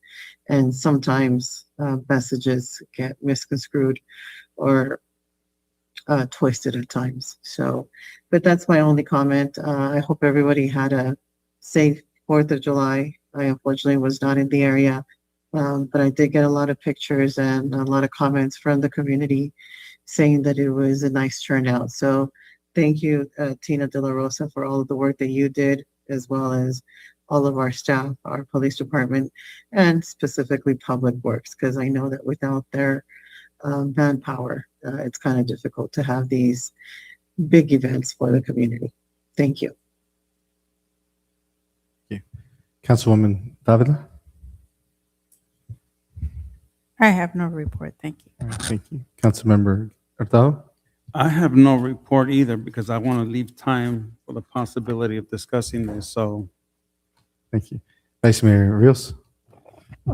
Thank you, Mayor. Thank you. Those that are hanging in there tonight. A couple of things. Last week we lost Mama Maloney of Maloney Meats. She just had turned a couple of weeks ago 100 years old, and she just passed away recently. So you'll be getting notice. The other thing is, I was in Hollandale this past weekend, and I ran into a number of people out there, and one of the concerns was, and I did, is Tina, the the parking lot is closed on Saturday and Sunday, and a lot of them are wondering because they were notified. They say, "Why is it closed? You know, why do we have to go all the way around over here?" And so it's several weeks now. And I mean, you want to elaborate on why it's closed? You know, I know somewhat. So this is actually a decision that was made by both my predecessors, both Paul Adams and Steve Costley. During the spring and summer seasons, we're inundated with a ton of car shows that come through, illegal car shows that have not paid for any permitting to be out there. They don't have any insurance to be out there. And they set up jumpers, they have food trucks, they have all kinds of different activities going on. And it's a big liability for the city without them having insurances and such. And so when I came into Southgate, that's something that Steve had told me about, like, hey, we always close down Hollydale, the Monroe parking lot in Hollydale to help mitigate the car shows. And just this year, since we have closed it, there was a couple times where AYSO Soccer had asked if we could open up the parking lots for a couple big tournaments they had, and I told them we would do it, but I did warn them that it potentially that they may not have the parking they're looking for, because if the car shows come in before their teams come in, that they were not going to have parking anyways. And the times that we did open it up, sure enough, as soon as those parking lots could open in the morning, they started to fill up with car show, and so we closed them down right away. So to leave parking spaces for AYSO. So that's more the issue as to why it's been done for. I don't know how many years before I got here, but I know for numerous years it's been done. Can we talk? Let's talk offline, because I'm concerned, because more people have voiced concern, because this is our park, and just inadvertently those folks are impacting the other folks in the community, and it doesn't seem fair. But we could talk a little bit more about how to work it through. Right. And the Century lot is open. It's just the Monroe lot that we close off. The Century lot is open to the community. They can access that's a it. smaller lot.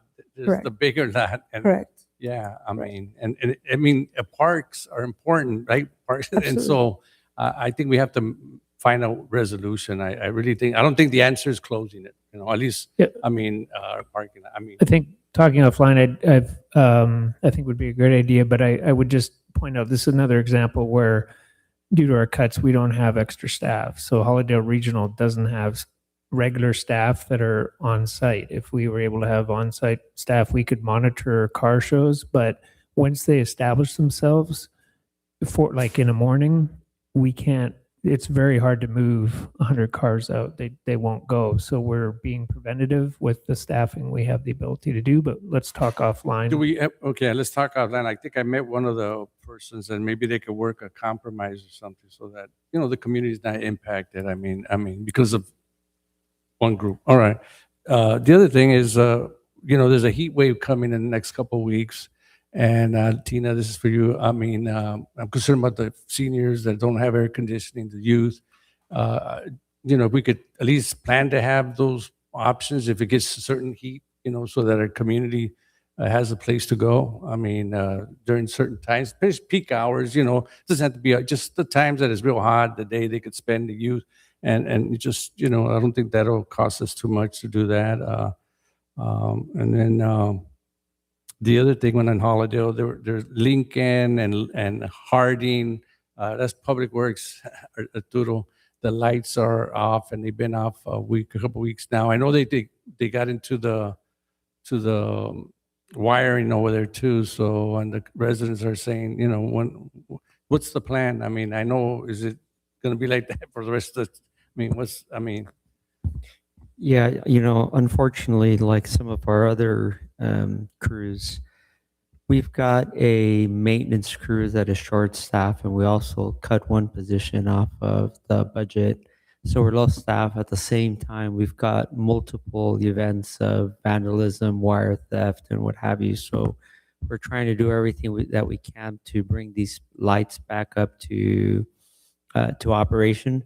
It's a very long process to have to assess the damage, to have them, to procure contractors sometimes to do the work. It takes a long time. And so sometimes these lights are down for a month, 2 months, 3 months, depending on the issues that we're experiencing. But know that we have a crew actively working on the lights. We're just competing against a lot of the vandalism, and we're addressing them one at a time. Thank you. All right. Council member? Oh, I'm sorry. I already gave you the opportunity. Yeah, I'm done. All right. Just I had one quick thing. I did go to the LA County Sanitation District meeting. They brought up that they were going to start the construction on Atlantic and Firestone. I know we posted it on our social media just as a notice overnight. It is. I warned them that it is a major intersection that we hope that the majority of the work would happen overnight when traffic is low. They did say they're going to start close to 6:30 to 7, which I think is still a little bit too early. It's right in the middle of all the peak, but the amount of work that is required, they are saying that if they can do it in a shorter amount of days, it would be beneficial. So they're going to work through that, and hopefully it impacts our residents not as heavily as the remaining portion of it was earlier on.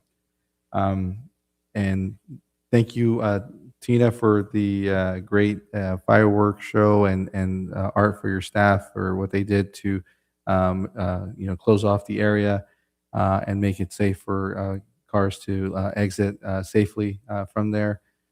It went. I had a practice the next day on one of the fields, and I couldn't tell that something happened at the park the day before.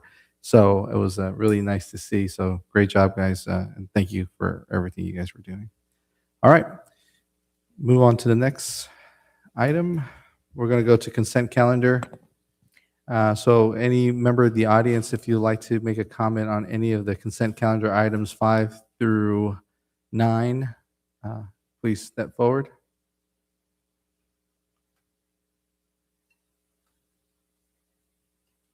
Thank you. Robin Logan, resident. For number 5, I understand that there's been a lot of talk in regards to the safety, or shall we say environmental aspect of the pipeline. What happened recently was not the actual pipeline. People who, wasn't Torrance Pipeline Company, it wasn't Tosco, it wasn't anybody who was owning the pipeline. It was a third-party company who actually drilled into it. Did they call, Diggler? I don't know. But the reality is we are now going to possibly hold these people accountable for something that happens to already be under our roadways and our houses. Are we actually, if we say no and we don't, do we cap it? What do we do? I mean, I don't understand. I know there's a lot of opposition, a lot of people who want to say, we need 100,000, we need 200, we need $300,000 for them to go ahead and have this access. I think it's kind of a little redundant and maybe a little absurd. And however, I do think that it's already here. It's already something that's been there. Whether we add money to this particular opportunity or not, that's something you guys need to discuss. But the idea that we're going to punish a company for something that really had nothing to do with that. If an earthquake were to happen right now and we have an emergency, that's going to be all of us. So the reality is that we cannot fine, we cannot take, and we cannot take this company, because what they could do to us is actually a lot more worse than what we would be doing to them. So I also need to bring a little bit more to the fact that those who are going to be talking after me and the reality of the language, I also would like to see how we can consider about curbtailing. I understand we have freedom of speech, but we also need to have some decorum. Thank you. Thank you. Any other public comments? All right, go ahead and close the in-person. Any callers on Zoom? Mr. Mayor, I have Mr. Mario Dominguez. Okay. Okay, so I want to hit on 5 and 9. So I want to instruct order and demand that the council members use this money from Torrance Pipeline. So in year one, you're going to collect $52,646 in annual fees and granting fees. $52,646. And then in years 1 to 5, each individual year, you're going to collect $155,000 plus. So I want to see years one's money, the $52,000, to go towards funding an official police grade drone for our police department. You know, you have our cops running around like a bunch of fucking amateurs with this low tech equipment, with these off the shelf drones that the chief told me are only like $1,800. And you saw the item report where 11 instances they had to use them last year. Well, there's your receipt right there. There's your proof of purchase that you're getting your money's worth. So going forward, I want that money to go towards funding an official police grade drone. On top of that, in the future years, the $155,000 that you're going to be collecting, I want that to go towards putting cameras inside our parks. Now, you do it strategically. You do one park at a time to make sure that each park is properly outfitted. But that's where that oil money should be going. You should be putting cameras inside each and every single one of our big parks. And then on 9 with the Chamber of Commerce, see, this is, again, a stupid shit item. Why are you giving our scumbag Chamber of Commerce $25,000? Earlier this year, the Citizens Advisory Committee gave those useless bastards CDBG funds. They already have CDBG funds. Why are you giving them more money? What have they done for our city? What can you point to and say, they fixed this? They made this better for our city. They helped elevate our city, and this is how they did it. You know, show me the data. Show me the information. What metrics are you using to gauge and measure that this worthless organization is actually making a contribution to our city? Explain to me, how is it that the corner of Tweedy and Atlantic Avenue, that vacant lot is still there? What are they doing to help bring in a business and put a business there? This is a scumbag organization. And council members, you know, this is starting to look like a kickback to your buddies and friends on the Chamber of Commerce. You know, this might be the proof that Chicken Shit Buckley, you know, he's been saying you guys are a bunch of crooks and you're all corrupt. Well, this might be it right here. And this looks like a kickback to this useless organization that does nothing for our city. What have they done to help build and develop our business community? Explain to me, why is it that we still have the Allen Theater? And you want to know what urban blight looks like? You want to know what urban decay looks like? You don't need to look any further than the Allen Theater. You need to reject item 9.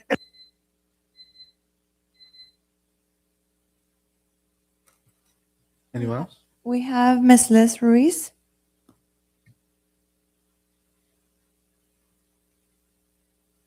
Hi, everybody again. Yeah, I just wanted to thank you for the changes made to item number 5 related to the pipeline. I appreciate that it was changed to a 5-year term and that the income was laid out and planned out. I'm hoping that in the future, you guys really look into a lot of these lease agreements and try to capitalize and maximize the amount of income. I also appreciate more than anything the emergency clauses that were added to this. I disagree that this is a penalization to the pipeline company. I think that they get more than enough from our city, putting these pipelines very close in proximity to residential homes through, you know, we've seen how much damage they can cause, whether through their fault or not. And I appreciate that the emergency procedures were a lot more detailed, and that there is going to be a plan set in place to work with the city. I firmly think that really helps with any possible problems, whether they're the pipeline's faults or not. And so, yeah, I really want to appreciate you guys listening to the public, and I would also be interested in summaries of the letters that were sent in. You guys alluded to them, but there was never any mention of how many it was for, what specifically they asked for. So yeah, I'm hoping you have that available today, because a lot of people spent time sending those in. And yeah, thank you. We have no other, Mr. Mayor. All right, thank you. I'll bring you back to council. Any questions, council? Any items you want to pull? Mayor, I was. Go ahead. Look, I'm going to recuse myself from item 5. But on number 8, John Hunter, an associate, all I asked is, that name comes up regularly. I know it has to do with cleaning our sewer or drainage system, but I would like to know more. Maybe one day you could come and tell us a little bit more about, because we spend quite a bit of money there. I mean, and it's probably all grant money, but it's still good to know what, Arturo. Yeah, Council Member Rios, I appreciate the inquiry. So the Public Works Department manages a lot of technical programs with a lot of complexity. One of those programs is the stormwater program that is a state and federal program. It's under the National Pollution Discharge Elimination System permit. What is that? It's a regulation by the state of the stormwater that gets discharged from the city, in essence, to receiving waters, be it a river through our storm drains or what have you. That permit is very complex and it requires specialty environmental services. John Hunter helps us manage that permit program. He's been helping the city for over 30 years now, and he's just got that familiarity with the city. He's always kept us in compliance. He also helps us review development projects or what have you for compliance. So that's what this program is all about. It's an annual contract, $111,000 a year, but he historically spends less than what we budget for. It's an as-needed service, so historically he spends less. He also helps us manage 2 other related programs, recycling programs that come through the council, so it gives the appearance that there's a lot there, but it's all under the same stormwater program. So this particular one, what we're basically doing is we're amending the contract to extend his services for 1 more year so that he can continue providing those. Okay, all right. Councilwoman Davila? I have no questions. I want to make a motion to approve 5, 6, 7, 8, and 9. Okay, Councilwoman Avalos, I'd like to give you an opportunity. Thank you, Mr. Mayor. So for item number 7, after reading this and talking to the city manager, I mean, I understand the logic. However, if we are eliminating a position, we should not be adding anything additional in any of our departments, given our deficit. So I will cast my vote, but I don't know that I will be supportive of this item. Okay, thank you. Okay, so just a quick comment. Item number 5 was pulled not as a result of anything that the Torrance pipeline did, but it was an opportunity to address the 5-year versus 10-year and a couple of other safety things that I think were important to address. Not that it was unsafe, but we saw what happened, and I thought it'd be good to consider that. Also, there's an item, the one dealing with the property, that's item number 6. I know that our current policies allows for this to occur the way it's written, but I want to use this as an opportunity to review this and maybe some other municipal codes that need to be changed. You and I had a brief conversation about that. So do you need additional comments, or do you want to? The staff and I have collected a long list of code changes that we've thought of that might be good to have a review of. A portion of that list has already gone to the Planning Commission to get their feedback, but we thought it would be important to take that list as well as some additional items, including city code rules that refer to a parcel split and how the heights can be limited. So there's more discussion on that, and we plan to bring that back, all of those code items as a study session item next meeting on July 28th. Yeah, and the other thing I want to address during that, I don't know if I'm crossing the line of municipal code, but it's part of this. Would that be okay? I think you could offline provide any other items you might want to list. Well, if I can, I just want to throw it in. If I need to stop, I'll stop. So that's on you, okay? So because it was brought up by a resident, Yasmin Gasca talked about an issue. We have a lot of policies that are in place that, because of the changing times, may no longer be appropriate. And our policy allowed a resident to build a fence, and it's legally because it's within our municipal code.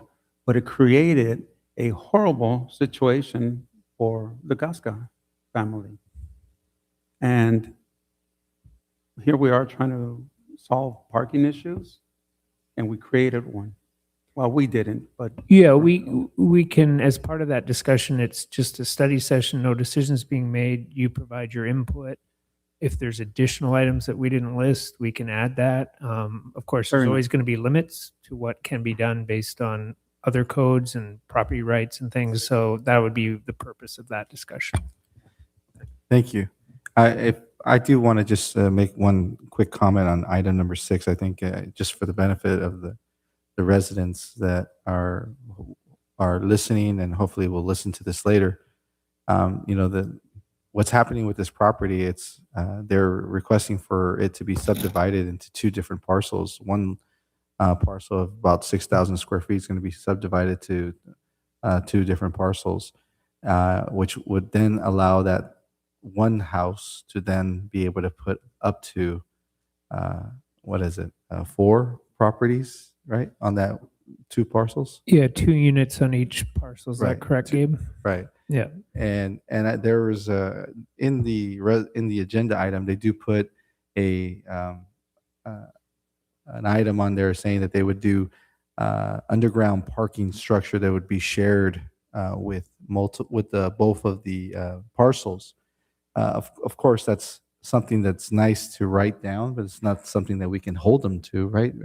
Gabe, I want to make sure that I'm aware if the developer comes back and says, you know what, creating underground parking is going to be way too expensive for this parcel, I'm just going to scratch that. There's really not much we can do about that.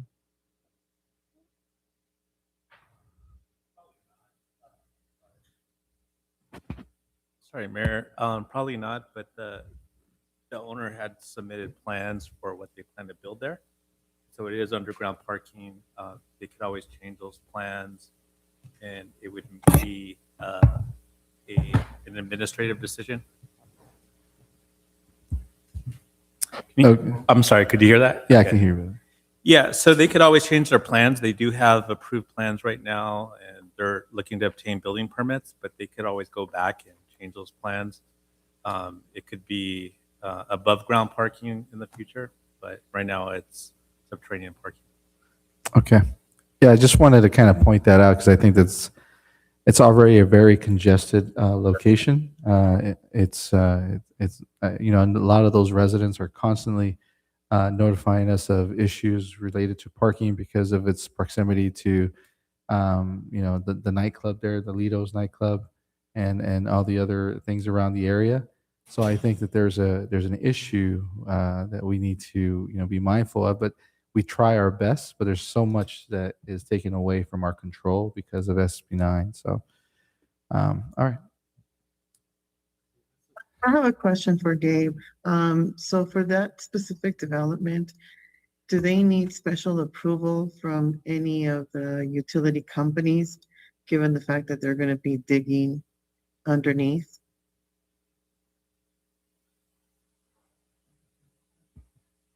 I'm not sure if there's any special approvals other than typical approvals anyone would have for a new residential unit that's being built in the city. So nothing out of the ordinary. The reason I'm asking is because the gas company has this, I think it's a phone line, 811, call before you dig. Yeah, if I can just help with that inquiry, there's two different processes for doing construction on private property as opposed to on public property. When you're on public property, there's processes that require to call dig alert, for example, what you just mentioned. When you're on private property, the process is a little different. Usually, there are services that are identified that lead to particular points, so you don't have the same requirements that you would as if you're contacting, as if you're working in the public property. Thank you. All right, so we have a motion and a second, so I'll go ahead and ask for a roll call. Madam Clerk. Councilmember Avalos, I will be abstaining from items number 5. It will be a yes for item 6 and a no for 7, 8, and 9. Just for clarification, is it recusing, not abstaining, right? correct. She has to say why. And then if you can just provide a reason why you would recuse yourself from item number 5. So the pipeline runs on Santa Fe Avenue. My mother's property is on Glenwood. At this time, I do not have a financial interest in the property. However, things might change in the near future. So for that reason, I'm recusing myself or abstaining from voting on that one specific item.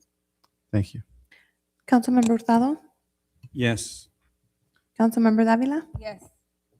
Vice Mayor Rios, Yes, on all of them. I recuse myself from 5 because of my employer. I worked there by the college, and that's where the pipeline.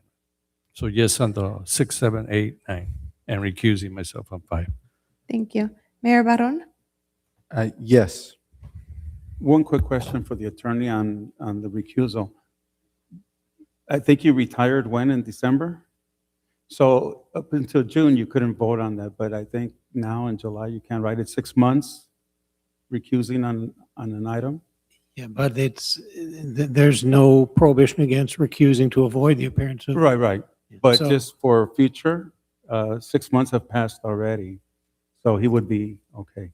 And I say that because you seconded the motion to move forward, and that you were doing it for that reason, so. If the recusal was based on a financial interest, then. Not anymore, yeah. It's past 6 months. But again, Yeah. he's free to recuse himself just to avoid any hint of a bias. Thank you. All right, Madam Clerk, we're going to go back to item number 4 real quick.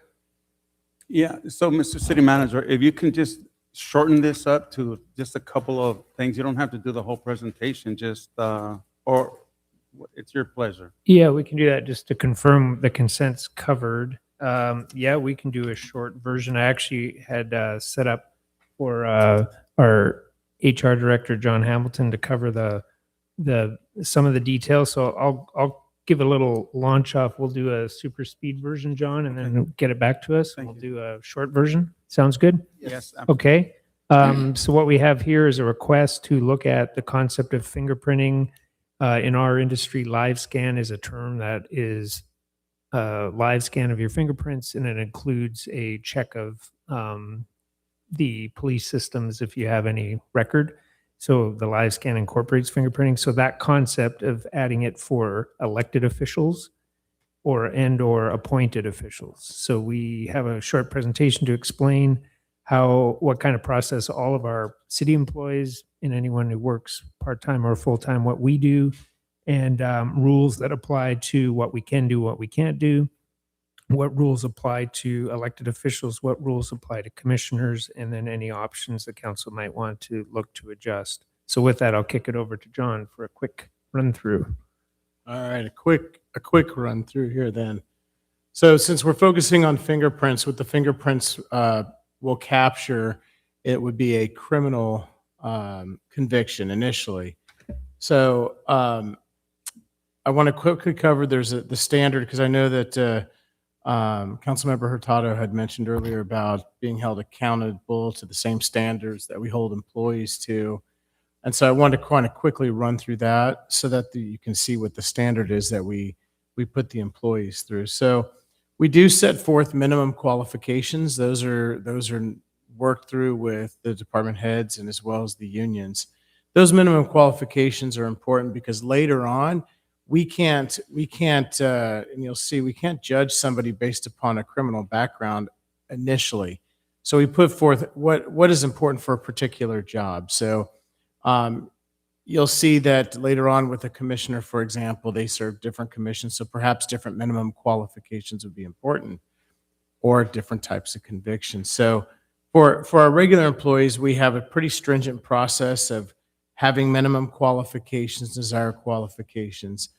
We have applicants who apply. They go through a screening process, a pretty rigorous screening process through HR, where their applications are screened to meet those minimum qualifications before they're even pushed onto through the process. Ultimately, candidates will get to the department heads, but if they don't meet the initial qualification stage, they fail to meet the minimum qualifications, the department head will never see that person because the applicant never met the minimum standards necessary for the position. What happens though is once that applicant has been determined successful, they meet the minimum qualifications, they've met with the department head or the appointee, the department head alerts us, the HR, saying, my selected candidate is so-and-so. We then give them what's called a conditional offer of employment. And some of those things include a medical examination to make sure they're physically fit for whatever the position is. Also, we do fingerprinting, and that's through something called LiveScan. Now, PD has an entirely more complex process because they have a much higher set of standards for police officers than necessarily that we do for our standard employees. But it doesn't mean our standard employees are really low, the standards. They have a very high. What that LiveScan is that LiveScan is they go and they do an electronic fingerprinting with the PD, and the PD then sends those fingerprints through the California Department of Justice. And what we do is that we will get a rap sheet of that particular applicant. And then once they are hired, we have ongoing monitoring, meaning if, for example, we have an individual who gets arrested for a DUI, we'll be alerted to that. And if they're in a position that may be important, such as a police officer or somebody down at the public works yard who's operating a big piece of equipment, we can immediately take action to suspend that employee from doing that type of work. And also, depending on the conviction or the arrest, we may end up suspending the employee, we may end up investigating, et cetera. So that individualized assessment, the reason why we have to wait is California has what's called ban the box. And this was an effort to make sure that we weren't screening employees or applicants because we just don't want them to have any criminal conviction. So once we do that, we get the standard, or if they do have a rap sheet, I'm going to tell you, it's not common that we get somebody that does, but every once in a while we do.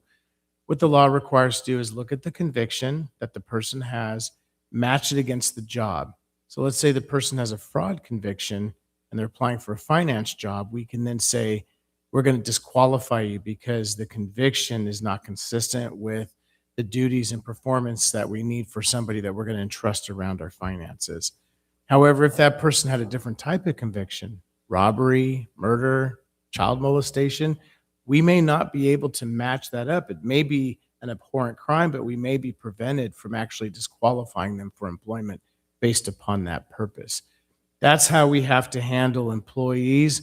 And just so that our applicants for positions, we have a great group of employees, so it's very rare. And then the folks that do apply that may have something, they may be very old convictions from 20, 30 years before.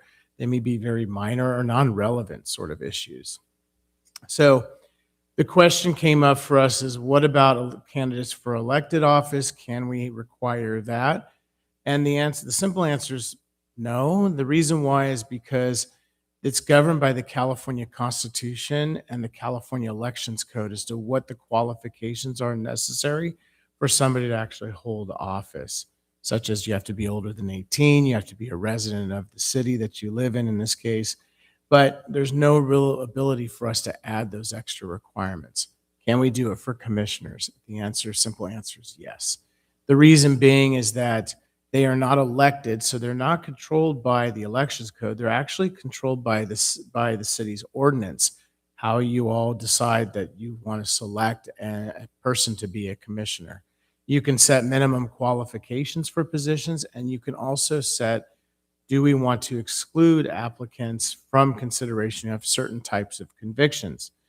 And the question is, does that law I just told you about, the ban the box law, apply to commissioners? The answer is no, because ban the box is an employment decision. And what it says is that because we're just giving them a stipend, it doesn't count as an employment decision. They are a quasi-elected, they're appointed. So we can have minimum qualifications that council can set if they so determined what they want as a minimum qualification. In this case, we're talking about conviction. So here's a quick slide again on no for candidates. As a note, part of this came up is because there was an assembly bill that had, I think it was unanimous support in the assembly to prohibit people running from public office in the state of California who had they were registered sex offenders. The bill failed for one reason or another, but it doesn't mean that we can't take maybe the spirit of that law and look at it. Do we want it to apply? It was just considered too broad at the state level. Yeah. And they're going to work on trying to.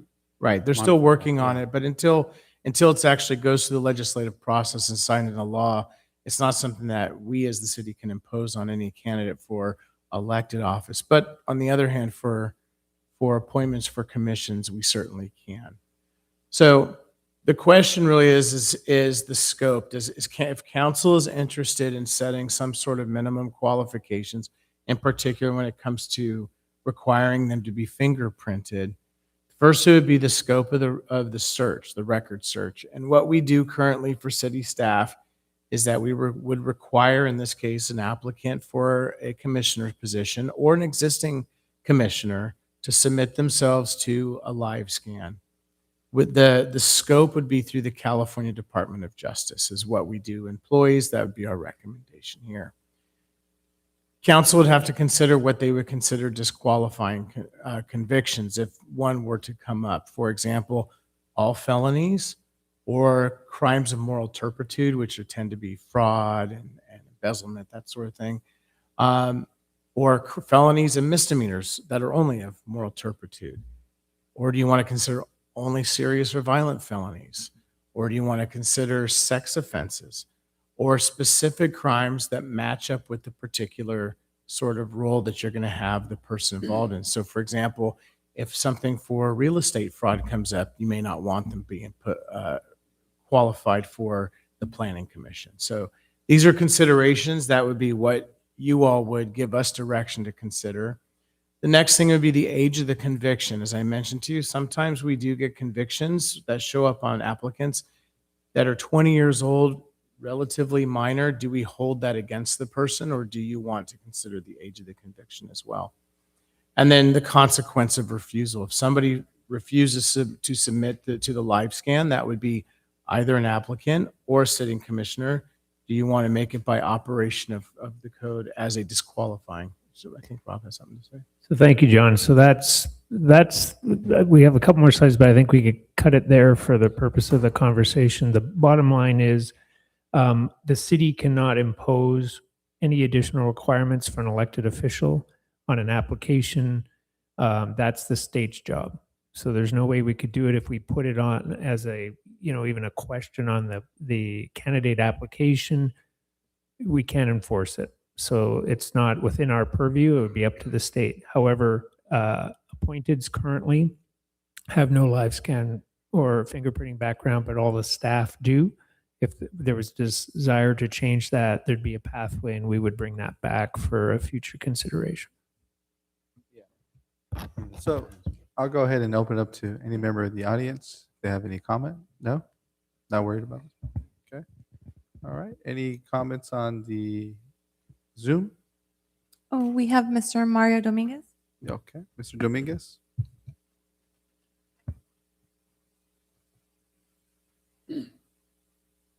So when I spoke with Ms. Glaze and asked her about this presentation, because there was no item report, she explained to me that the people that work inside City Hall are required to go through this fingerprint background business. And then I said to her, well, if the folks that work inside City Hall are required to go through this fingerprint process business, then I don't see why the council members should get an exemption. Why should they be exempt? They should go through it too. And the one especially that needs to go through it is the old monkey. The old monkey, he's allowed himself to be turned into a punching bag with all these bogus claims that, he's handing out children's images of little kids, that he's distributing images of kids, that, these illusions, these insinuations that he's a child molester, that he belongs to this, the sports program where he's around kids. Well, if anyone needed to go through his fingerprint background, it was the old monkey, so he could set the record straight and shut these lies down. But unfortunately, it doesn't apply. So the thing I want to ask the city attorney, I have this restraining order judgment against me, and I'm toying with the idea of applying to be a commissioner. Would the restraining order judgment preclude me and prevent me from serving as a commissioner? If you could give me some clarity on that, because I'd like to be able to serve, but I would have to Zoom it. I can't be in that building no more. I mean, there's no more joy in that building for me. So if the city attorney can share this with some whether or not I could serve or not as a commissioner, even though I have this 5-year restraining order judgment, I'd appreciate it. I'll end with that. Next caller. We have Mr. Robert Montalvo. Thank you, Madam City Clerk. Am I coming in okay? Yes. Yes. Thank you. This is another agenda item that is not, there's no description, nothing on it. And we always talk about truth, transparency, and trust. This is why nobody trusts you. How are we supposed to know what you're going to talk about until the day of? This is another reason why you have very low credibility with the community. But with that said, this one's kind of funny because you have a sitting commissioner that has committed battery, assault and battery, been convicted of it, serving on a commission, and the victim was somebody that she oversees. You can't make this up. And you want to start live scanning and fingerprinting and all this? Fix what's broken first before you start adding these regulations. I mean, how embarrassing is it to have somebody convicted on a commission and the victim is somebody that they oversee? How is that? How do you guys justify that and then come back to this dais right here and tell people we need to look into who's being a commissioner and who's going to apply to be a council person and stuff like that? That's the very definition of hypocrisy. Why would you guys do that? Again, another waste of time here. Fix what's broken first before you start adding your other little toppings to the mess you've created in the city. Again, I'm going to reiterate this because this is ridiculous. Somebody that's convicted assault and battery, pled guilty to it, and that person oversees somebody on the commission. She did that to somebody that she oversees. How is that allowed to continue? Why don't any of you out there address that? But yet you want to go in the background and check everybody. Yeah, I know it's funny, Joshy, but this is not a video about eating hamburgers and 20-inch onion rings. This is a serious matter that you guys should take seriously because you guys look like idiots. Can you imagine if 20 or 50,000 people see the idiocy that you're doing right now? And then you're going to be crying later on like, oh, we didn't know. Of course you know. Again, fix what's broken first before you start adding stuff on. Thank you. That's it.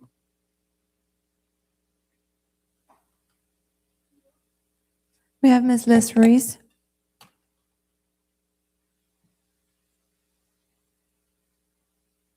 Hi, everyone. I'm confused. Wouldn't the passing something like this fix the problem if there is somebody who has done something sitting in a commission.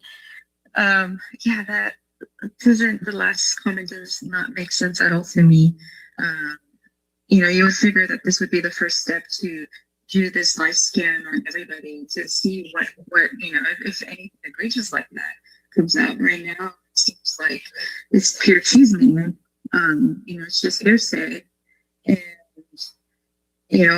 mandating something like this would uncover that and give you all substantial reason to take somebody out of any commission. I mean, we wouldn't want to have anybody like that representing our community. I think Joshua mentioned it before during previous callers' attempt to join a commission that these positions are supposed to be rewards for community members who've shown exemplary commitment to their community, and as such, I think this would be a great tool to make sure that that us commissioners do serve as a great example with dignity and conviction. I know that I myself and several other commissioners serve and currently work along these things. So as such, we have been subjected to live scan fingerprinting. I've had to do it through the volunteer work I've done with Chico Guerras, the Kiwanis, asked members to do that. AYSO, JA. So it's something that a lot of us have already do, so it shouldn't be seen as out of the ordinary or invasive. But yeah, I honestly don't see a problem with this. Thank you.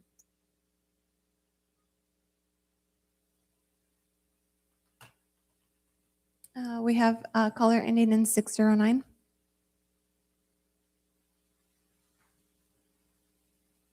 Hi, it's Thomas Buckley. Yeah, I'm just listening to the other two callers, and I agree.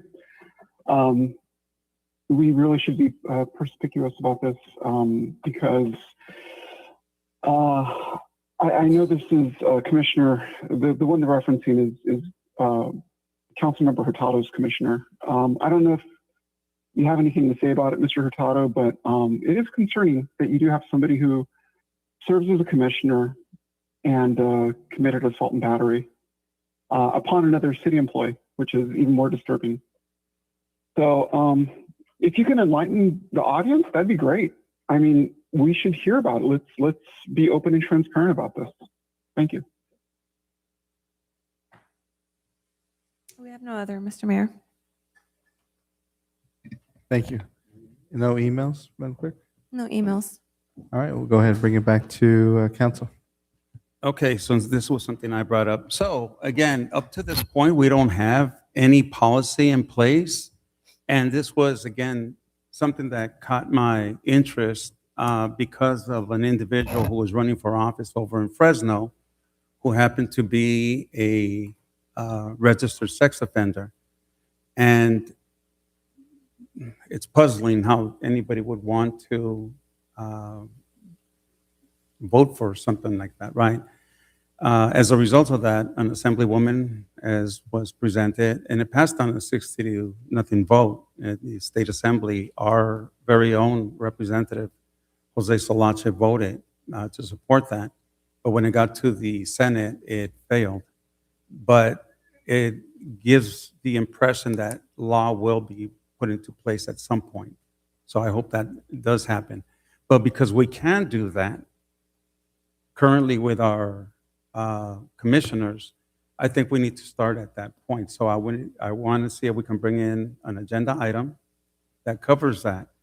And even though we can't require elected officials, and I'm talking elected treasurer, clerk, council members, until it becomes law, then I think we should take a pledge to be fingerprinted.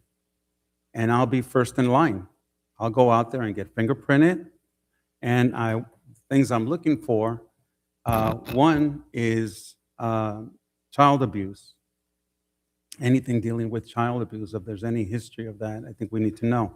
Why is that? Because we get to go to schools, read to children. We get to go to opening day ceremonies of youth programs. And to have an elected official out there who has some history there is just not a good idea. But because it was hidden by the fact that they were not live scanned is a problem. Sexual harassment, well, that one's important because all of us, including commissioners, deal with staff. And I think if you were to ask the young ladies here if they would be okay working for the city of Southgate, knowing that someone is around them that is accused of sexual harassment. And I'm not talking just accused, because anybody can be accused of anything. I'm talking about something that's been settled, something that's gone through a court system or whatever. So child abuse, sexual harassment, conduct, becoming moral turpitude that was mentioned, domestic violence, any history of domestic violence. I think these are very serious charges. And when you have people in the community who are around these elected officials, I think they'd want to know. So again, I'll set up an appointment with our staff. I've been live scanned 4 times. When I got my job as a federal employee, when I got my volunteer with the youth program, so there's already live scan for that. I worked with an after-school program. That one was just in a few years ago. And then also as a coach for the high school. I've been live scanned 4 times. So I got nothing to hide. And so I think that even though it's not required, I feel that, at least getting a candidate or an elected official to say, you know what, I'm open to that. I'll get live scanned. So we can make that at least part of the presentation. Again, when it comes down to it, or the person says, I don't want to get, that's Gil's pledge. Let him do it. I don't want to do it. Let him do that. I think it's fair. We won't require it. And so I think that that's an important step to take. So again, that's my spill on that. And Councilmember Hurtado, I mean, I completely hear what you're saying, and I'm one that is of open book too. So I mean, I'll be more than happy to go through a full live scan and publish that publicly if not required, but I would be willing to do that myself as well. Excellent. That sounds great. And I think we all should do that. But again, that's just a pledge we should all take. And it should be part of the nomination papers when people are running for office, that they will pledge. Just like the President of the United States, when they run for office, they have to submit their tax returns. If they don't do it, people could still vote for them, right? But again, that's just a symbolic gesture, and this will be symbolic until it becomes law. Councilman Hurtado, do you know what the reason was the state when they were what were some of the why they were specifically why were they concerned? Which part in the state why they rejected it? Because they felt it was too broad, and that it's just opened the door for, wait a minute, how about the day that they stole a chocolate bar? Right. Was that enough? Or when they were in college, they, got caught smoking marijuana or How whatever. about if people are accused, would that come up or would that one not come up? No, I mean, whatever comes up during It life, has to be a conviction, is that? conviction or anything that's been settled, anything that was agreed upon. It comes, when you do the initial scan, it comes up as convictions, but then it has constant monitoring, which will show us arrests and subsequent convictions. So, and then when they leave the employment or they're no longer commissioner or employee, then we submit documentation back to the DOJ and it turns that monitoring off. And I'm just thinking about also young people when they're young, to do little foolish things, and then those things come up maybe, when they're young. Anyways, I'm just thinking that And he's right on that. But again, if there's something that comes up and they can expunge it, they can. I mentioned how there was an 18-year-old who got into a fight in high school with a 16-year-old. And he's an adult striking a minor. So is that something that they can expunge? I'm sure he's done it by now. But that's just the way it is. Yes. Well, I just wanted to add, I had this discussion back when I was elected to office in 2022 with our old city manager, Chris Jeffers, and I was blown out of my mind to know that myself as a city clerk didn't have to get fingerprinted. I understood that I'm elected. However, I understand that there's sensitive information that I'm exposed to. There's even minors that walk in through our doors, and we give them a day of being a mayor. So I completely agree with this, and I would be happy to comply. And I'll be honest with you guys, I really thought everybody got fingerprinted. I don't know if I'm sitting next to someone I shouldn't be, but I thought everybody got fingerprinted, and I thought that I hadn't gotten the life scan because I've already done it here at Southgate PD because of the youth program, because of the after-school program, and because of the coaching job. And I did it all three here with our PD, and everything came out clean. And so I just assumed that that's the reason why I wasn't live scanned as a council member. So I hope you're all clean, by the way. So Yeah, so I mean, I concur that I think that there should be no, some scanning of, especially, of our commissioners that deal with a lot. We have commissioners in our Parks and Recs, commission that deal directly with children, and I think, those scans are very important, right? And really in all of our commissions, right? So we want to make sure we're taking that to account. And I don't know if this is an appropriate time, but I think one of the things, since we're talking about, qualifications and stuff, I was also surprised that, in other cities, they've had issues with council members having to be removed because they couldn't show proof of residency. I don't know if there's a way for us to also include that we need to do some type of certification, or that we prove that we're a resident, because I think in many other cities we've seen where they use that as a tool to remove people, and it's if it's something that can be certified, that we can show proof of, and it can be handled through our city clerk's office, I think that that's an appropriate way of handling that, so that we don't have any controversy in that. yeah, and again, part of that I think adds to this, right? We often vote on agenda items, and we recuse ourselves from others. And I think that if we're going to be voting on things, and you lived at this address when you first got elected, and then you never updated your address, and now you're voting on something that probably you should have recused yourself from, I really think we need to update, make it a requirement that if you move, even though you stay in the city, that you must, within a certain amount of time, maybe 30 days, that's more than enough time to indicate where you're at. I mean, when we're registered to vote, right? We vote from the address that we have. So if you're no longer I guess at a a question location- for Madam Clerk, the FPPC Form 700 that's filed yearly, does that require your current address? Yes. I think that's, and it's public as well. Yes, but it doesn't require you to But the provide validation- anything until. it's Got due. it. So it's reporting, it has to be reported yearly, and then the verification or validation, that's the gap, right? Right.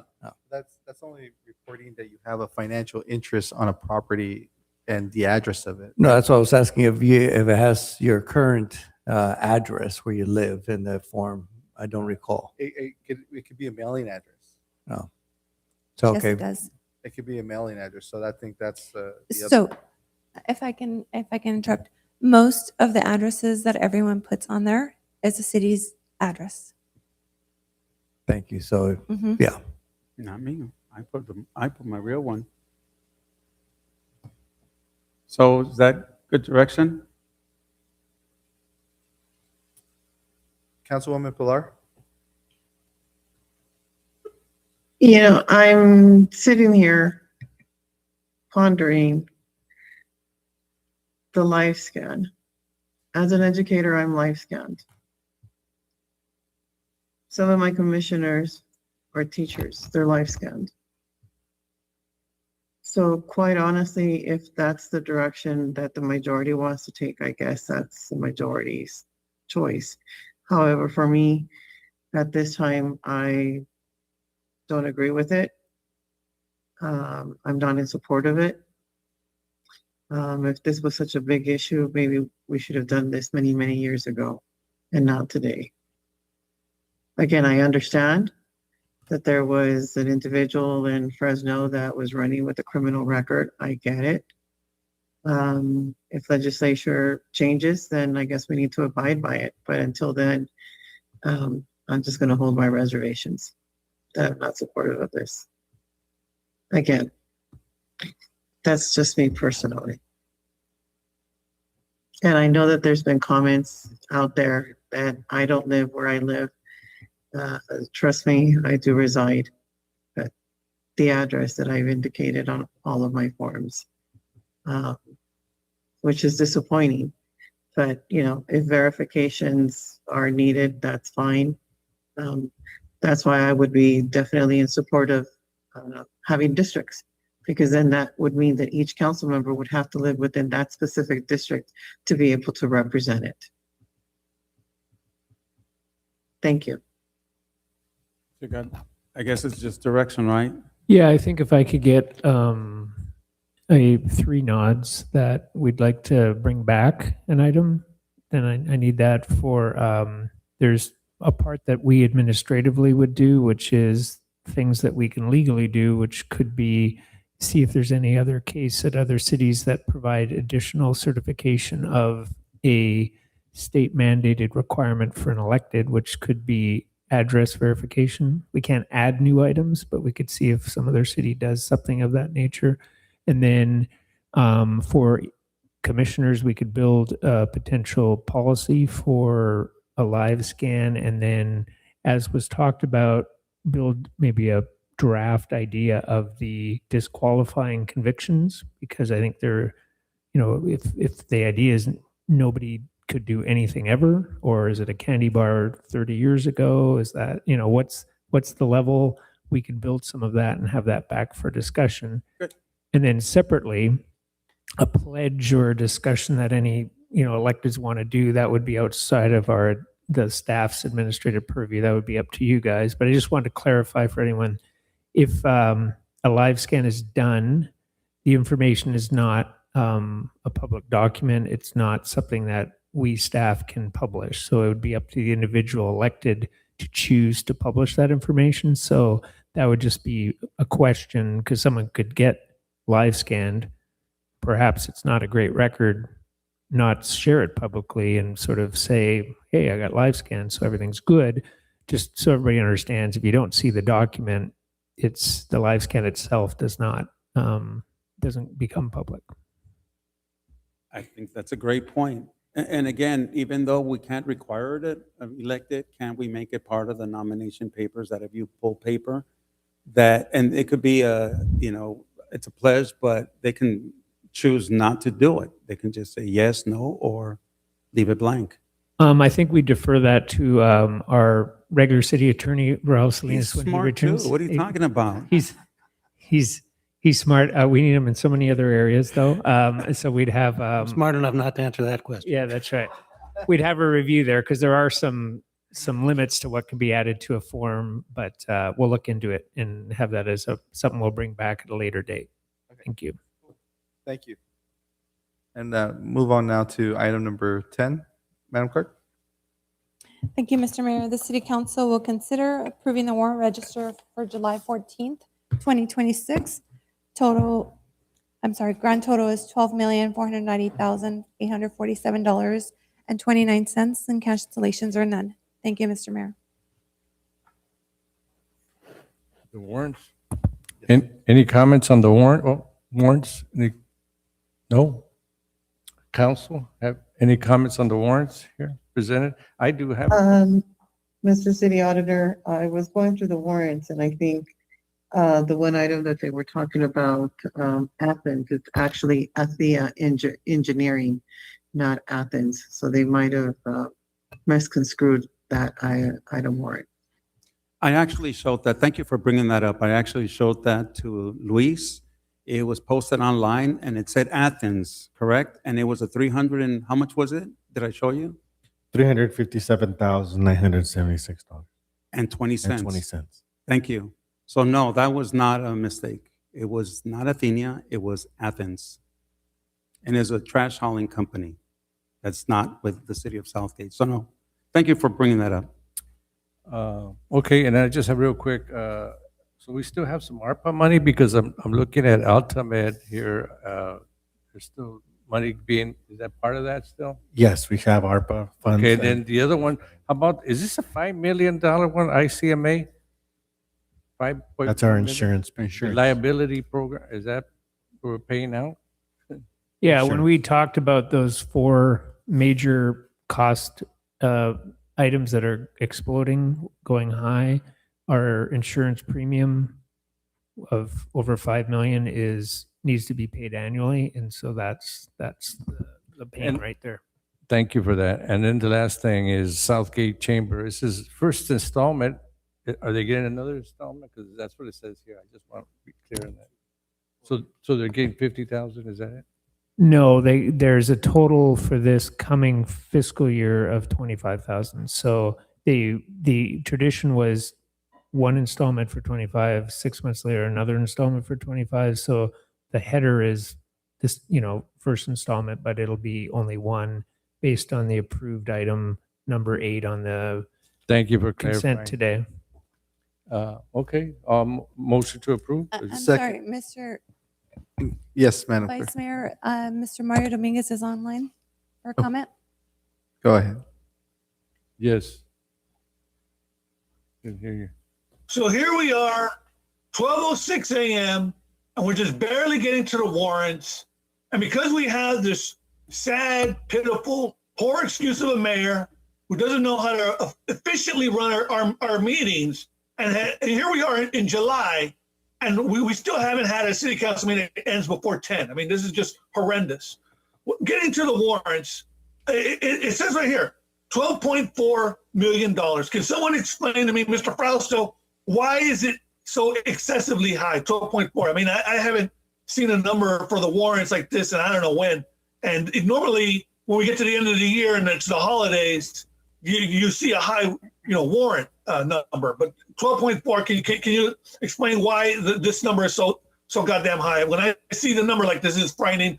And regarding the statement that the vice mayor made about the ARPA funds, again, you pissed away the ARPA funds. What little money is left, you should be investing it to fund cameras inside our parks, to fund a drone for our police department, an official police grade drone, instead of giving them this cheap tech to work with. You people are wretched. That's all I have. Thank you. Any more? Yes, we have Mr. Robert Montalvo. Go ahead, Mr. Montalvo. Thank you, Mr. Vice Mayor. Am I coming in okay? Yes. Yeah, we can hear you. Okay, thank you. Okay, so looking at warrant number 115055 on page 8 with FBT Gibbons LLP. With the legal services, I was referencing it to like the contracts that we have, and I've been noticing that, well, we've been paying this year compared to last year and the year like 2025, 24, and 23. It's gone up over 25%. And all it says is just legal services, which is, I mean, I went to the clerk's office today, and I was actually going to submit a records request for all these items, but it seems like a lot of excessive work. And it's something that I would like to see, which is more transparency and more of an explanation on these warrant items, because it seems excessive. I mean, there's one charge on here for 11,000. That's 210669379 for $11,568, and all it says is legal services. Again, I know the attorney's office that, I mean, we have legal issues going on, but what is this for? How do I know you're not billing us for a vacation? I mean, I think it's a fair question considering what we've seen in the past. Also, I had a question on Falcon Fuels, excuse me, which is item number 115052. I'm wondering, are we locked into a contract with that particular company? Are you shopping around? Fuel prices have gone up a little over 30% over the last 2 months. So I'm wondering if you're actively shopping around to try and save money with other fuel distributors, or are we locked in with them? that's it. Thank you so much. Anybody want to tackle that one? Oh, okay. Go ahead. We have no other. Okay, we'll close the public comment, bring it back to staff. So do we have a short explanation on either item, the fuel or the other item? The $12 million. The 12 The reason for the larger warrant. Which includes the $5 Yes. million payment? So, yeah, there's a $5 million payment for insurance, which is the driver of that large warrant run. There's also the question regarding the invoices for legal services. The description that is on the warrant run is intentionally vague, not because we don't want to be transparent, but because a lot of these things are legal things that we can't provide details on. Even with a public records request, we would not release the details.